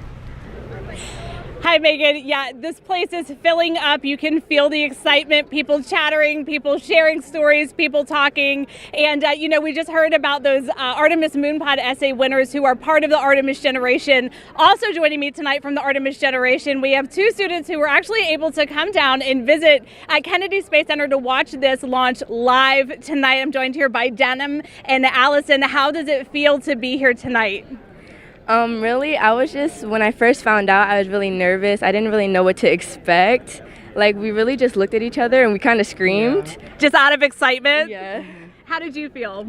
Honestly, it was amazing. It was surreal. That we have this opportunity out of so many people who applied for this. It was outstanding. And you guys actually got to take a tour of Kennedy Space Center a little bit earlier this week. What was something that you got to see that was just really outstanding? I think it was the shuttle experience, how it is when the rocket ship goes up with people in it. It was honestly really fun doing it and learning how they feel at the moment. And Denim, what do you think it will be like to watch the world's most powerful rocket launch tonight from just across the river? Well, really, I don't really know what to expect because I've never really done this before, but I feel like it would really be outstanding. I might shed a little tear, but I don't really know. I'm really excited to be here, and it's amazing. It is amazing, and I don't think you're going to be the only one shedding tears tonight. Megan, we're super excited, eyes on Artemis, and we're ready to see the launch. Thanks so much, guys. Now, Kayla, are you ready for more questions from social media? We're getting them in. Always. All right, let's take a look at the screen now. We have another celebrity question. Hey, I'm Kiki Palmer, and I play Izzy Hawthorne in Pixar's Lightyear, and I can't wait to see Artemis 1 launch today. How will going back to the moon pave the way to Mars? Thank you, Kiki. Yeah, what an awesome question for tonight. I mean, the return to the moon is going to give us a chance to test all of the capabilities we need to operate on Mars. Mars is really far from home. It's going to take us 6 months just to get there, and that's with ideal planetary alignment and expected advances in propulsion technology. Then we'll spend about a year plus on the surface before it's 6 months home. And so the moon is a lot closer. We can get there in 3 days. The communications delay is a lot shorter, and so we can really test our operational concepts a lot closer to home. The moon's super far away. It's 250,000 miles, but that's way closer than Mars. So it's going to give us a chance to test all of our technologies so that we know what we need to develop in order to take that next step. Yeah, we call it the next giant step for a reason. Mars is very, very far, like you said. All right, let's take another question from social media. Kayla, what inspired you to be an astronaut? My journey was a little bit different than some of my colleagues. I didn't grow up specifically dreaming of becoming an astronaut. I don't know what the barrier was there. I was aware of and inspired by the space program, but I never allowed myself to dream of becoming an astronaut until I had served on a submarine, actually. I think that operational experience that's so similar to what we do in the space program, if you think about it, we're sending humans to live, work, and do something of importance in a place where people aren't supposed to be, the depths of the ocean or the vacuum of space. And so I think those experiences gave me the confidence to even dream that I could become an astronaut, and then inspired me to apply in the first place. And that doesn't deter you, again, being in a place where, we're not supposed to be, a confined space at that. Yeah, I think those parallels, I got a chance to meet an astronaut after serving on my submarine, Kay Heyer, who's also a Naval Academy graduate, class of 1981. And hearing about her experiences working on the space station really made me click. All of a sudden I said, the space station's a submarine in space. Yes. And it sounds silly, but I had never made that connection before. And once I did, I just couldn't stop dreaming about it. Oh, that's so cool. I love that your story isn't, the typical one, as you said. Okay, I think we have time for one more question. Is Snoopy ready and excited? Of course. I think like any crew member, Snoopy's been training for this moment. He knows what to expect in a nominal and an off-nominal launch and all the actions expected of him. So like any good crew member, he's ready to go. And he has his suit that's been tailored to him. It's especially made for him the way that the astronaut suits are especially made for them. So yeah, I think he's ready. Yeah. Seeing the moon up close, he's ready to go. So keep those questions coming. Use that hashtag Artemis and tweet or drop them in the comments wherever you're watching this broadcast. And don't forget those NASA Moon Snaps. Hashtag NASA Moon Snap for your moon-inspired content. Okay, we are now 37 minutes from the opening of our 2-hour launch window today. Let's check back in with Daryl with the launch team. Yeah, we've had a couple of issues that the launch team has been working, and we have an update on both of those. First of all, is the leak, the liquid hydrogen leak in the replenish valve out at the mobile launcher. We understand from the launch team that that leak has not recurred. The work that happened out at the pad is that the red crew and the work that they did out there remedied the leak. That's good news. And now the liquid hydrogen tank on the core stage is back in replenish at this moment. And the upper stage of the rocket, liquid hydrogen side, is in fast fill. You can see from the graphic there that we are back up to 100% over on the liquid hydrogen side on the right hand of the screen. On the left hand of the screen, you can see we have been in stable replenish for liquid oxygen. Now, with regards to the range, they reported that they had an issue to the NASA test director with their radar sight. Later found out that that was actually a bad Ethernet switch that was cutting out and not providing them the data. The range reported that they will swap out that bad switch, and they're currently working on that. They advised at the time, about a half hour ago, that it would take them about 70 minutes, or about 25 minutes into that work. They did just recently update the NASA test director to say that it's going to take them a little bit longer because they're going to need to re-verify this Ethernet equipment once they have it installed. Again, that work is ongoing, but at the moment, if we were launching right now, the range is no-go as a result of that bad Ethernet switch. The Dolly Loop file, which helps steer the Space Launch System through the upper atmosphere, has been uploaded to the rocket, and so we're good to go there in terms of other configurations that are ongoing. But we are continuing to monitor communications of the launch team about holding to the top of the window, currently slated for 1:04 a.m. Eastern Time. But we do have 2 hours, and we have yet to see whether or not the launch team is going to be able to make enough adjustments in order to hit the top of that window. No slip yet, but we're monitoring their work, and we'll give you an update when we have it. Back to you, Megan. Thank you, Daryl. Really great news about that leak. Kayla and I actually said, wow, that's really great news. So we'll wait on your next update. Let's go back live now to Kennedy Space Center's visitor complex, where we have NASA's Dan Hewitt inside there with our new moon board. Dan, let's focus in on Orion now. It has 3 main elements, right? That's right, Megan. And Orion is the spacecraft that's going to be carrying our Artemis astronauts off of planet Earth and then returning them home. As you said, 3 major components, so we'll jump in here at the top with the first one, the launch abort system. This is a critical safety feature on Orion, designed to pull the capsule away from the SLS stack in the event of an emergency on the pad or the way uphill. And it does that using 3 solid rocket motors. The first one, the abort motor, can fire within milliseconds of automatically detecting an issue, pulling the capsule away to a safe distance. After that, the attitude adjustment motor. This one will fire. We can cancel out any rates, put us into a nice stable glide before we get ready to fire the jettison motor. This is the one that will actually take the launch abort system off of Orion, allowing it to then deploy parachutes and parachute down to safety. I will note the jettison motor, the only one that fires no matter what on a normal mission. It's going to fire once we're high enough in the atmosphere. And for Artemis 1, that is the only motor on this that is active. The attitude and abort motors are inert for Artemis 1. And that's all focused on protecting this, the Orion crew module. This is where you have your astronauts physically inside. In the capsule, you have everything you need to keep a crew safe, happy, healthy, thriving in deep space. You have a pressurized environment, seats, crew displays, toilet, everything that you need. On the outside, couple of critical features. On the bottom, the heat shield. Remember, this is goal number 1 for this mission, is testing that heat shield. It's an ablative structure made to survive that fiery re-entry at the end of a mission. Along the outside, you see these small gray circles. Those are reaction control system thrusters. Orion can use that at the very end to control the yaw, pitch and roll as it's hurtling through the atmosphere. We have windows. You need windows to look outside. 2 on the front, 2 on the sides, 1 in the side hatch, 1 up top. in the very top docking hatch. Those are different layers of glass and acrylics for pressure and thermal control. We have a docking system, an uprighting system, parachutes, all for the very end of the mission. Third and final piece, down here at the bottom, the European Service Module. This has all of the propulsion assets for after SLS has done its job. Starting on the bottom, the large Orbital Maneuvering System engine. This is the one that's providing the most thrust for all of those key maneuvers around the moon. 8 auxiliary thrusters also around the aft to the bottom part of the service module to provide some additional push as well.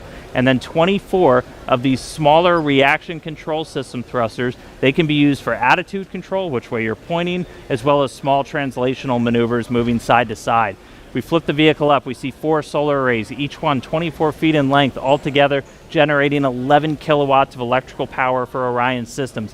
Inside the service module, you have tanks for things like the thermal control system, potable water when we have a crew on board, and also pressurized oxygen and nitrogen for an atmosphere, which gets fed through this umbilical here to the crew module, along with electrical lines. That's also what's going to separate us at the very end of the mission. So that's Orion. It's going to be making its first flight around the moon on Artemis 1. Can't wait to see it, taking those selfies around our lunar neighbor. Send it back over to you, Megan. Thanks, Dan. That last component Dan talked about, the European Service Module provided by the European Space Agency. Let's go to Jasmine for that. Thank you, Megan. We are back in Firing Room 2 with the Launch Control Center, and joining us now is Philippe Delou, ESA's Program Manager for the Orion European Service Module. You have quite the title there, a big title for a big job, I'm sure. We are very glad to have you here, and we understand that the European Service Module is powering Orion that's going to send humanity farther than ever before. Philippe, how is it getting us there? Yeah, thank you. Good evening, everyone. So yes, the service module accommodates the propulsion system that contains among the tanks and the pressurization of the system the engine, all the engines, 33 engines in total, among which the main engine, which is going to perform the burns to put Orion into the moon orbit and then back on the trajectory to return to Earth. The other engines are used for attitude correction during, attitude control and trajectory correction during the travel to the moon. In addition to the propulsion system, the service module generates the power and distributes the electricity to the crew module and the service module equipment so that they can operate. And the third function is the thermal control of the system. The service module accommodates radiators to reject the heat that is produced by all the equipment and the crew that will eventually be in the Orion. Finally, not on Artemis 1, but on future Artemis mission, it will have tanks to store the crew consumable, the water, the oxygen, and the nitrogen. Right. So we understand, too, that you are monitoring launch here in Firing Room 2 with us. And you also have a team. We're going to bring up a picture of that team right now, or a live look inside ESA's control room in the Netherlands. So can you tell us, what is your team working on today? Yes. Well, the ESA team is not only back in the Netherlands, it's one aspect, but we have also a significant team in the control room in Johnson, in the Mer control room. And their role is to monitor the telemetry from the service module to make sure that all parameters are within their nominal behavior, that the operations are performed also nominally, and for sure identify if something goes wrong, if something goes not nominal. And if something non-nominal is identified, then they will have the role to support the NASA team to troubleshoot the anomaly and prepare the recommendation to be brought to the mission management team for a decision on how to operate the vehicle forward. Great. We're really glad to hear that your teams are monitoring here, Johnson in the Netherlands as well. And this has been a huge collaboration. There were 10 countries that contributed to the European Service Module. Can you tell me about that teamwork? Indeed, it was a real teamwork of about 60 companies across 10 European countries. Together with the prime contractor, we have selected the finest companies available in Europe to build a state-of-the-art equipment which is needed to go back to the moon with humans. Right, we're going back to the moon and farther even beyond. Thank you so much, Philippe. I really appreciate you being here tonight. You're welcome. Thank you very much. Of course, of course. Megan, back to you. Now it's time to check back in with Mission Control in Houston. Leah, how are things over there? Things are good over here at Johnson Space Center, which is just one part of an agency-wide effort with many NASA programs doing their part to make future missions a reality.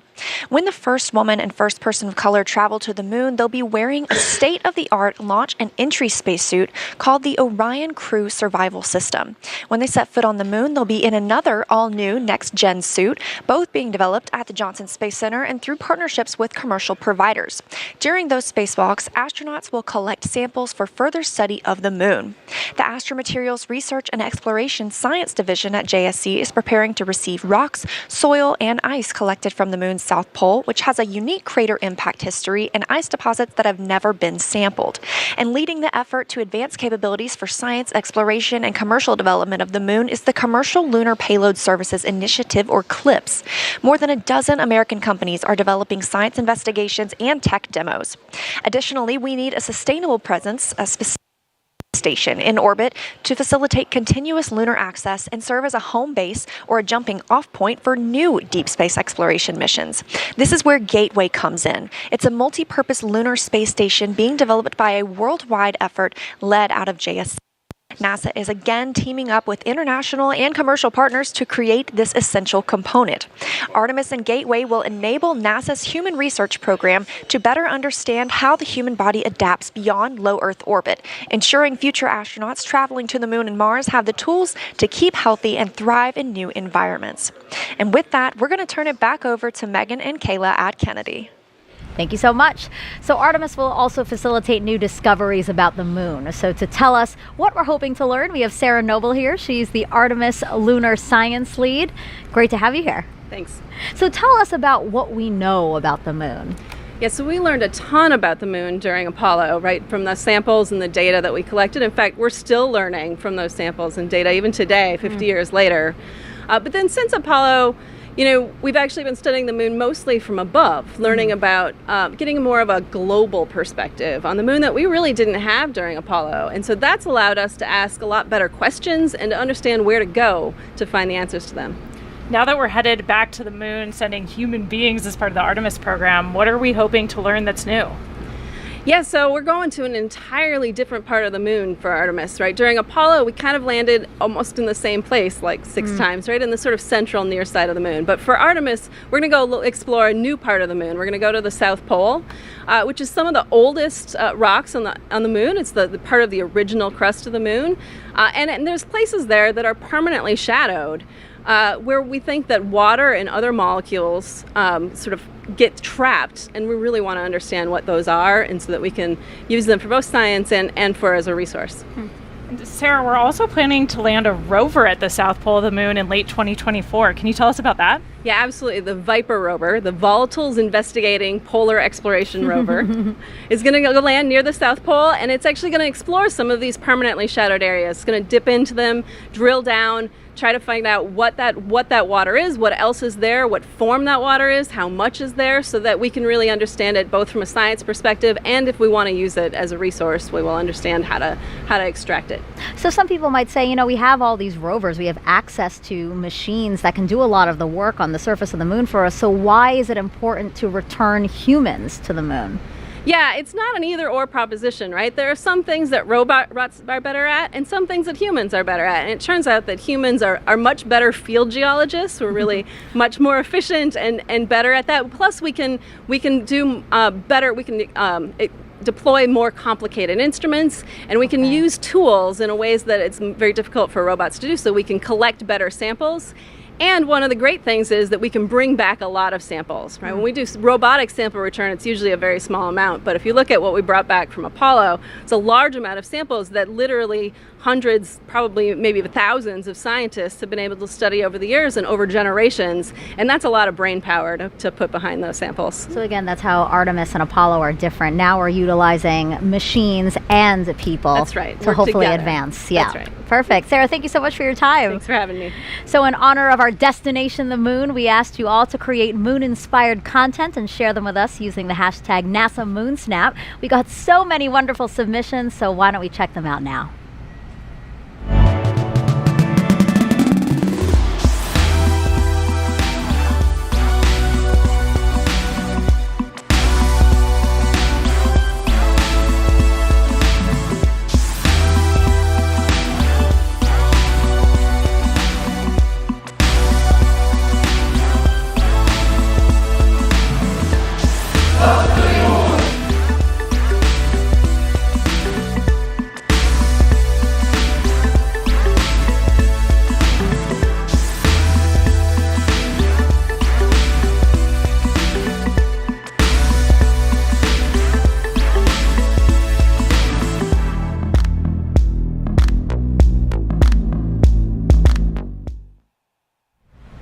That was a really cool look at all the different kinds of creations, recipes, and also art, and it was great to see what people submitted. Yeah, it's awesome to see the creativity out there and how people are engaging with this mission in so many different ways. Yeah. So I know that you didn't submit it yet, but you did create a moon snap, so to say. So why don't we take a look at that picture?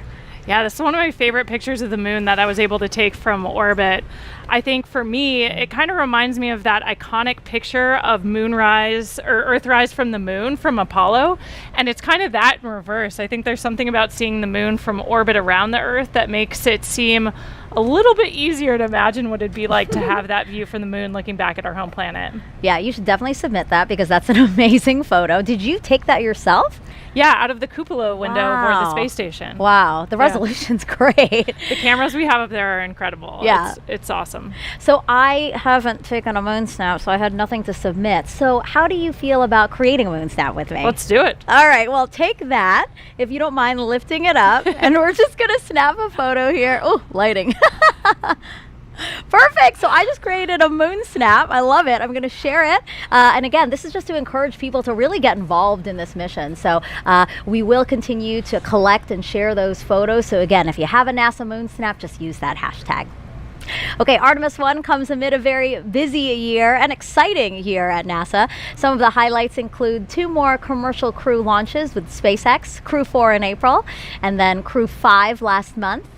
In May, NASA and Boeing flew OFT-2, the second uncrewed flight test of the Starliner capsule. The goal is to certify the capsule for regular flights to the International Space Station after a crewed flight test next year.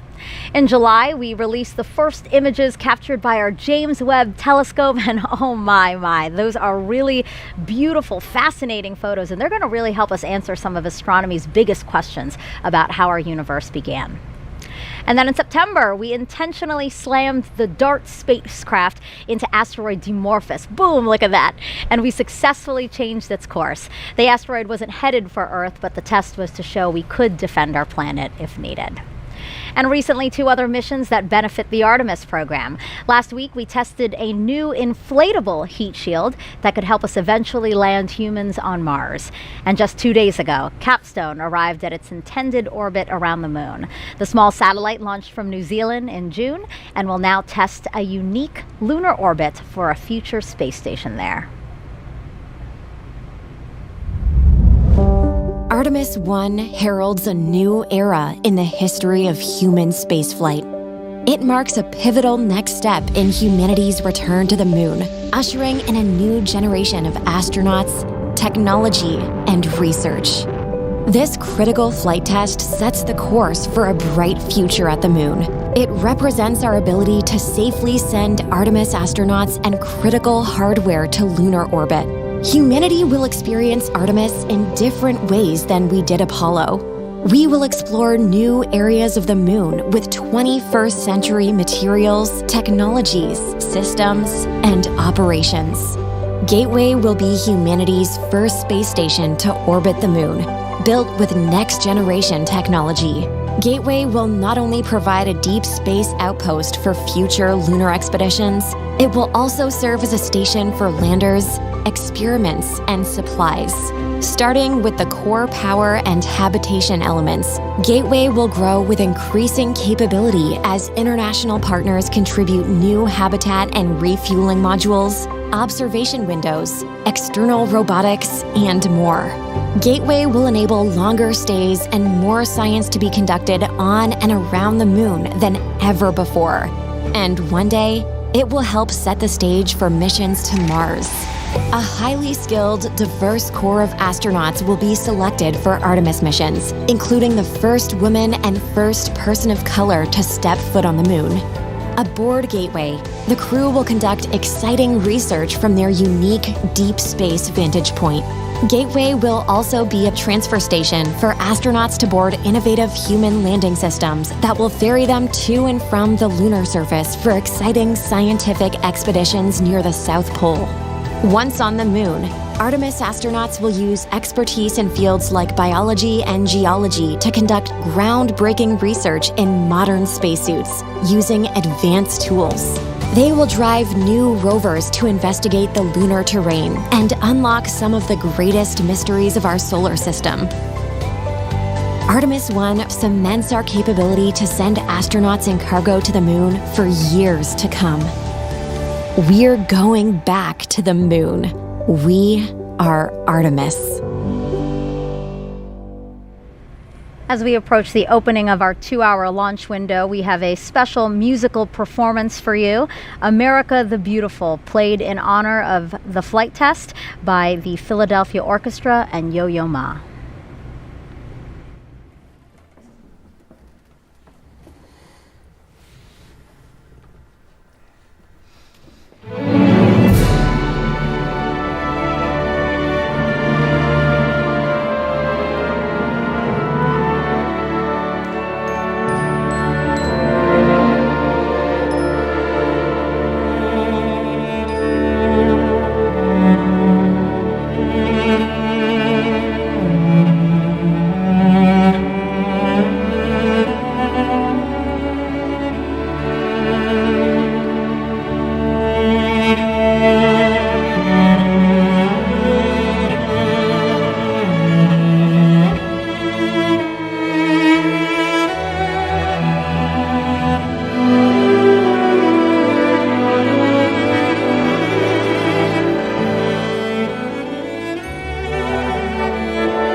Truly beautiful performance. It really has me feeling quite emotional right now. Yeah, perfect tribute for tonight's launch. You know, it's just it gives me a sense of pride, really, to just remember that our country continues to lead our nation in space exploration. And as such, the White House is closely watching this historic launch.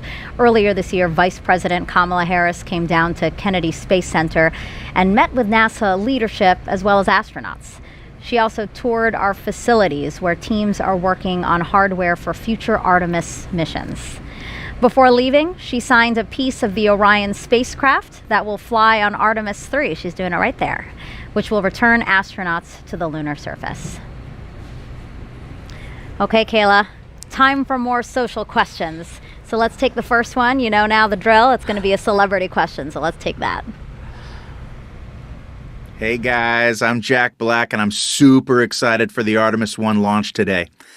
I was part of a little movie called Apollo 10.5, A Space-Age Childhood, and I have a few burning queries.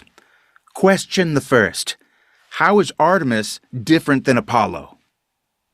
Artemis is different than Apollo because we're returning to the moon, but this time we're going to stay. So rather than a short visit where we can do some amazing science, but it was pretty limited by these short visits, kind of a small area of the moon, we're going to the South Pole and we're going to learn how to live there long term. So we're going to be building habitats, we're going to have rovers, we're going to have all of this infrastructure on the moon supporting scientific discovery, but also that next big step to Mars. I love seeing celebrities also take part and ask questions because it really shows that this is something that's captivating a lot of people. So that was really fun to see Jack Black. Also, query the first. That was funny. All right, let's go to the second question. How does it feel in space? Being in space is amazing. I mean, for us launching to orbit around the Earth and then go to the space station where I just was for 6 months, we're in an apparent microgravity environment. So for us, it feels like we're weightless, like we're floating. So you have to relearn how to live and work in that space. But once you get used to it, it's a lot of fun. Yeah, we were just talking, Jessica Watkins, another NASA astronaut, was just here. And she was saying that actually when you came back on Earth, that was an adjustment as well because you got so used to living on the space station. Yeah, the transition home was actually a lot harder for me than the transition up there because our vestibular systems kind of remap. We start ignoring all the sensors in our inner ear that tell us how our bodies are moving because the space environment is so strange, but we really need that on Earth to balance and control our bodies. Sure. So when we get back, it takes a couple of days before we feel comfortable again. Really interesting. Thanks so much for those. Okay, so we are 10 minutes until the opening of our 2-hour launch window today. So why don't we head back over to Daryl. Daryl, tell us what's happening now. Yeah, Megan, we actually have about 10 minutes before we go into a half-hour hold. That half-hour hold is part of the L clock, and what you see on your monitor right now, I believe, is the T clock. So in about 10 minutes, we'll hold for a half hour, and currently the launch team is trying to evaluate how much of a delay may result from some issues that we've been facing over the past hour. Just to recap those, we had a leak in a replenish valve on the mobile launcher that feeds into the liquid hydrogen core stage tank. That's been resolved. The leak has been fixed, and we're moving forward. Currently, the upper stage of the rocket for liquid hydrogen is roughly 78% at the moment. So that is tracking. Progress continues there. The core stage has been topped off, and now both liquid oxygen and liquid hydrogen are 100%, along with the upper stage of the liquid hydrogen side of the equation. So we're just waiting on the complete tanking of the upper stage liquid hydrogen. Now, with regards to the range issue that we had, we just got an update from the range, the 45th Space Wing officer reporting in to the NASA test director that the Ethernet switch has been replaced. This problematic switch took down their ability to see radar from one of their assets, which is key in getting acquisition and signal for the flight termination system if it were to be needed. Of course, this is a critical system that has to be tested before we can launch. So at the moment, we're looking still at a 1:04 a.m. Eastern Time launch, but it is pretty clear from the work that is ahead that it looks like we're going to slip into that window. How much exactly, we don't have an accurate calculation from the launch team as of right now. But of course, we're anticipating that. So for the moment, you see on your clock now, we are in the T-minus 10-minute hold. We just entered that, and now roughly we're looking at 28 minutes to resume terminal count, the launch team will assess what work needs to be done, how that syncs up with the range getting back online with their equipment, and then we should have a new T0 for you soon. That's the latest from Firing Room 1 here at the Kennedy Space Center. Megan, back to you. So things are obviously still very dynamic. We're going to come back to Daryl as much as possible. Now, to understand where we are going, we have to know where we have been. To do that, we spoke to some of the special few who walked on the moon and those who sent them. We choose to go to the moon in this decade and do the other things, not because they are easy, but because they are hard. Because that goal will serve to organize and measure the best of our energies and skills. It's been 50 years since we've been to the moon, and we've got a great program called Artemis. We're going back. The Apollo program was a test for the American people that you can do what you set out to do. All it took was turning to it and making it happen. We are go for a mission to the moon at this time. Engines on 5, 4, 3, 2. All engines running. Launch commit. Liftoff. We have liftoff 49 minutes past the hour. I think the characteristic that I remember most of the Saturn V was the noise. The noise was enormous and it was almost impossible to communicate. We're go, train tight, we're go. Tranquility Base here, the Eagle has landed. The landing to me was a great celebration. The nation was almost euphoric. It's one small step for man, one giant leap for mankind. There are so many things that we could eventually learn about our universe and the spacecraft that we use exploring.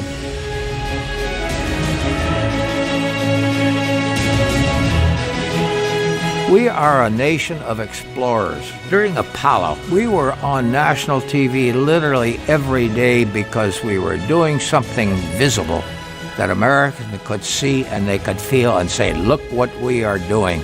And I believe Artemis is going to come up and say, look what we are capable of and what we are doing now.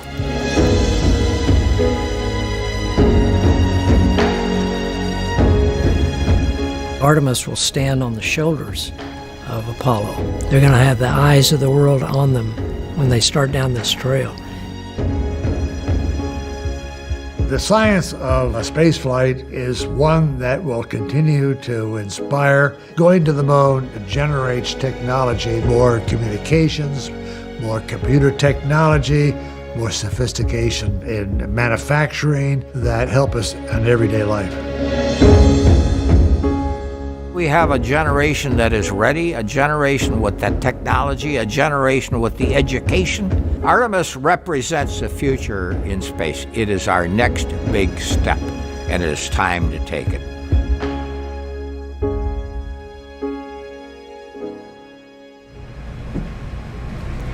If you're just joining us, welcome to NASA's Kennedy Space Center, where we are showing you a live look of another visitor center. This is the U.S. Space and Rocket Center. Wow, take a look at all of those people who are there hoping to watch the launch today. You know, this is the visitor center for the Marshall Space Flight Center in Huntsville, Alabama. That center played a crucial role in contributing to the Artemis program, so I'm not surprised that there are a bunch of people there watching.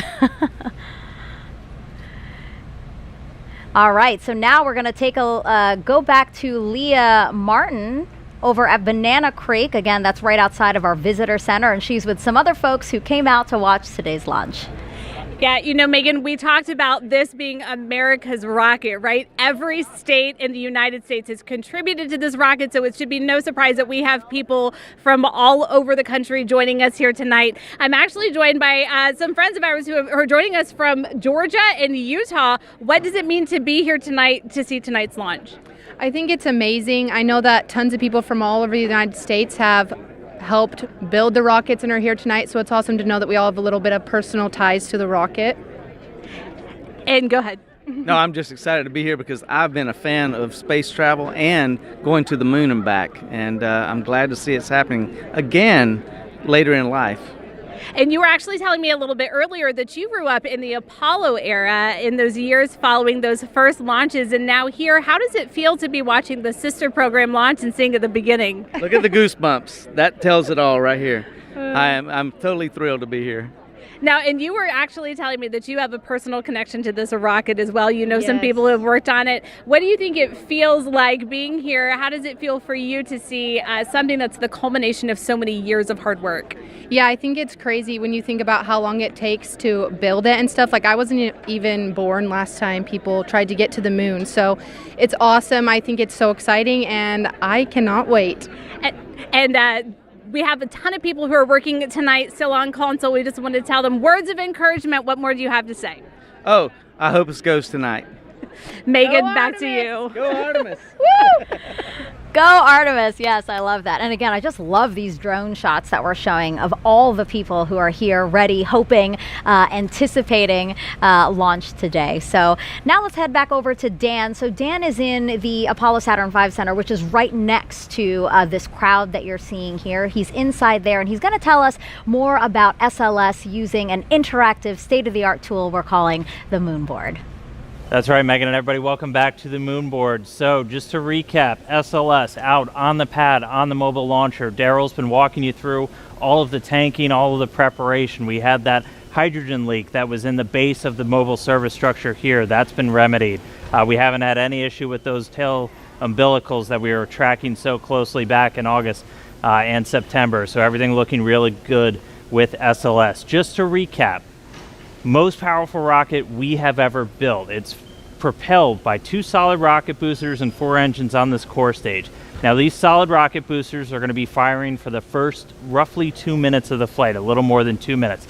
And we call them solids because of the type of propellant in there. If you forgot it already, it's aluminum powder, ammonium perchlorate, and polybutadiene acrylonitrile. It's a binding agent that's inside. Solid propellants are extremely stable. They're very reliable. But once you ignite them, they're going to keep burning. You can't really throttle them up and down like you can with liquid-fueled engines. You can throttle just based off of the distribution. So you basically put more propellant in some areas and less in others as you're trying to really throttle the rocket down, which we do as we go through things like max Q, maximum dynamic pressure. And just a reminder, as these things are firing, they can steer, they can gimbal. The bottom part here, gimbal just means you can really direct, and they're providing 90% of the steering as SLS is making the flight uphill, and more than 75% of the thrust with those two firing at the same time. And again, they're attached to this. This is the core stage, 212 feet tall, the largest single stage we've ever constructed. It's been through the green run test, a lot of preparation for this flight today, and it is propelled by these 4 RS-25 engines. Now these are liquid fueled rocket engines, so you have a fuel and an oxidizer, and one of the great things about liquid fuel is you can throttle them in real time. You could kind of like the gas in your car, you can go faster or a little bit slower. So these throttle up to 104% of their rated thrust at the time of liftoff. We throttle them down as we go through max Q, so the maximum amount of pressure on SLS in the way uphill, and then throttle them back up until they've consumed all of their propellants. And they're consuming that propellant at more than 1,500 gallons a second. That is just an astronomical amount of fuel that's running through these engines to produce that thrust. Each of these up to 500,000 pounds each during their operation.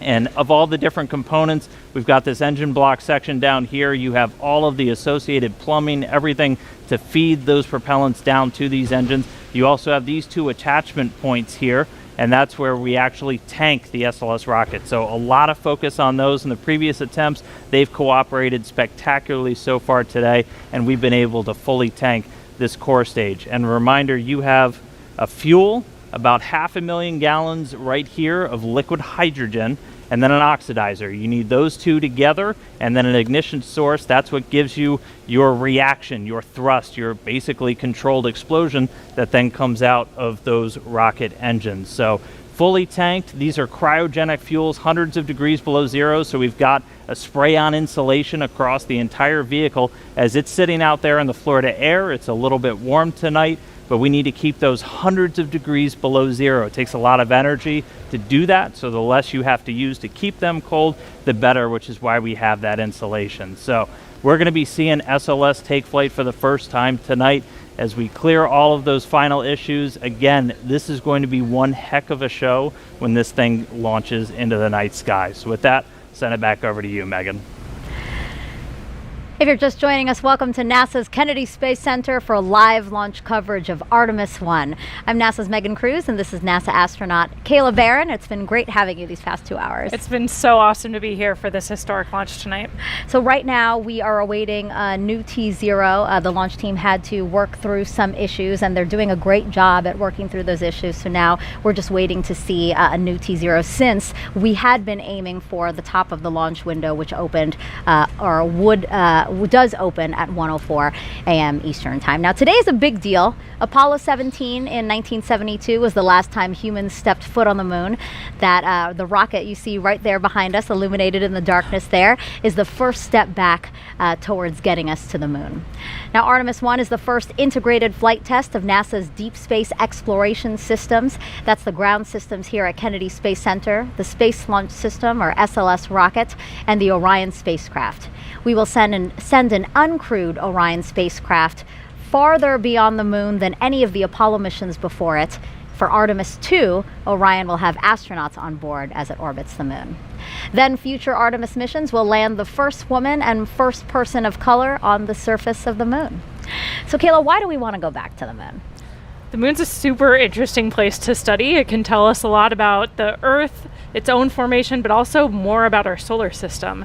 And we also want to return, this time in an international partnership, for a permanent presence on the lunar surface that'll teach us everything we need to know to travel onto Mars. Mm-hmm. And what about for you? I mean, you have the possibility of maybe being selected for those future missions, because the Artemis program can choose from any of you guys, any of the NASA astronauts.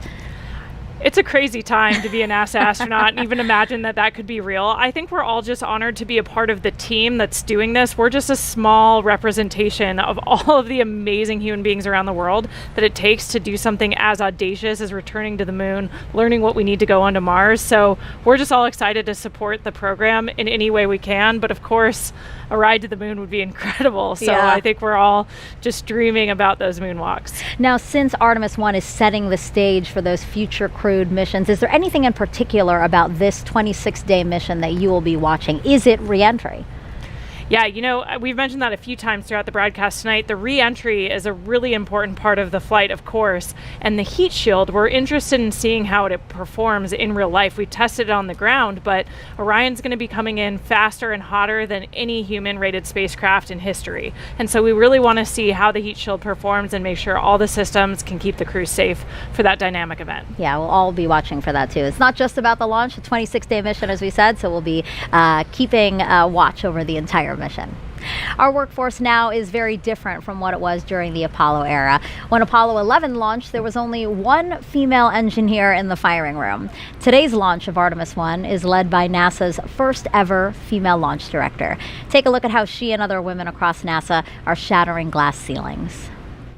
When I was a little girl, I wanted to be an astronaut, a scientist, a doctor, a fighter pilot. When I was a little girl, I wanted to grow up to be strong and independent. When we were asked to draw a picture of what we wanted to be when we grew up, I drew an astronaut standing on the surface of the moon. All I thought about was when I was going to get to NASA.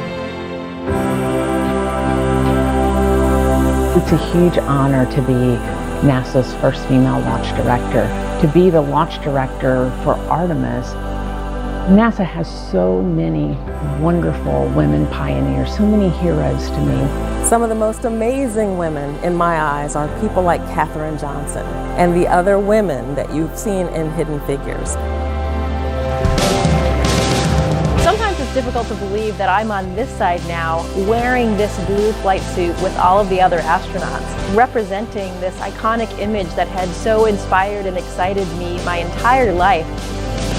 Being of South Asian heritage, Kalpana Chawla was just such a big thing for me growing up. I've always looked up to Sally Ride and Mae Jemison, who really laid the foundation to allow people like me to be in the position that I am now. All of these women were pushing those boundaries and breaking those glass ceilings. Now, of course, there are some fantastic women in leadership positions that inspire me every day. So much has changed since the Apollo program. During the Apollo 11 launch, we had one woman, one out of 400 engineers in the room.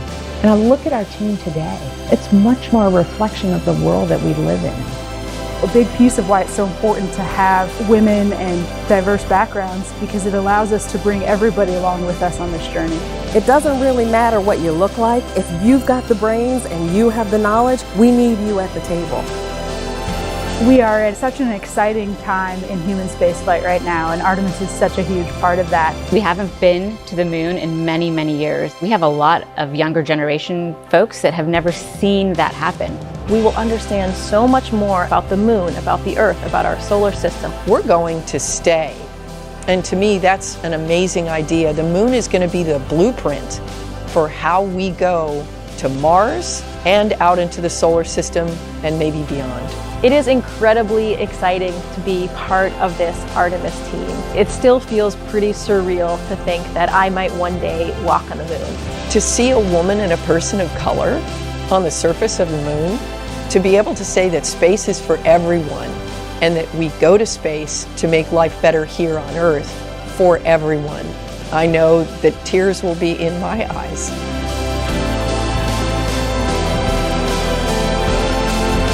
My message to women and girls out there is to find your passion, whatever that is. Don't let anyone tell you what you can do or can't do. Only you can realize your dreams. Space is for everyone. And if me being in this role helps to send that message, I think that's a great thing. And I just actually love that I don't feel like a woman at NASA. I just feel like a person at NASA. The women of NASA are Artemis, and we make a difference every day. I am NASA's Spacewalk Office Hardware Manager. I'm the Program Scientist for Space Biology. I'm the Director of NASA's Johnson Space Center. I am Artemis. I am Artemis. 私は Artemis です。 Yo soy Artemis. As some Artemis. Ana. Je suis. Ich bin I Artemis. am Artemis. I am Artemis. I just love the way that that video ends with you and all these other women saying, I am Artemis. What do you think? Why is it so powerful to just hear those three words, I am Artemis? Why does that resonate so much? I think it just represents how far we've come since the Apollo era and how we take advantage of the incredible diversity our country has to offer. Having seats at the table for everyone, you know, spaces for everyone. You heard that a few times in the video, and I think we're proving that out every single day in our work, not just at NASA, but with our international partners. I think it's so important to our ability to succeed on these really complex missions. Yeah, I thought that was a very powerful video, and I'm glad that people got that message, young girls in particular. Another person who you saw in that video is Pam Melroy. She's a former astronaut and NASA's deputy administrator. So why don't we head over to Jasmine Hopkins, because Pam is there with her now. Thank you so much, Megan. Yes, I'm honored now to be joined by Pam Melroy, NASA Deputy Administrator. This is just a fantastic night. We just saw that powerful video with you among so many of the great women here at NASA. What is so important about us now being ready to send, you know, the first woman, the first person of color to the moon? Yeah, I loved watching that video. Just inspires me. So many of those women are my friends, but also they're just such fantastic engineers and scientists and just so many roles at the agency. I've always thought one of the strongest teams that you could ever find is a family. And families have men and women, and so our teams are stronger, I think, when we have that balance and that diversity. So that was exciting. But for me, I was a part of the Apollo generation, and I was very inspired by, you know, Neil Armstrong and Buzz Aldrin and Mike Collins on Apollo 11 and all the Apollo astronauts. I just cannot even imagine the inspiration, though, for a little girl. I mean, it never occurred to me that I wanted to be an astronaut, but of course there were no women astronauts then. I think what's going to happen now with the Artemis generation is that first woman and the first person of color is just going to have a huge impact on the next generation. Right. We are just watching with bated breath, and I know that it's going to mean so much to little kids to look up to them. And we understand, too, this is a huge, I mean, when we launch Artemis, it's going to be a global accomplishment. We have the Artemis Accords, which are helping us make sure we explore peacefully. Can you tell us more about those? Yeah, it's really important, actually, especially because unlike in Apollo, where it was actually just a few countries that had the capability to go to space, now those capabilities are proliferating throughout the world. And so what we do with the rocket is really important, and how we go is just as important. And how we go is as teams and with our partners, and with a sense of the responsibility that we have as we go out into the solar system to do it peacefully for scientific purposes and responsibly. Right. Pam, you have a great sense of teamwork, and this is definitely not our first time. You know, there's a lot of things that go into testing out a first-time vehicle. There's actually dynamic activity going on right now. So how does this first flight test of SLS compare to other first times, with Shuttle or with Saturn V before that? Well, I can do even better as a test pilot, right? So there's a history there. In fact, the amazing thing about this is, so first flight of a first aircraft, you actually taxi it out to the end of the runway and then run down the runway and come back and check all the data. And then you might take off once and go around the pattern and come back and land. This is a little bit like taking off and going to fly a full mission on your very first flight of an aircraft. And so everything has to be right.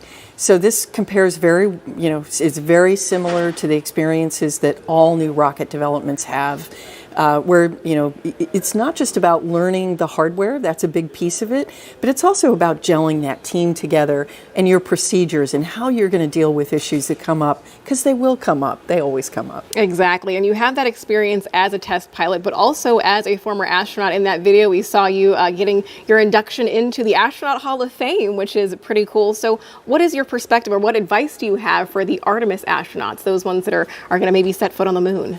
Oh, well, they don't need my advice. I'd love to elbow them out of the way and go to the moon too. But they are fantastic. I mean, I'm so proud of all of our astronauts. I was just talking to Jessica Watkins, who just came back on Crew 4. This generation is prepared, ready, and excited. And I think they're really excited that we're putting science front and center in the Artemis program too. We're going to learn so much about the solar system from the moon, and even about the Earth. And so I think the astronauts are really excited about doing that hands-on science, and they are ready to go. Right, I know they're ready to go, and maybe you are as well. But Artemis 1 is just the beginning. Then we have Artemis 2 and on. We're learning so much. What do you think about this just forward movement that we're making right now?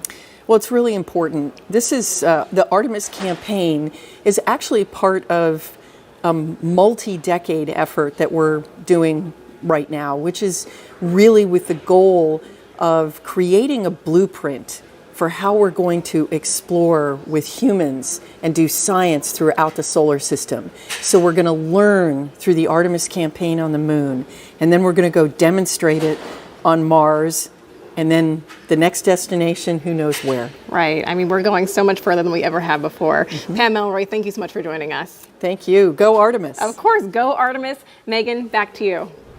Thank you both for that interview. Now, teams over at NASA's Johnson Space Center are also monitoring today's launch attempt. So why don't we go back over there with Leah to tell us what's going on over there. Thanks, Megan. And you're right. Teams here in Mission Control Houston continue to monitor today's events. Again, they will really kick into action once we have liftoff, and they'll remain on console all the way through splashdown. But quickly, I have to show you something, a little show and tell. It makes me feel like the coolest kid in school. I've got a moon rock here. I hope you can get a good shot of it. It is from Apollo 15, 1971. And when it was brought back to Earth, it was part of a larger rock. In total, it was 21 pounds. This is, of of course, a smaller section of that. But we're looking forward to the Artemis program and being able to go back to the moon so that we can continue to gather these kinds of samples, but this time at the lunar South Pole. We've never been there, and we've never brought samples back from that area, so we're really excited to see what might differ in those samples and the ones that we have here. Now, of course, we've got a whole laboratory of scientists that are able to study all of those samples. We just opened some up for the first time earlier this year, so that we're able to test with new technology everything that we can learn about these samples that we brought back now 50 years ago. So hopefully within the next few years, we're bringing some new ones back to use that same experimental process on and tell us a little bit more about the moon. But just had to show this off. Apollo 15 moon rock. We're looking forward to having some Artemis ones here at Johnson Space Center. With that, I will send it back to you at KSC. You were a cool kid before you even had the moon rock, so. But now you're even a cooler kid. Now, the name Artemis was chosen because in Greek mythology, she's the twin sister of Apollo. NASA's Leah Martin is over at the nearby Kennedy Space Center Visitor Complex, where thousands have gathered to watch today's launch attempt. Hi, Megan.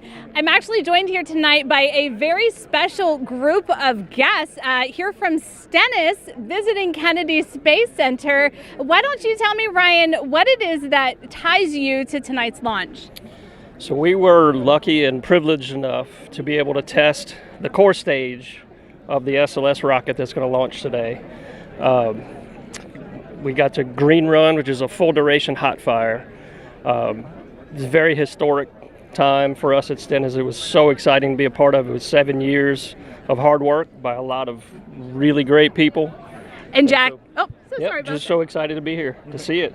And Jack, you were actually telling me that you know firsthand, how much work has gone into tonight's launch. What does it feel like to be here tonight, seeing the rocket fully integrated on the pad, ready to go? Man, I'm just incredibly grateful to be a part of this history and just really excited to see this thing launch.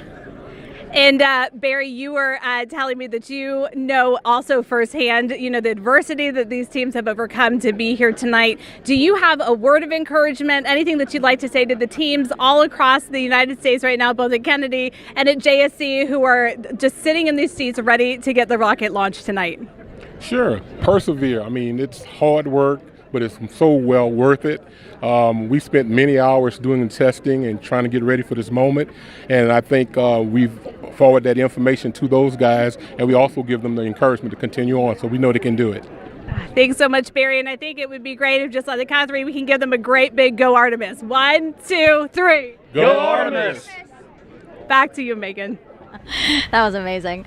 And that's just, people who were actually able to come here to Florida. There's many people who are joining us from around the world who couldn't obviously make the trip out here. So let's take a look at some of those watch parties there. Here's Space Center Houston. It's the visitor center over for Johnson Space Center in Houston. And you can see a lot of people there after hours because that visitor center is closed right now. People are waving. I love it. Wow, look at that.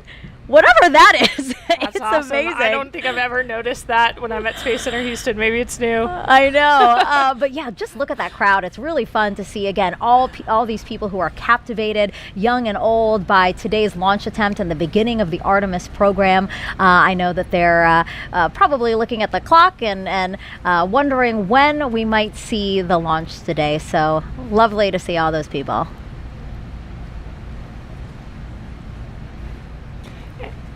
And there's the Space and Rocket Center, where we have a ton of people waving their flags, cheering us on tonight for this incredible launch this evening. I love that. They totally look like cheerleaders, and they're embracing it. I love it. And yeah, this is the U.S. Space and Rocket Center. This is the visitor center over in Huntsville, Alabama. As I've said before,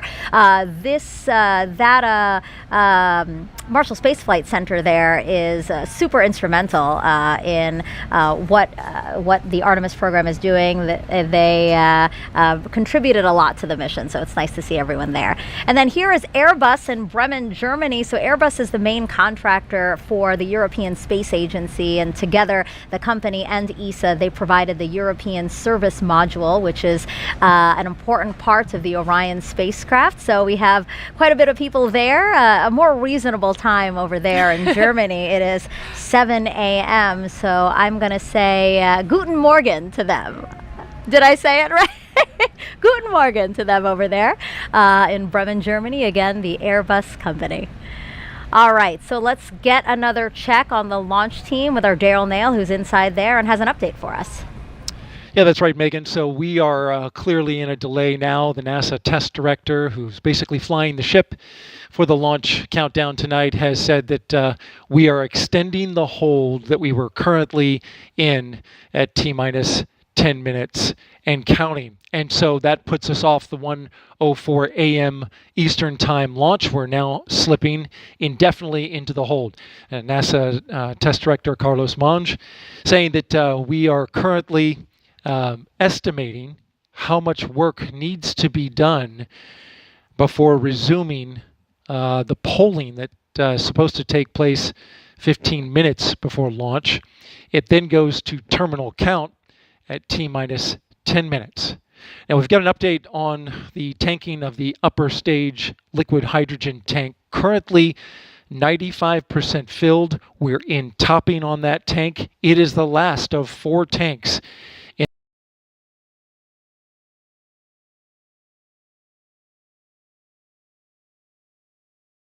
the Space Launch System that needed to be completely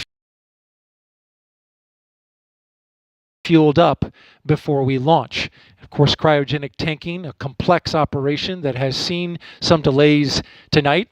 We had a roughly hour delay after a replenish valve on the core stage liquid hydrogen side required hands-on work by a Red Crew team that went out to the launch pad and tightened down some bolts on the valve and got it fixed before leaving the launch pad, and then launch team verifying that that work was complete. Now currently we're awaiting some work with the range. The 45th Space Wing, which oversees the range here and makes sure that the airspace and the ocean out over the flight path is clear, and also has the responsibility to destruct the rocket should it go off track. They have been working on some issues with their equipment and sending a flight termination signal to the rocket. There is testing that must happen with the flight termination system that was delayed by a bad Ethernet switch. Switch has been changed out, and now the range is looking to start testing their connectivity to the rocket in order to preserve that safety function that they are responsible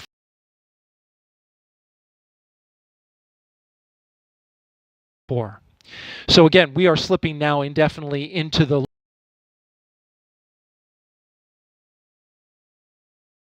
launch window. We're awaiting the launch team to evaluate just how much time is required to complete the work to get this rocket ready to launch. And of course, when we have a new T0 for you, we'll report that out right away. Megan, back to you. Daryl, thank you so much. As NASA prepares to explore the moon, here's a look at the spacesuits and tools that will help us to do that.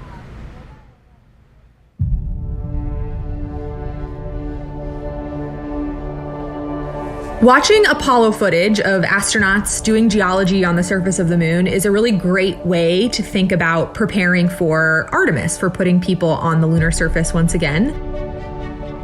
We learn a lot in how they did science operations on the moon and what it's like to work on the moon. You see them doing geology. You see them taking rock samples, putting in a drive tube to take a core sample. You see them bouncing along the surface of the moon on the lunar rover that they used in Apollo 15 through 17. So it's a great way to help drive technology development for the next generation.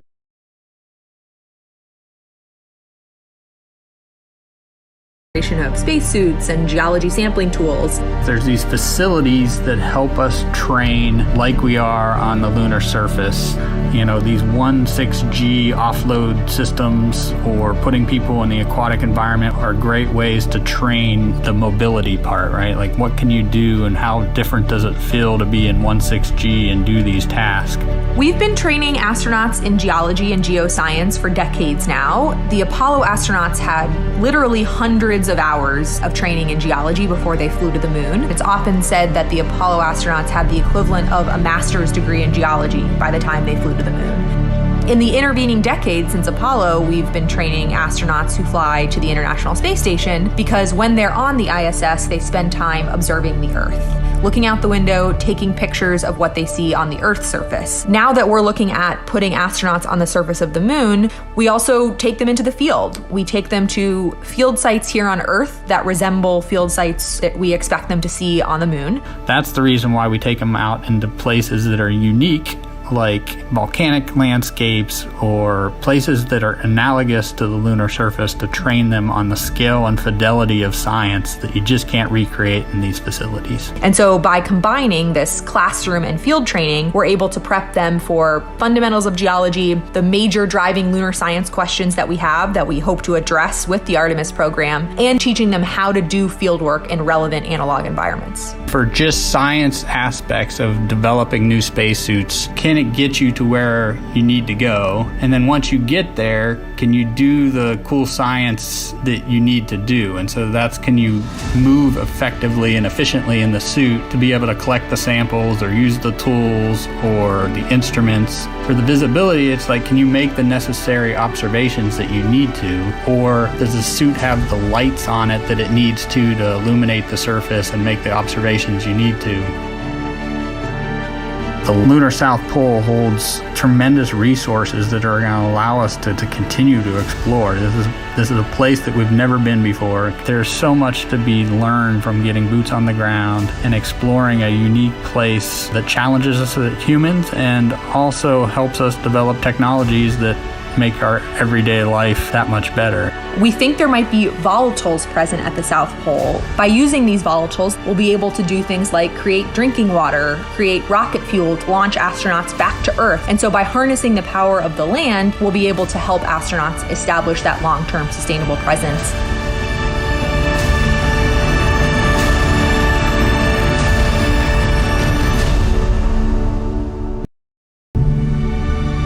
It's human nature to explore. Pushing our boundaries and exploring our universe is, I think, just one of those things that's just stuck in our human nature, and that we need to do it in order to understand the world around us, including our Earth and our solar system.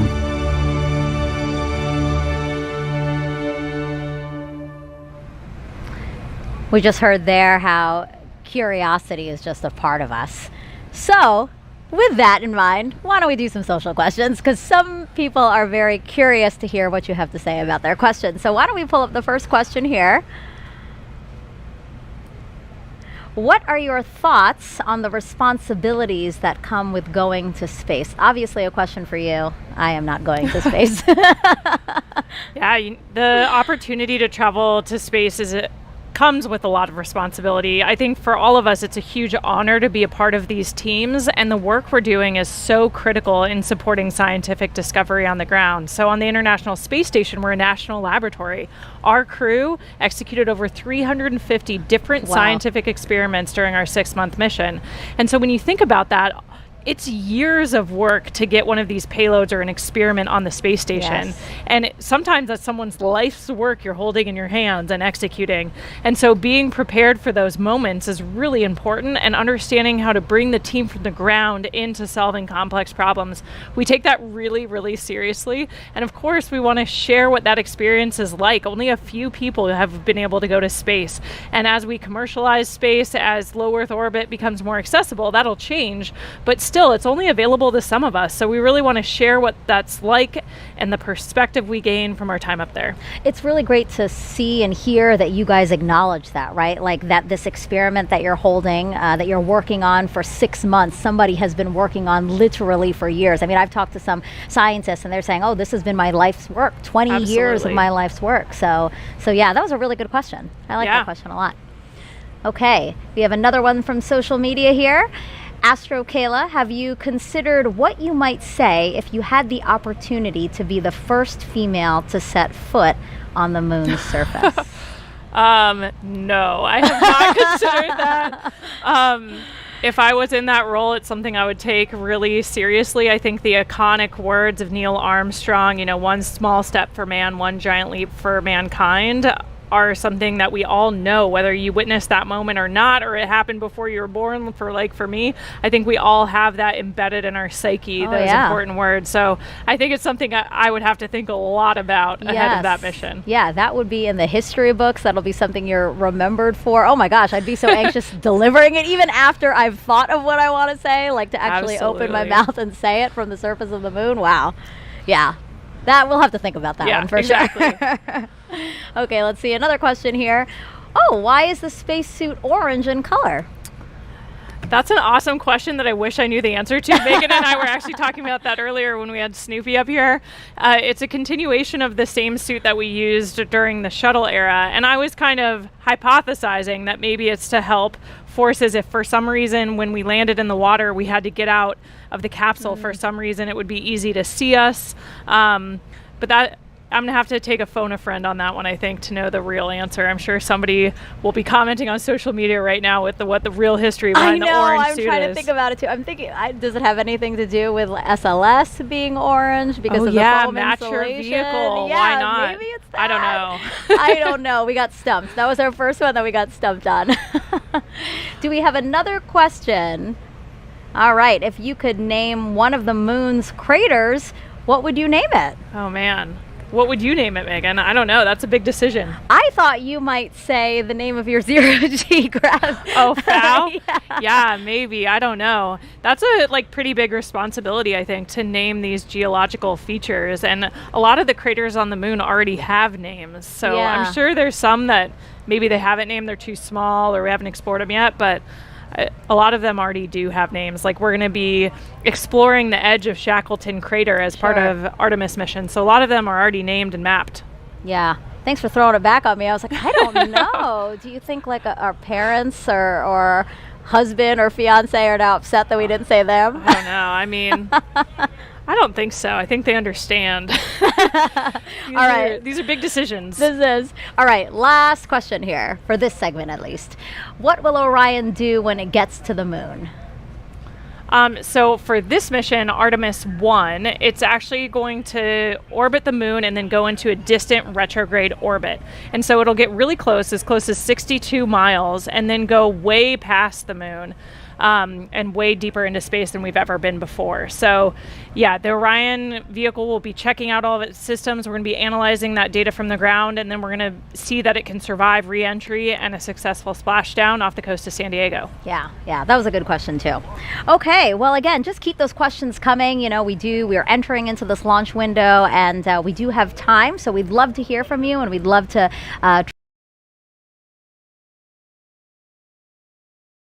try at least to answer most of your questions. So you've been hearing throughout the broadcast all the different science that returning to the moon will enable us to do. So there's actually something called the Prime 1 mining experiment, and that's going to robotically look for ice and other resources below the lunar surface. NASA's first Polar Resources ice mining experiment, also known as Prime 1, will robotically look for ice and other resources below the lunar surface. Thanks to data from spacecraft orbiting the moon, scientists believe that the polar regions contain water ice in the form of ice just below the surface. With the right technologies, that ice is a game-changing resource that can be mined and used to produce propellant and breathable oxygen for future explorers. Under NASA's Commercial Lunar Payload Services Initiative, the agency selected intuitive machines to fly and land Prime 1 on the moon's south pole. Prime 1 will land near the Shackleton Crater to drill into the lunar soil in an area that could contain water ice. Prime 1 is made up of two instruments, Trident, the regolith and ice drill for exploring new terrain, and M-SOLO, the mass spectrometer observing lunar operations. Trident will drill up to 3 feet into the lunar surface, extract lunar soil, and bring it up to the surface. Trident drills to its maximum depth in multiple phases, stopping at different increments. As it reaches each desired depth, it will pause and retract the drill string to deposit lunar soil on the surface for analysis. This is where M-Solo comes in. M-Solo is a commercial off-the-shelf mass spectrometer modified for spaceflight. It will evaluate the chemical elements and compounds released from the lunar soil for water and other chemical compounds. Trident will then proceed to the next specified depth and repeat the process until samples at all desired depths have been analyzed for water. If no ice is found where Prime 1 lands, NASA will still collect valuable information about drilling into the lunar soil for a future mission. NASA's Viper, the Volatiles Investigating Polar Exploration rover, will use Prime 1 technology on a mobile robot that will navigate the Moon's south pole searching for additional resources. Prime 1 data will help NASA assess lunar resources to inform future Artemis missions and a robust human presence on the Moon.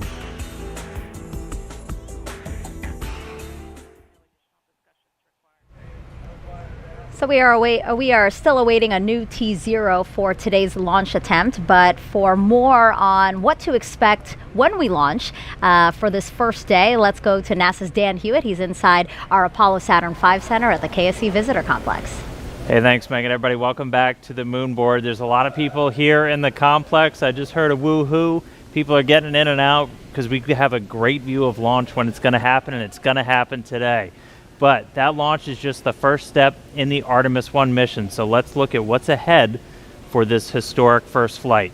As we just said, launch is step number 1. Those 4 RS-25 engines throttle up, followed shortly after by the 2 solid rocket boosters igniting, sending SLS and Orion skyward.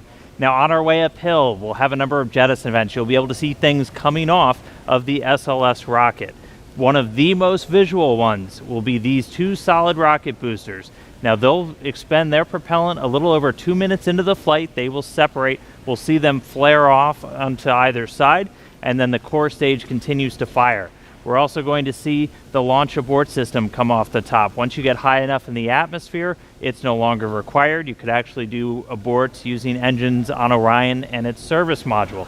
I will also note that on the launch abort system, it's got those 3 solid rocket motors. The jettison motor is active. The abort and the attitude ones are not for this flight. We don't have people, so we're not flying a fully active abort system. We also have 3 fairings that are there to protect Orion, the service module and the crew module, as we're flying up through the really dense parts of the Earth's atmosphere.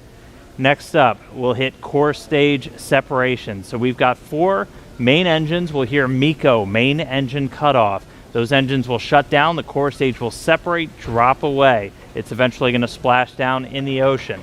And that hands over the propulsion duties to this, our upper stage, the Interim Cryogenic Propulsion Stage, or ICPS. Its first job is to execute what's known as a perigee raise maneuver. So the perigee is the lowest part of your orbit. You have a perigee, that's your low part, and an apogee, that's your highest point. We're going to raise up the perigee, and that's going to actually put us in a nice circular path around the planet. And while we're there, that gives us time to check out Orion. We're flying it in space for the second time, the first time in this fully integrated stack with SLS. We'll be able to look at all of Orion's systems, make sure those solar arrays are capturing the sun's energy and turning it into electrical power for Orion's systems, make sure the communications are working, all of our guidance, navigation, and control. That is your time to make sure you have a healthy spacecraft before you do something that is going to send it to the moon. And that's next up on our list. That's the trans-lunar injection. For today's launch profile, that's going to be a firing of about 18 minutes of that single engine on the upper stage. Now that engine optimized for a vacuum, it's producing about 24,000 pounds of thrust. So it's a pretty big engine, and it's doing that because we need enough energy to be able to send our payload, Orion, beyond low Earth orbit and send it on a path to head out to the moon. Now after that burn is complete, ICPS separates. It's going to do what's called a disposal burn.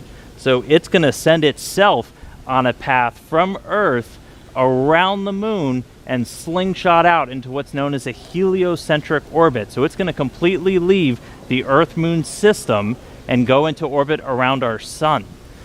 But after it separates, propulsion duties get handed over to the European Service Module, and it's got a couple of different engines that it's going to be using, and we're going to be testing those out just on day one. We're going to do what's called the Outbound Trajectory Correction Burn 1, and we'll do a couple of these trajectory corrections as we're flying out to the moon, but that first one is that first critical test of this large engine, the Orbital Maneuvering System engine. That's the one that has the most thrust, generating about 6,000 pounds of force in a vacuum, and that's what's going to be doing a lot of our maneuvers, or giving us that pushing power as we do these maneuvers around the moon to enter into what's known as distant retrograde orbit, or DRO, and that's this dotted line that you see around here.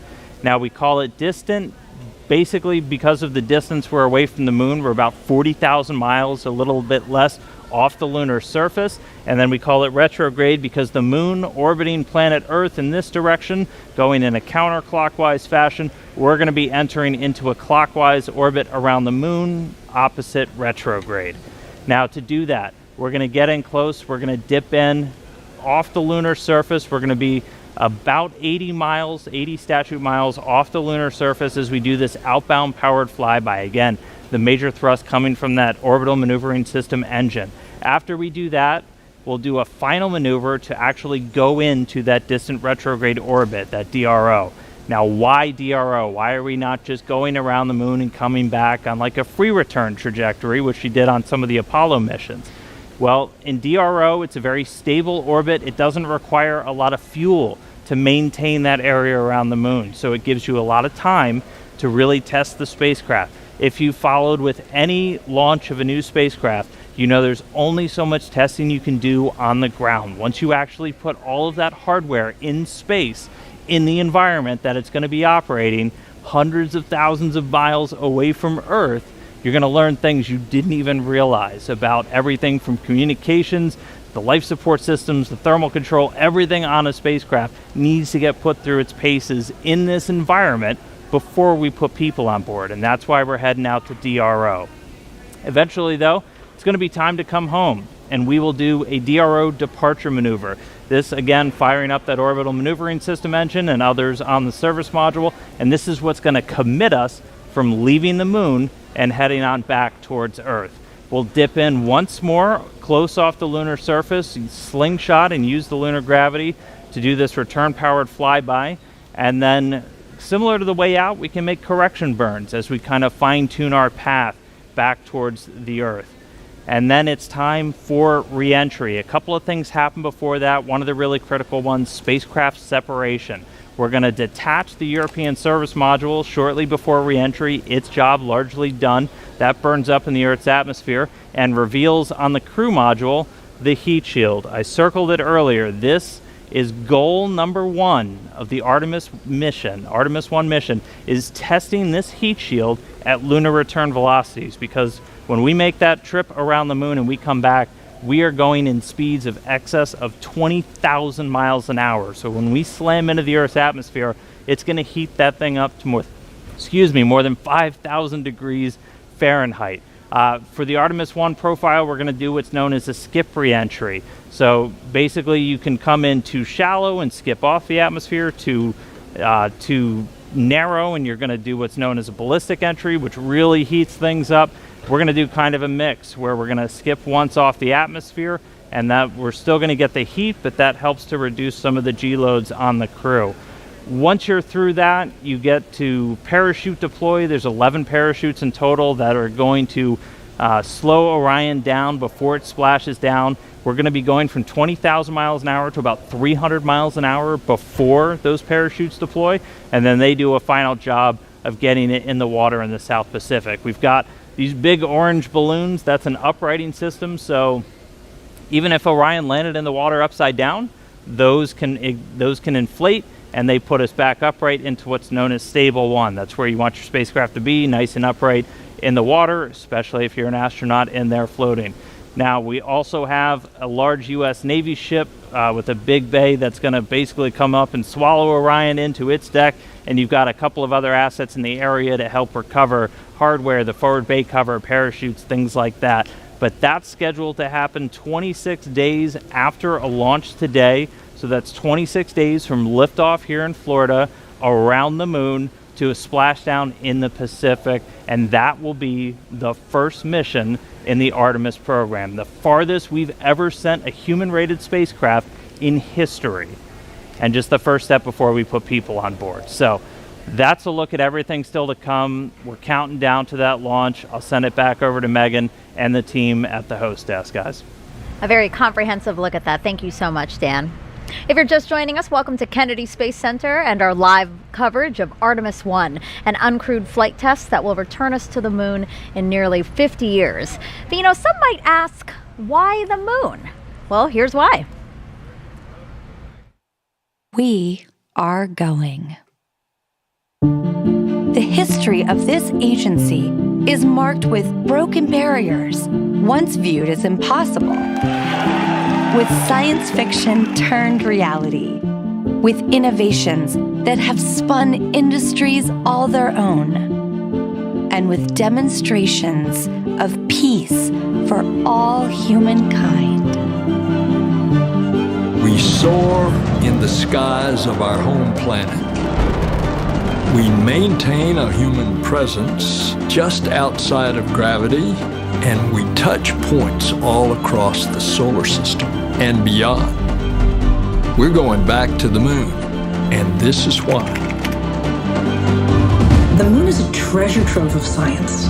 It holds opportunities for us to make discoveries about our home planet, about our sun, and about our solar system.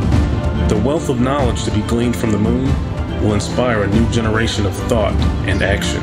Without fail, every major program and mission NASA has invested in has led to technologies and capabilities that have shaped our culture.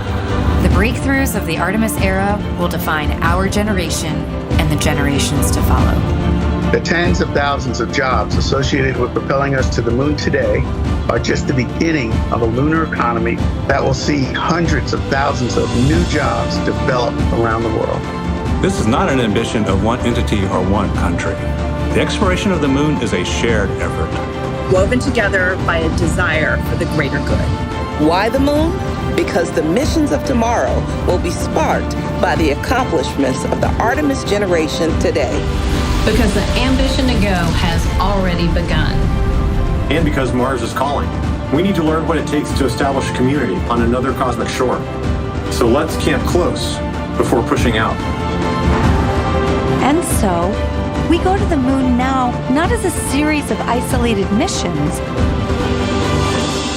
but to build a community on and around the moon capable of proving how to live on other worlds.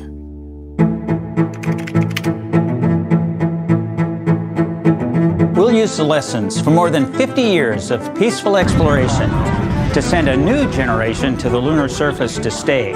We will anchor our efforts on the lunar South Pole to establish the Artemis Base Camp, positioning us for long-term science and exploration of the lunar surface. We will prove what it takes to assemble a complex ship in deep space. We will perfect descending down to and returning from a distant surface. We will learn how humans can survive and thrive in a partial gravity environment. With improved spacesuit designs, mobile habitats, and with reconnaissance robots pre-positioning and relocating supplies. We will learn how to utilize the resources we find on these other worlds, starting with finding water ice and purifying it into drinkable water. And refining that into hydrogen for fuel and oxygen to breathe. We will establish fission power plants on the surface of the moon, capable of supporting a growing community of efforts. And we will expand the logistics supply chain to enable commercial and international partners to resupply and refuel deep space outposts. None of this is simple or easy, but nothing in our history ever has been. The Eagle has landed. You got a bunch of guys about to turn blue. We're breathing again. Thanks a lot. This kind of continuous lunar presence is a natural extension of all that we've learned in low Earth orbit. And what we will accomplish there will ensure the monumental missions to Mars are within reach. As we ready the launch of the first Artemis mission, and as commercial companies ready their lunar landers for the first private payload deliveries, we have already begun to take the next step.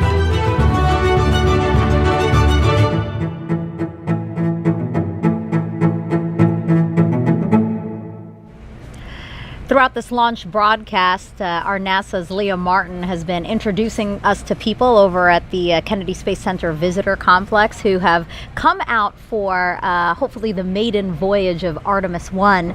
People from near and far, young and old, just really excited to hopefully see this historic flight. So now she's joined by somebody else who has a really interesting story. Leah, tell us about it. Megan, I think one of the most exciting things about being here tonight is being with people who are like-minded, who have such a strong tie to the history of our nation's space program and their love of spaceflight. And I actually struck up an amazing conversation with Scott here, and you were telling me about the special tie that you have to tonight's launch as well. Oh, yeah. I literally grew up with NASA. My father went to work with the NACA before NASA. Went to work for Dr. von Braun, followed him over to Marshall Space Flight Center, and became, when it became NASA, he worked on the Jupiter C, Redstone, Saturn 1, Saturn 5, and then because of that, he brought me here to see Apollo 11 launch. So that was my first launch. I was 5 years old. I loved it. Still remember the sound. That's about all. And then years later, through my flying career, I was able to bring my sons back with my friends that flew the shuttle, and they saw 5 launches and 4 landings.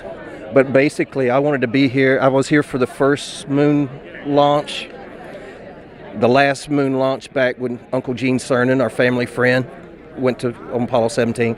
So I wanted to be here for this because it's kind of in our family, in our blood. And hopefully I'll be around for the next one when we go and land again. So that's incredible. So you have NASA actually in your DNA, grew up with the program. Yeah. I knew most of the German scientists. The kids sat in our lap, Dr. Ernst Stirlinger, and my father flew with von Braun because he was a general aviation pilot as well. So they'd get off work and fly. And they were in Life magazine together. National Geographic, so it was fun. I literally got to knew Al Shepard, all the Mercury, Gemini, Apollo guys, and it was an honor. I would have loved to have been an astronaut, but I went a different route, and but I can still come here and see them. We can, and we're so grateful, so thrilled to see you here tonight, and so excited that you will be able to actually compare the last launch and the sound of the last one with the one tonight. It's absolutely going to rock the sky. I want it to be even louder. I want to feel it. Yeah. Thanks so much for joining us tonight. It's been an honor to meet you. And Megan, we're going back to you. Leah, thank you so much for sharing that. That was such a fun story. Here we are now at Space Center Houston. This is a live look inside of the visitor center there. Lots of people hoping to see the launch today. I love this guy in the front with his NASA shirt representing. And again, just seeing children and young and old, just all these people who feel captivated and are excited about our next giant leap into deep space. So glad to have them here. Oh my gosh, I love this.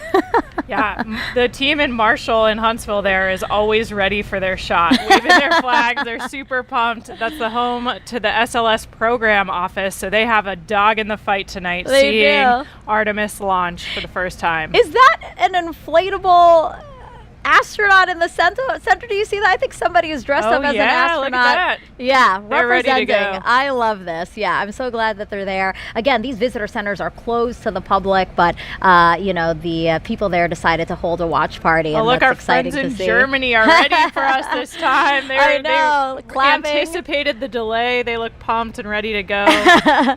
So these are employees of Airbus. Airbus is the main contractor for the European Space Agency, and together they provide provided the European service module for the Orion spacecraft. So really, we should be applauding them. They shouldn't be applauding.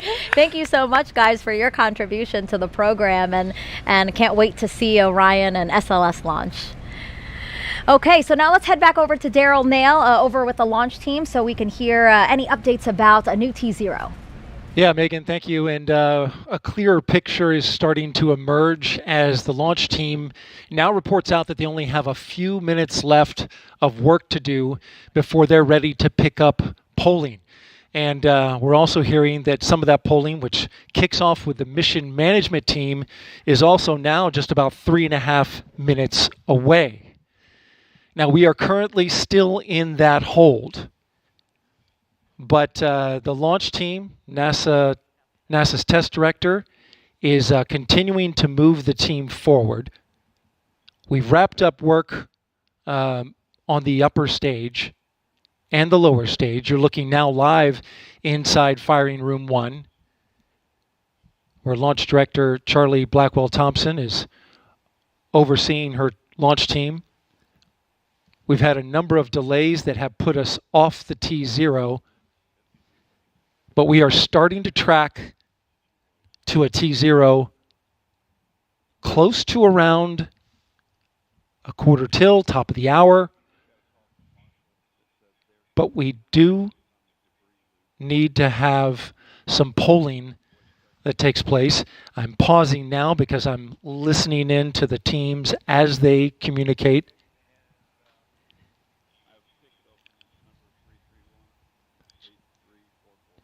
In this launch window, which we're currently 26 minutes into, and it's 2 hours long, it runs until 3:04 a.m. Eastern Time, we have what's called 40 cutouts. And in those cutouts, they range from about a second to about a minute. These are times where they can't launch. These cutouts must be accounted for when determining a new T0.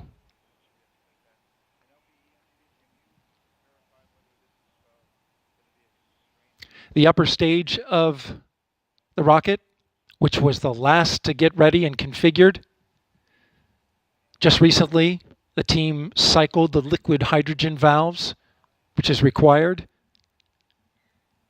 and they are currently working on the LO2 valves, liquid oxygen valves in the upper stage. That work is almost done.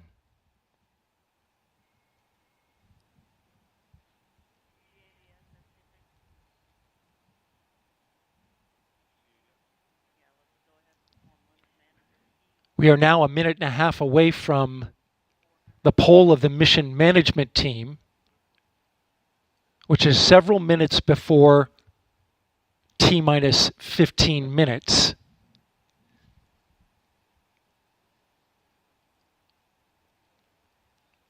When that poll starts, we'll get a clearer picture of our T0.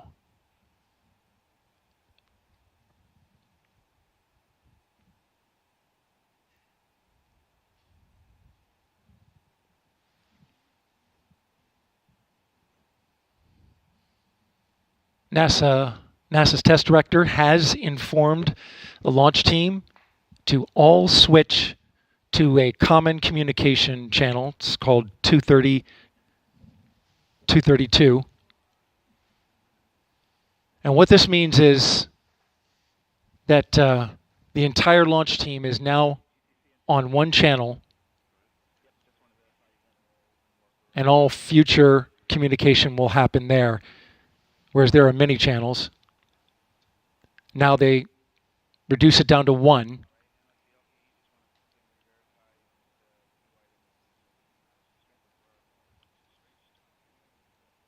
Just heard from NASA Test Director Carlos Monge. I'm sorry, Jeff Spaulding. Jeff Spaulding's on. They swapped out. There are currently no constraints to launch. Great news. Again, no constraints to launch, and they're getting ready to pick up with a poll to determine readiness for launch.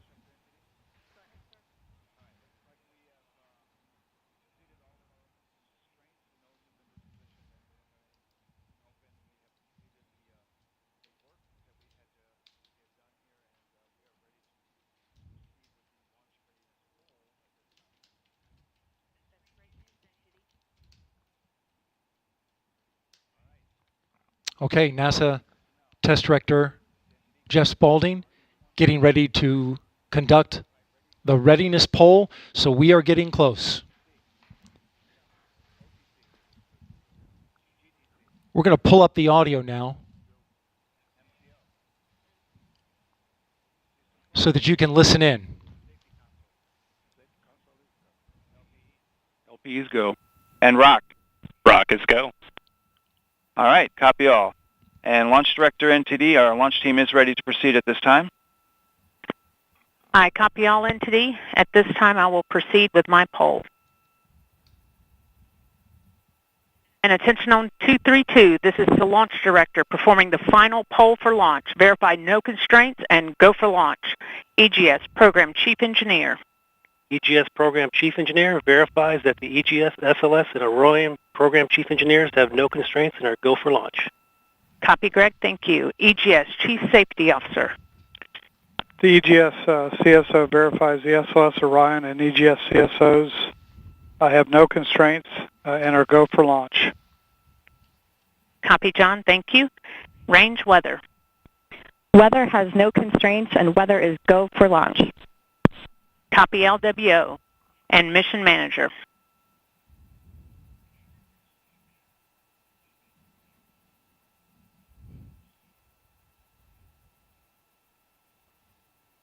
And Mission Manager, Launch Director. Launch Director, Mission Manager on 232. The mission management team has been polled. You have a go to proceed with terminal count and launch of Artemis 1. I copy all. Thank you. And NTD, Launch Director.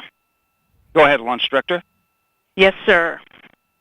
On behalf of all the men and women across our great nation who have worked to bring this hardware together to make this day possible, and for the Artemis generation, this is for you.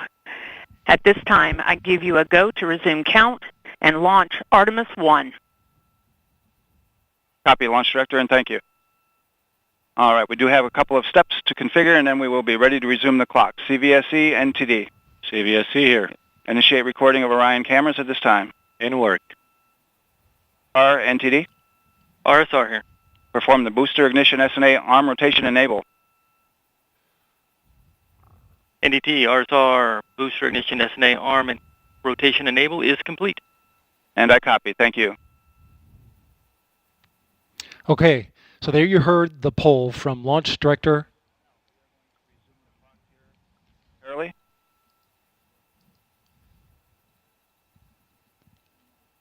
Getting ready to get that new T0 time.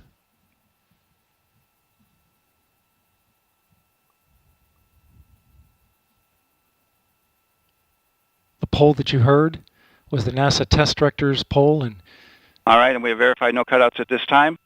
And all personnel, we are going to resume the clock. GLS, you can resume the clock on your mark. GLS copies. Countdown clock will resume on my mark. 3, 2, 1, mark. GLS mainline has been initiated. Okay. T-minus 10 minutes and counting. We are T-minus 10 minutes away from liftoff of Artemis 1. As you can see, the clock is now moving. Let's put that up.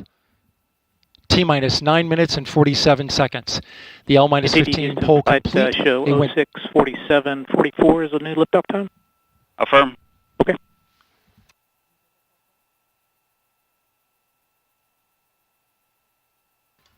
Oh, 1:47:44. 1:47 a.m. Eastern Time and 44 seconds.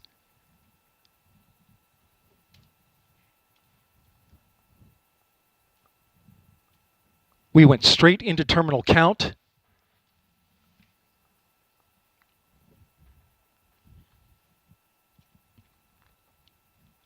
Liftoff now 9 minutes away. So terminal count. Control has been given over to the GLS, the ground launch sequencer, a computer and software that is doing all of the commanding and monitoring of the Space Launch System.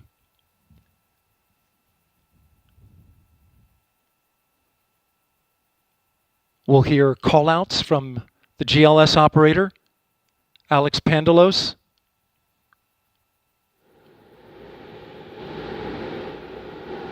as well as NASA Test Director Jeff Spaulding. GLS is pre-tensioning the umbilicals at this very moment. You can see them as they run down the rocket. That's getting them ready to detach. At liftoff, those arms will swing away. We'll let go of the rocket in a clockwise direction.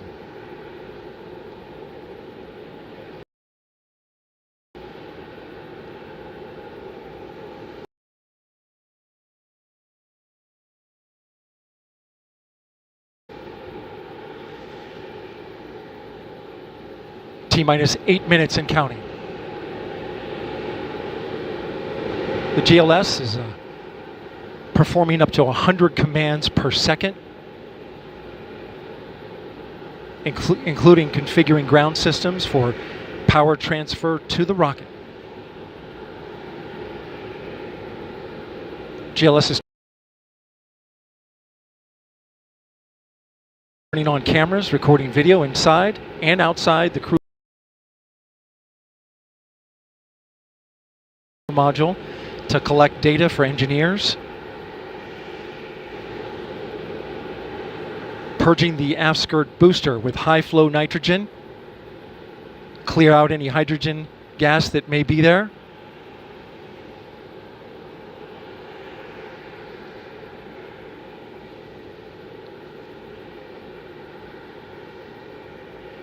You can see the crew access arm is already retracted. When there is crew during Artemis 2, it would happen at T-minus 6 minutes. But out of abundance of caution, they went ahead and retracted the arm well ahead of liftoff. I want to point your attention to the base of the mobile launcher. If something wasn't done to reduce the power from the pressure caused by the rocket's ignition and thunderous sound, it could damage the rocket.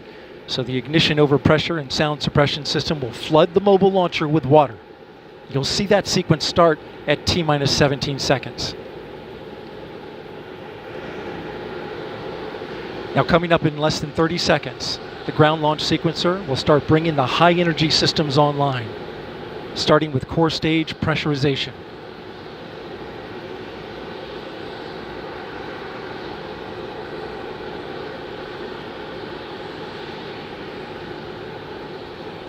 Firing room 1 is completely silent as they listen for the next call. GLS's go for core stage tank pressurization. The core stage tank is now pressurizing to flight levels. The replenish valve to the liquid hydrogen tank now closing. The liquid oxygen tank will come a little later. Now we're arming the Orion Ascent pyros and transfer to internal power.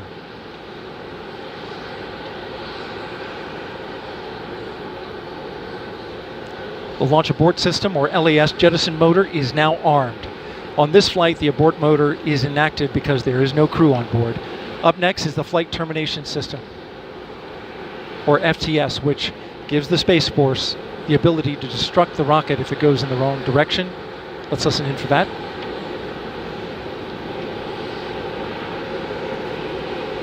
GLS's go for FTS arm.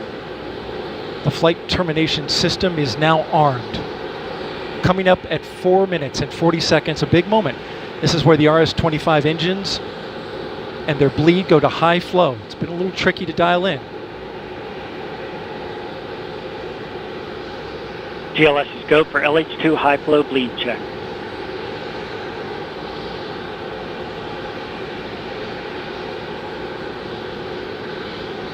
Good word, we've passed that. The cryo team got the LH2 engine bleed pressure loop dialed in. They are now at the right temperature for launch. Countdown continues. T-minus 4 minutes, 15 seconds. Up next, GLS fires up the KPUs. Those are high-speed turbines which provide pressure to hydraulic pumps that steer the RS-25s. Stands for Core Stage Auxiliary Power Unit Start. GLS's go for core stage APU start. That now leads to the thrust vector control test at T-minus 2 minutes and 30 seconds. That can proceed now, and we will see the engines gimbal at the bottom of the core stage.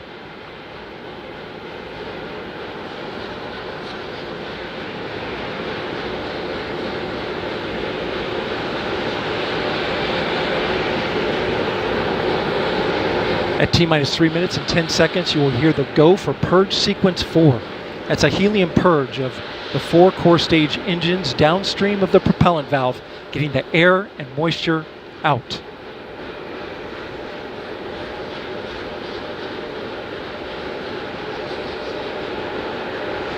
GLS is go for purge sequence 4. And in just a few seconds, GLS will close the core stage LOX vent, liquid oxygen. The white vapor cloud caused from the super cold gaseous oxygen condensing the water in the atmosphere will disappear. You see it coming out there now. And there it goes, it's closed. LOX vent closed, pressure rising in the core stage LOX tank to flight levels. Coming up in 15 seconds, look for that thrust vector control actuator test. Engines will gimbal.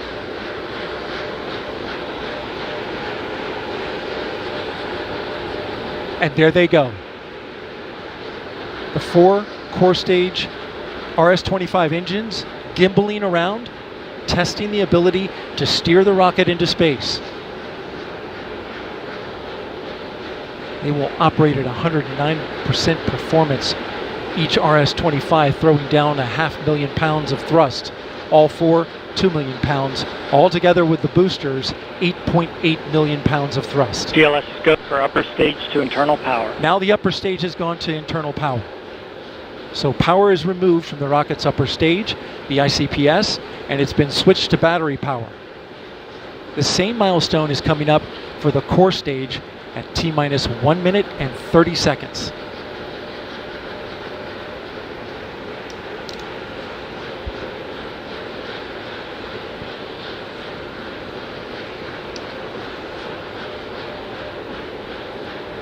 GLS is go for core stage to internal power.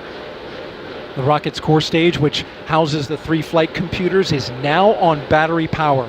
So there is no more hold time available because there's no more margin on the batteries. So if we have a hold, we'd have to recycle back to T-minus 10 minutes and recharge those batteries. The count continues. A note now, shortly after liftoff. 1 minute. Shortly after liftoff, Mission Control Houston will take control of the rocket, and my colleague, Leah Cheshire, will take over commentary. T-minus 50 seconds and counting. Coming up at T-minus 33 seconds, the GLS will hand off control to the ALS. This is the autonomous launch sequencer. On board the rocket, it will take over command and control of the rocket. But the ALS will check, make sure there's no holds coming from the ground up until T-minus 2 seconds. GLS is go for ALS. And we are go for ALS. The Space Launch System is now counting down to liftoff of Orion on its maiden voyage to the moon. Launch team can no longer recycle the count. Sound suppressor water now 15. Flowing under the ML. And here we go. 10. Hydrogen burn-off igniters initiated. 7, 6, 5. 4 stage engine start. 3, 2, 1. Boosters in ignition.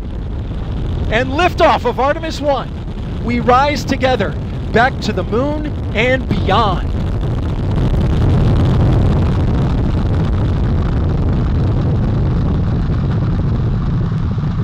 All 4 RS-25 engines on the core stage and 2 solid rocket boosters now propelling the vehicle at 128 miles per hour. Hearing good control on the roll from teams in Mission Control Houston. All good calls so far. Now 30 seconds into the flight of Artemis 1. First milestone will be for the vehicle to pass through max Q at about 1 minute and 9 seconds into launch. This is the greatest period of atmospheric force on the rocket.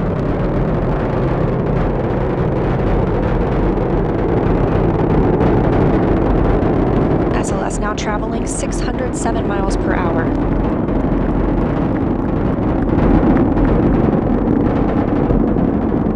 You're looking at 8.8 million pounds of maximum thrust. Quiet here in the loops in Mission Control.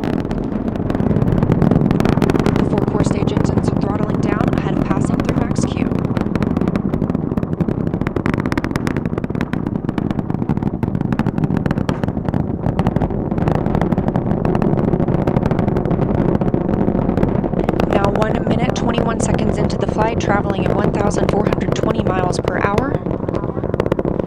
The 4 core stage engines are back at maximum thrust. The next major milestone will be for the solid rocket boosters to cut off and jettison at about 2 minutes and 11 seconds into the flight, so about 30 seconds from now. Again, quiet here in Mission Control Houston as teams continue monitoring the flight of Artemis 1. We're now 16 miles downrange from the launch pad at Kennedy Space Center, traveling over 2,800 miles per hour.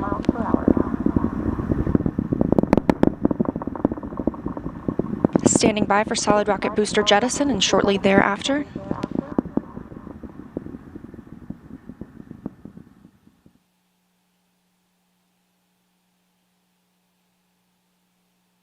Confirmation that the solid rocket boosters have separated these 177-foot boosters. Now the core stage continues to power the flight of Orion, all 4 RS-25 engines firing, traveling over 3,400 miles per hour, 46 miles downrange. 2 minutes and 36 seconds into the flight. Hearing nominal calls here in Mission Control Houston. We've still got 4 good engines on the core stage. Next up, we'll be looking for the service module fairing to separate. This is 3 15 by 15 foot fairing panels, providing structural support, protecting the service module. Those will separate at about 3 minutes and 11 seconds into flight, and very shortly thereafter will be followed by the launch abort system separation. Just over 3 minutes into the flight of Artemis 1, now traveling over 4,060 miles per hour, 83 miles downrange. We just had confirmation that the service module fairing has separated.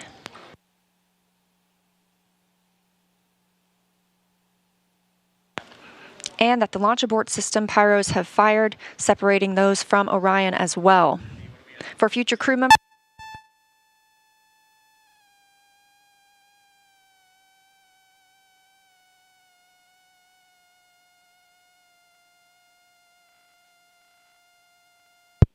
we just heard the call for 3 engine press, meaning if SLS were to lose an engine at this point in the mission, we could still achieve a nominal mission. We would just have an extended main engine cutoff time. However, we still have 4 good engines, all at maximum thrust right now, powering the first flight of Artemis at 5,200 miles per hour, 148 miles downrange.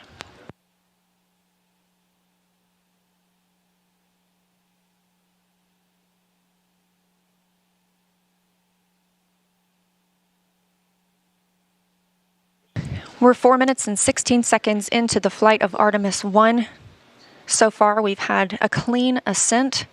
We saw those solid rocket boosters jettison about 2 minutes and 11 seconds after liftoff. Shortly after, we had the service module panels fairings separate, as well as the launch abort system. The launch abort system was inert for this flight, except to perform this separation. Those 4 core stage engines will continue to fire and power the flight of Artemis 1, now traveling over 6,800 miles per hour, 229 miles downrange. Booster flight controller reports that the engines are looking good.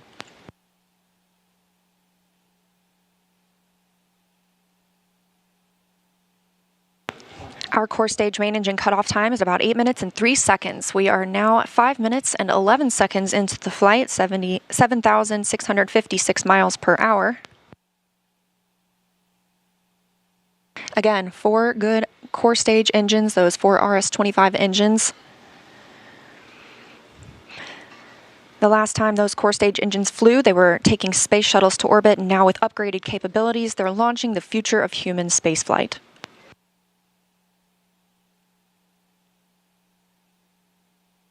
Five minutes, 42 seconds into the mission. We are now traveling 8,800 miles per hour, 345 miles downrange from the launch pad at Kennedy Space Center.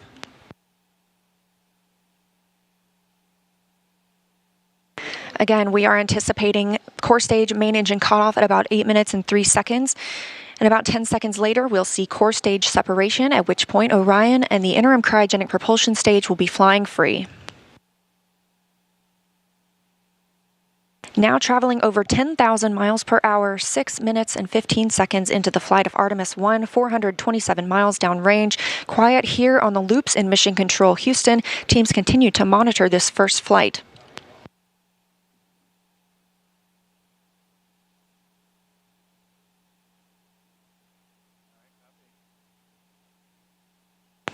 About a minute and a half now until that core stage main engine cutoff time. Our 4 core stage engines continue to fire maximum thrust.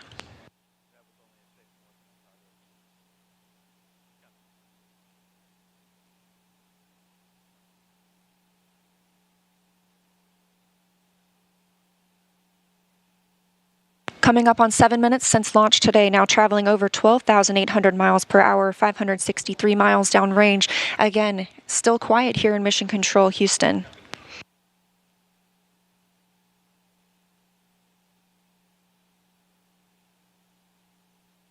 As we prepare for main engine cutoff, the 4 RS-25 engines are beginning to throttle down.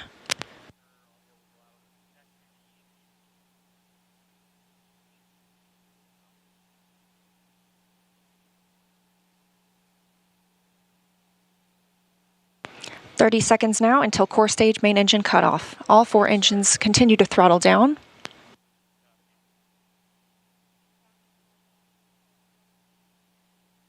Now 7 minutes 45 seconds into the flight, traveling over 16,000 miles per hour. Continuing to hear good calls here in Mission Control, Houston. We're standing by for core stage main engine cutoff.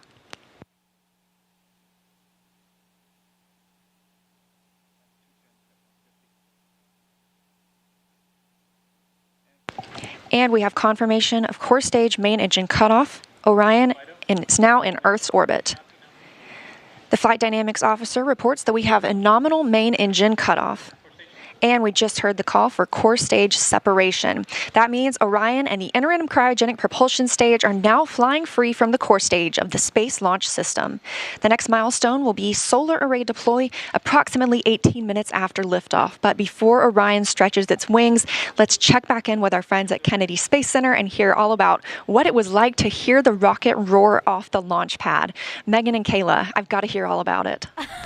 Well, if you're just joining us, welcome to NASA's Kennedy Space Center, where we just watched Artemis 1 launch, our first step towards our next adventure into deep space. As Leah said, I'm NASA's Megan Cruz, and this is NASA astronaut Kayla Barron.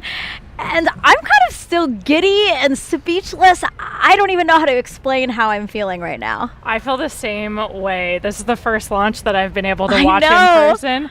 And I've got to say, it was incredible. It took my breath away, and I was tearing up. Just what an amazing accomplishment for this team, this international team, people who have been dedicating their careers to getting this rocket off the ground and taking the first step to getting a crew on that vehicle back to the moon. It was just incredible. Yeah, this is a moment I think that we're all going to remember where we were when we saw this sort of thing, you know what I mean? And it was great to see, again, when we entered into terminal count, everybody here just started cheering, coming out to get a really good view. And boy, I mean, it lit up the night sky, and it just shook everything around us. Did you feel that? Like in my bones, I felt that. Oh yeah. The cool thing is just kind of the delay between what you see and what you hear, because of course the sound travels a little bit slower, and it was just amazing. The ground shook. We could hear the thrust pushing that rocket into space. 8.8 million pounds of thrust. Yes. It's incredible. It was amazing to see here live in person. How does it compare? So this is your first launch on the ground. How does it compare to your launch when you're in the capsule soaring towards space? I mean, equally emotional, I think. Yeah. We train for everything, and so when we're in that capsule waiting for launch, we're just running our procedures. You could almost trick us and say that we were in the simulator and it wasn't real. But like in that moment of liftoff, when the thrust builds underneath you, like we saw it today, it's just hard not to be overwhelmed by the emotional experience, the excitement, the joy of that moment. It's incredible. Yeah, I think we can't say it enough. This team really deserved this moment. They've been working so hard for this moment. When I heard that we got into terminal count, it was, I felt a sense of relief and excitement for them that I think everybody here did. We really wanted them to succeed. We really wanted to see the launch today. And wow, I will never forget this. Me neither. It was an incredible experience to be here and see that happen. Yeah. Was there anything that was particularly surprising to you? Again, this is your first launch. What were you expecting?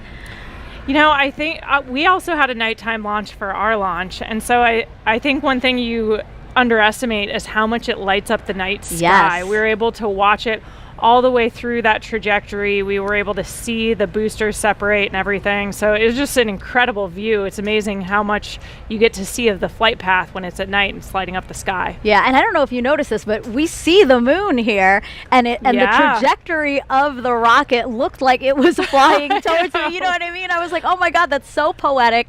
It's so beautiful. I'm so glad we launched today. Yeah. Wow. Congratulations to the team.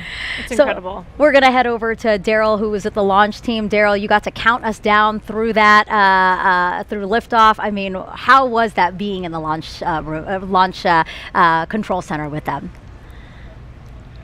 Well, Megan, it was something else. I got to tell you, you're looking live inside the firing room where Charlie Blackwell-Thompson is about to address her team after a whole lot of hard work and preparation to get to this moment.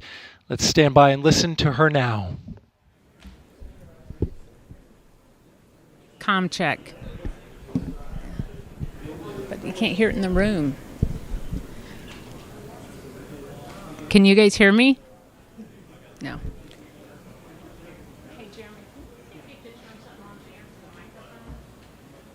The press site can hear me, but The room can't. The room can't. You can hear me? Because the guys...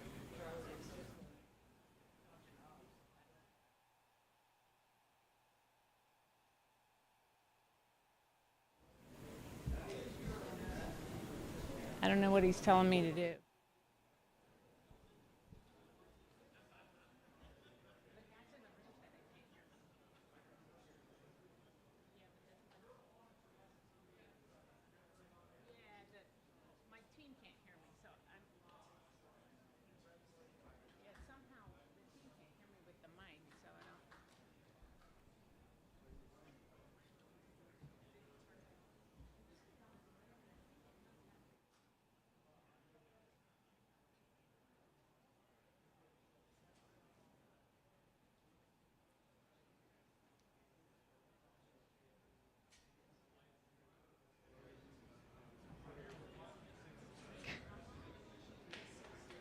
Is here.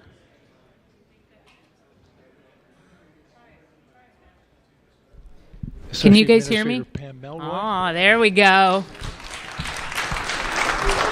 Is he ready for me?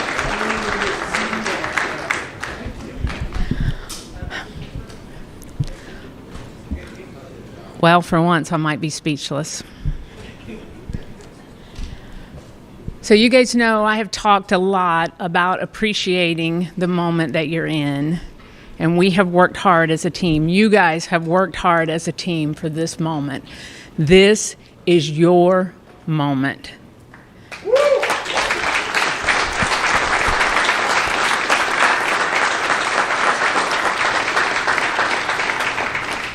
It is not by chance that you are here today. So I want you to look around at this team and know that you have earned it. You have earned your place in the room. You have earned this moment. You have earned your place in history. You were part of a first. Doesn't come along very often. Once in a career, maybe. But we are all part of something incredibly special, the first launch of Artemis.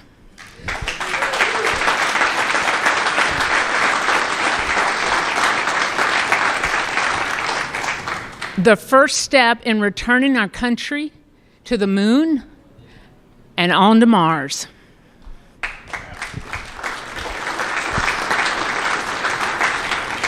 What you have done today will inspire generations to come. So thank you. Thank you for your resilience. You know, I said at the pre-test briefing, the harder the climb, the better the view. We showed the Space Coast tonight. What a beautiful view it is. So congratulations.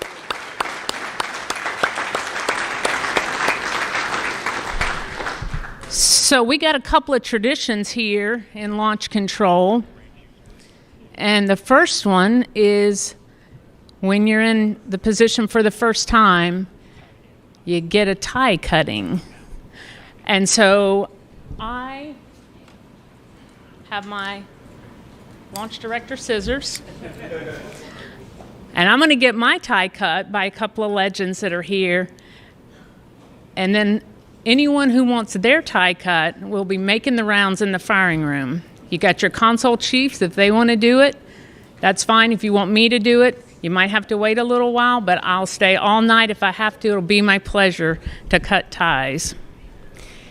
So I'm going to take care of mine, and then I have one other presentation that I want to make this evening.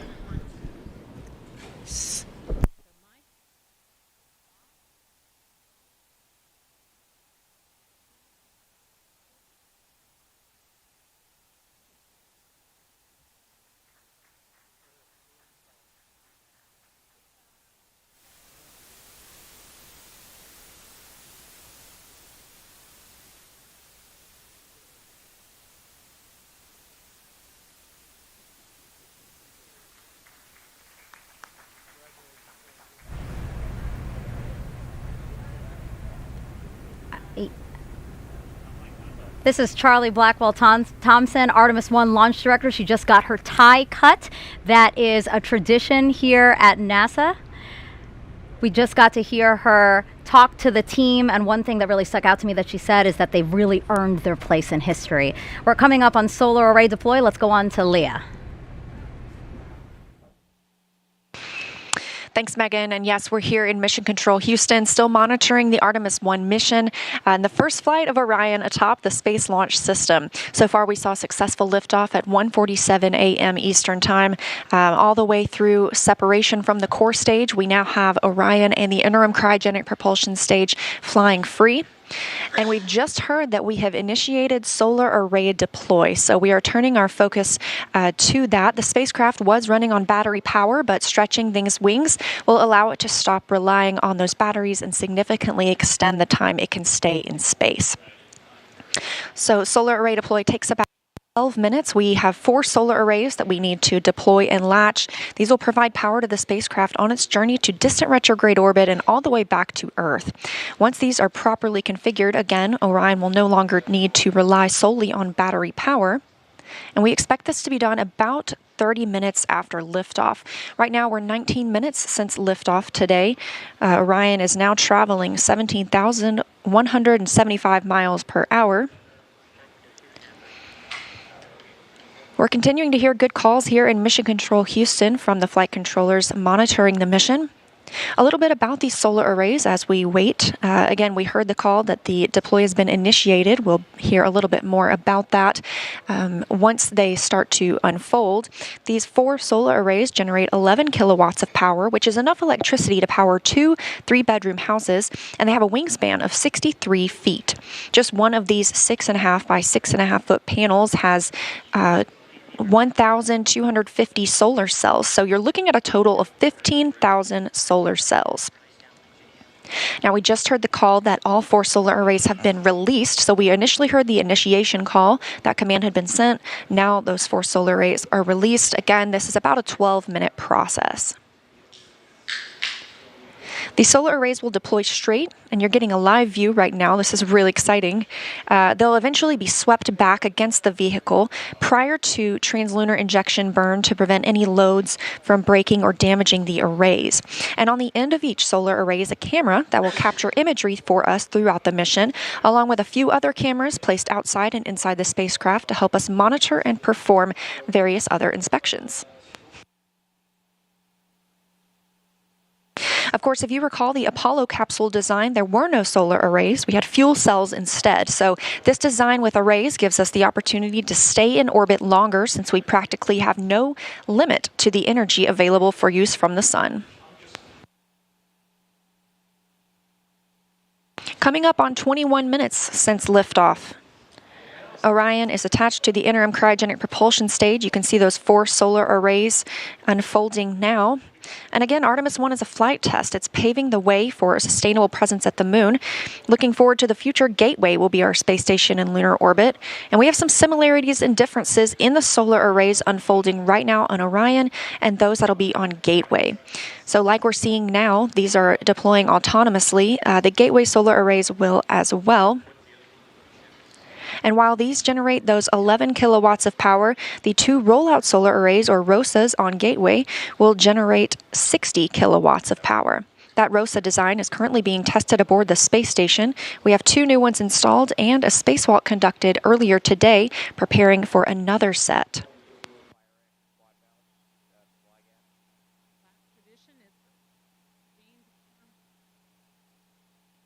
Coming up on 22 minutes since liftoff today, Orion and the interim cryogenic propulsion stage traveling over 16,800 miles per hour. The solar arrays deploying now are part of the European Service Module. It's comprised of 20,000 parts and components. The Service Module was developed as part of an agreement between NASA and the European Space Agency, or ESA. This is the first time NASA is using a European-built system as a critical element to power an American spacecraft.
Coming up now, in 24 minutes into the flight of Artemis 1, spacecraft now traveling at 16,500 miles per hour around the Earth.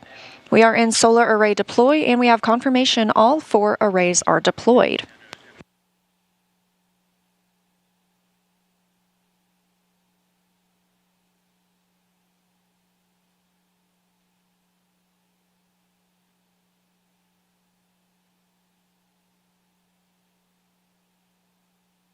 Coming up in a little less than 30 minutes is the perigee raise maneuver.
And with our launch at 1:41 Eastern Time this morning, we are looking for a perigee raise maneuver about 53 minutes into today's flight. Again, we are now 25 minutes and 47 seconds into the flight, and we have a complete deployment of all 4 solar arrays. Orion's journey to the moon continues as planned. Again, looking forward to that perigee raise maneuver.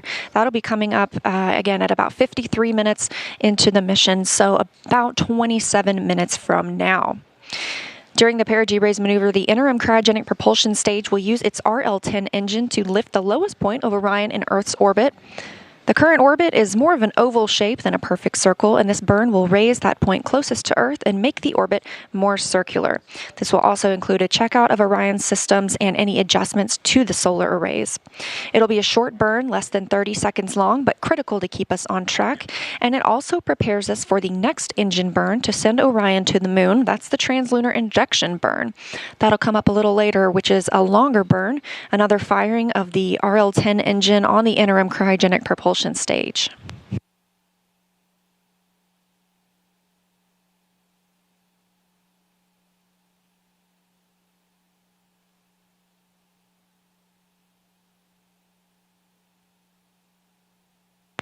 We caught a glimpse there of those solar arrays, and with all 4 solar arrays properly deployed, Orion's journey to the moon continues, and we've got more operational updates coming up shortly, but for now, I'm going to toss it back to Megan and Kayla at Kennedy. Leah, thank you so much. Our return to the moon will be different than the last time. We plan to explore more of the lunar surface and learn how to live and work there. With more on our destination, let's bring back NASA's Dan Hewitt with our new moon board. Hey, thanks, Megan. I got to be honest, we ran outside to catch it. I'm still shaking a little bit. That never gets old. That is always one of the coolest things you'll ever see in your entire life. And that rocket was massive and loud and just so cool. All right, the moon. This is why we call it the moon board, but the moon, since the dawn of time, humans have looked at the sky and shouted at our neighbor, "I'm going to walk in your face." And in the 60s, we actually did it. 6 times, starting with Neil Armstrong, Buzz Aldrin, Apollo 11, 1969, followed by 5 more successive landings, each time delivering 2 human beings to the surface of the moon. Our last one was Apollo 17, and that was in 1972, Gene Cernan and Harrison Smith stepping off for the last time. Now, we have not sent humans back since then, but they accomplished a lot under Apollo. Lots of technological advancements, deployed science instruments, brought back hundreds of pounds of lunar rocks and regolith, teaching us about the moon and also about our place in the solar system. The moon is fascinating because it doesn't have a lot of the geological processes we have here on Earth. You don't have erosion, you don't have wind and water wearing down rocks, you don't have plate tectonics that are constantly recycling the crust, and so everything out there is really old. In fact, one of the rocks brought back on Apollo 15, called the Genesis rock, was dated to be 4 billion years old, so from the primordial beginnings of our solar system. But as Kayla said a little bit earlier, those missions were measured in days, their spacewalks in just hours. With Artemis, we're looking to go and we're looking to stay. And we're not looking around the equator like under Apollo. We're looking at the lunar South Pole. Now, why? So we haven't sent people since the 70s to the moon, but we haven't stopped studying it. We've had orbiters like the Lunar Reconnaissance Orbiter, which has literally just been flying loops around the moon, taking high-resolution images of the surface, so high resolution that you can look them up. They have images of all the different Apollo landing sites, and you can actually see the footprints, the paths they left in the lunar regolith of those sites. We had a mission called L-Cross, which slammed a probe into a crater on the moon, sending out material, some of which potentially hadn't seen direct sunlight for billions of years, and then analyzing what shot out. And through missions like that and others, we've been able to find that there is water ice trapped in those permanently shadowed areas on the moon. A lot of them center around that South Pole.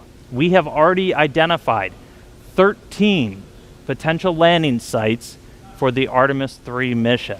And these are where we're going to send our astronauts around the lunar South Pole to access that water ice. Now, why water? Why are we caring about water? Well, it serves a lot of purposes. Obviously, for humans, you need that to breathe. You can split water apart, get oxygen for breathing gas for an atmosphere. If you have a lunar base, you can split it into oxygen and hydrogen. That's rocket fuel. We just launched the most powerful rocket in history using those constituent parts. And so you can start to live off the land. We can use that, something called in situ resource utilization. And really, the whole point of that is to use the moon as this proving ground. We're trying to get to Mars. We're trying to learn to live on other planets where there is gravity, where we're going to have to use resources there on the ground because we won't be able to bring everything with us. And by going to the lunar South Pole, by going to stay under Artemis, we're going to be able to start practicing that. We're going to perfect those systems, perfect those techniques and operations we need to do that so we can use the moon as that jumping off point to Mars and beyond. So that's why the moon. We're going to see Orion fly around it for the very first time in just a couple of days.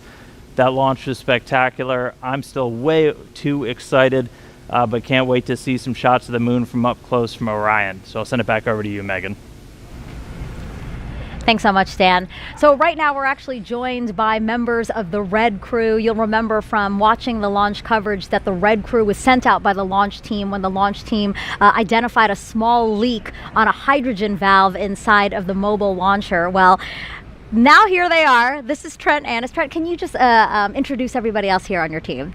Yeah, so this is Chad. He's our safety guy. And behind me is Billy. And he's the experienced hydrogen tech out here. And the three of you guys really, I would say, saved the day today. I mean, really, you guys had to go in there to what's called the blast danger zone. You guys are specially trained to be able to do operations on the pad while cryo is loading. Talk to us about getting that call, being told, hey, you guys need to go in there. And it was the first time for all three of you. Yeah, all I could say is we were very excited. I was ready to get up there and go. Really? How are you guys feeling? Very, very comfortable, very confident in the test team and the procedures and our training. We did a great job. Walk us. Oh, sorry. Go ahead. How gratifying it must be for you guys, because you train for this eventuality, but don't always get to do it. Billy was saying that he's been a Red Crew team member for 37 years, and this is the first time he's been called to go into the blast danger zone. So I know for us, when we're training for all of these eventualities, whether it's a spacewalk or robotics operations, you really want to put that training into practice. How do you guys feel like it went today? Amazing. I still can't believe it. It's surreal to me. It's just insane. Yeah, kind of walk us through what you were thinking. So you get there and what, is it just like game time and you're really focused, or, how are you feeling? Yeah, I'd say we were very focused on what was happening up there, just making sure we knew what was happening. Because the rocket's, it's alive, it's creaking, it's making venting noises, it's pretty scary. So on zero deck, my heart was pumping. Mm-hmm. My nerves were going, but yeah, we showed up today. I think as soon as we walked up the stairs, we were ready to rock and roll. And they were telling us a bit about it while you were working on it. You guys were actually just torquing down the valve to prevent or reduce the leak rate or stop the leak. Is that right? That's right. Just the packing gland. It was a little loose, so went up there and tightened her up. You're probably still like in this, oh my gosh moment, like all of us are. Has it actually hit you, like the role you played today in making Artemis 1 launch? I still can't believe it. It's like I said, it's surreal and just amazing. I don't know about you guys, but they're nodding along behind you for sure. Anything you want to say to the launch team? Again, this is a big day for the launch team, for you guys, NASA, but really the whole world. I mean, this is a historic launch that I think we'll all remember. Really. We had a lot of people here helping us out, a lot of teams, firing room. I'm sure that was hectic. And, NASA, Boeing, all the other companies did a great job, and we're glad to be part of it. One thing I always like to say is spaceflight is a team sport, and I think you guys perfectly demonstrated that today, right? Like, none of us could accomplish this on our own. It takes a really complex team. Nobody can be an expert in all of the systems, all the technology, all the workarounds we might have to do to get a rocket off the pad. So thank you for the role you played in that team today. It's awesome. Thank you. Pleasure. Yeah, thank you so much, guys. I appreciate you coming by to talk with us. All right, it's now been about 35 minutes since liftoff of Artemis 1. Orion and ICPS are now free flying, so let's head back to Leah again to talk about how the journey is going so far. Thanks, Megan. And it has been a pretty smooth ride so far. And we are now, again, like you mentioned, coming up on 36 minutes since launch. That puts us about 17 minutes into the until the perigee raise maneuver. That's going to be the maneuver that lifts the lowest point of Orion's orbit around the Earth and puts us where we need to be ahead of the translunar injection burn. The translunar injection burn is that really long burn that we're going to need to send us on to the moon. So we've been treated to some exciting views from the spacecraft today, including, and we hope to see some from inside the cabin, but we expect to continue receiving photo updates throughout the mission. It takes a team, though, to bring the imagery of Orion down to Earth. So let's meet them. The imagery that we're collecting on Artemis 1 and the mission itself is preparing to carry humans to the moon. The Orion Imager team is going to be monitoring every aspect of visual spacecraft performance for the entire duration of the mission. The first time that we're going to be live streaming digital video from a spacecraft back down to the Earth from the vicinity of the moon. That's never been done before. What we'll be transmitting live streaming will be lower resolution, more compressed, because we have to fit it into a thinner pipe, if you will. Every one of these cameras is in its position where it is and it's configured the way it is for a very specific reason. We're going to be monitoring anything that we can see with the cameras for spacecraft performance. The imager teams at NASA are composed of dozens and dozens of very highly trained, very specialized people, engineers, technicians, analysts. If we can see it, we're going to try and keep an eye on it. Imagery has been invaluable throughout the history of NASA. We flew cameras on Mercury, Gemini, Apollo, all of that stuff that we saw while the astronauts were on the moon. It helps us detect the unknown unknowns. It allows us to see things that we didn't anticipate happening before. So when we do fly people on Artemis 2, we can have a high confidence that everything is working the way it should.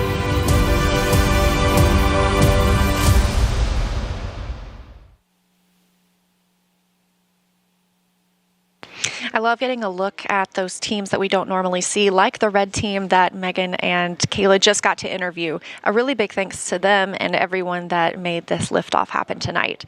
So we are going to toss it back to Megan and Kayla now at KSC. Again, we're about 15 minutes away from perigee raise maneuver. Thank you, Leah. Yeah, we wanted to take us back into Orion and talk about some of the science that's being enabled by Artemis 1 today. So inside of Orion are 10 of these. So they're called CubeSats because they're tiny satellites. Essentially, they're the size of the shoebox when they're folded down, but then once they're deployed, they're opened up. They have solar arrays, things like that. That's when it gets a lot bigger. Now, these are called secondary payloads for this mission. Kayla, can you talk to us about what secondary payloads are? Yeah, it just really means that it's not a primary objective of the mission. We're not relying on the success of these CubeSats for overall mission success. It's kind of a bonus payload, right? A chance to deploy these satellites that have different sensors on them and collect some awesome data to support other research objectives. Yeah, and I know battery life was a concern for some of them, but all 10 were deployed, and scientists, I'm sure, are eager to see what kind of information that hopefully they'll be able to get. And they're just some of several research projects on this flight that will help gather data about the moon and more. Artemis 1 is paving the way for us to explore deeper and deeper into space. I think Artemis 1 is significant on so many levels. It is a new frontier to do science. So the primary objective is to test the Orion spacecraft integrated with the Space Launch System. And it is designed to carry out the boldest of the bold missions. But it's more than just learning how to travel in space. We're taking a lot of cool science along with us on this first mission to the moon. So as NASA plans to go back to the surface of the moon and then onto Mars, we want to spend more time there, and that's riskier business. So the more we learn about the moon itself and the environment where we'll be operating, the better we can prepare. We have 10 CubeSats we call secondary payloads, which are small scientific spacecraft of their own that will each be conducting their own scientific mission. All of these payloads in some form or fashion will help us going forward. They are going to be studying the moon. And they're going to help us understand what is the moon made out of, what types of rocks, what types of regolith. What types of ice? What's mixed in with water that might be present? One of them actually is going to attempt to land on the moon. They're going to be studying the sun. Understanding and studying the space environment or the space weather. Some different propulsion systems. These novel ideas will ultimately turn into the technology and the systems that we want to use going forward. There's a lot of cool things going on between all these CubeSats that make up our secondary payloads. Additionally, inside the Orion, we'll be flying an experiment to study space biology. Space biology is where we study the underlying changes that Earth-based biological systems undergo when they're in space. Or basically, how does life respond to the space environment? The level of ionizing radiation that you experience when you go beyond the Van Allen belt, so you go beyond the protective magnetic sphere that we have around us, you then get exposed to higher levels of ionizing radiation. So we are flying several space biology experiments. We will take a series of materials, plant seeds, fungi, the yeast cell, algae, and ride along the trip. And then when it comes home, we can analyze how they responded to that environment. This research will help us thrive in space. It will help us to go further and stay there longer. In addition to space biology, we'll be learning about how to make astronauts more effective in the Orion in the future. An example of that is something called the Callisto Technology Demonstration. Lockheed Martin built the Orion spacecraft for NASA, and we'll be flying a secondary payload that's a demonstration payload called Callisto. So we took the technology from Amazon for Alexa and the WebEx technology from Cisco, and so we built a digital assistant, if you will, a custom space-qualified Alexa. Alexa, how does the life support system work? Orion's life support system is the environmental control and life support system works. And so this payload is a demonstration mission to show how astronauts in the future could use this technology as an innovative user interface. So there you have it. I hope you agree with me. This is exciting. I am just over the moon excited for the Artemis 1 launch. The science we'll conduct on Artemis 1 lays the groundwork to ensure that we can safely conduct scientific activities at the moon with our astronauts going forward. This really is the stepping stone for us as we take that next giant leap in space exploration. So a lot of great science also happening on the International Space Station. I got to speak with astronauts Jessica Watkins and Samantha Cristoforetti while they were still on board about the research there that will benefit future Artemis missions. Jessica, Samantha, your primary job on the space station is to maintain the orbiting lab and conduct science experiments, more than 200 before Crew 4 returns home. Jessica, can you tell me about one of the experiments that will help return us to the moon with the Artemis program? We do a lot of experiments where we are looking into developing new technologies that will enable us to go further into the solar system. And one of those technologies was the AstroRad experiment. Radiation is one of the challenges that we face when we think about going further into the solar system.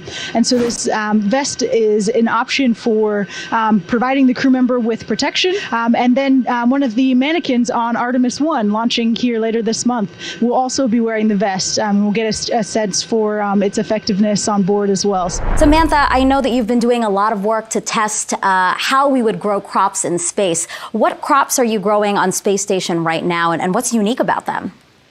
Indeed. Actually, right next to us as we are talking to you, we have a little space station vegetable garden. It's called X-Root, and in a few weeks it will be full of fully grown, hopefully tomatoes and carrot plants. I don't have much of a green thumb, I must confess, but when I harvested those plants and I could really breathe in all that smell, even if there is no soil, it still has that smell that you would associate on the ground with walking, through a vegetable garden after a rainy day, when there is that moisture in the air, and that was just so pleasant after such a long time living away from any kind of natural environment. It was very, very pleasant for me. If it makes you feel any better, I also do not have a green thumb.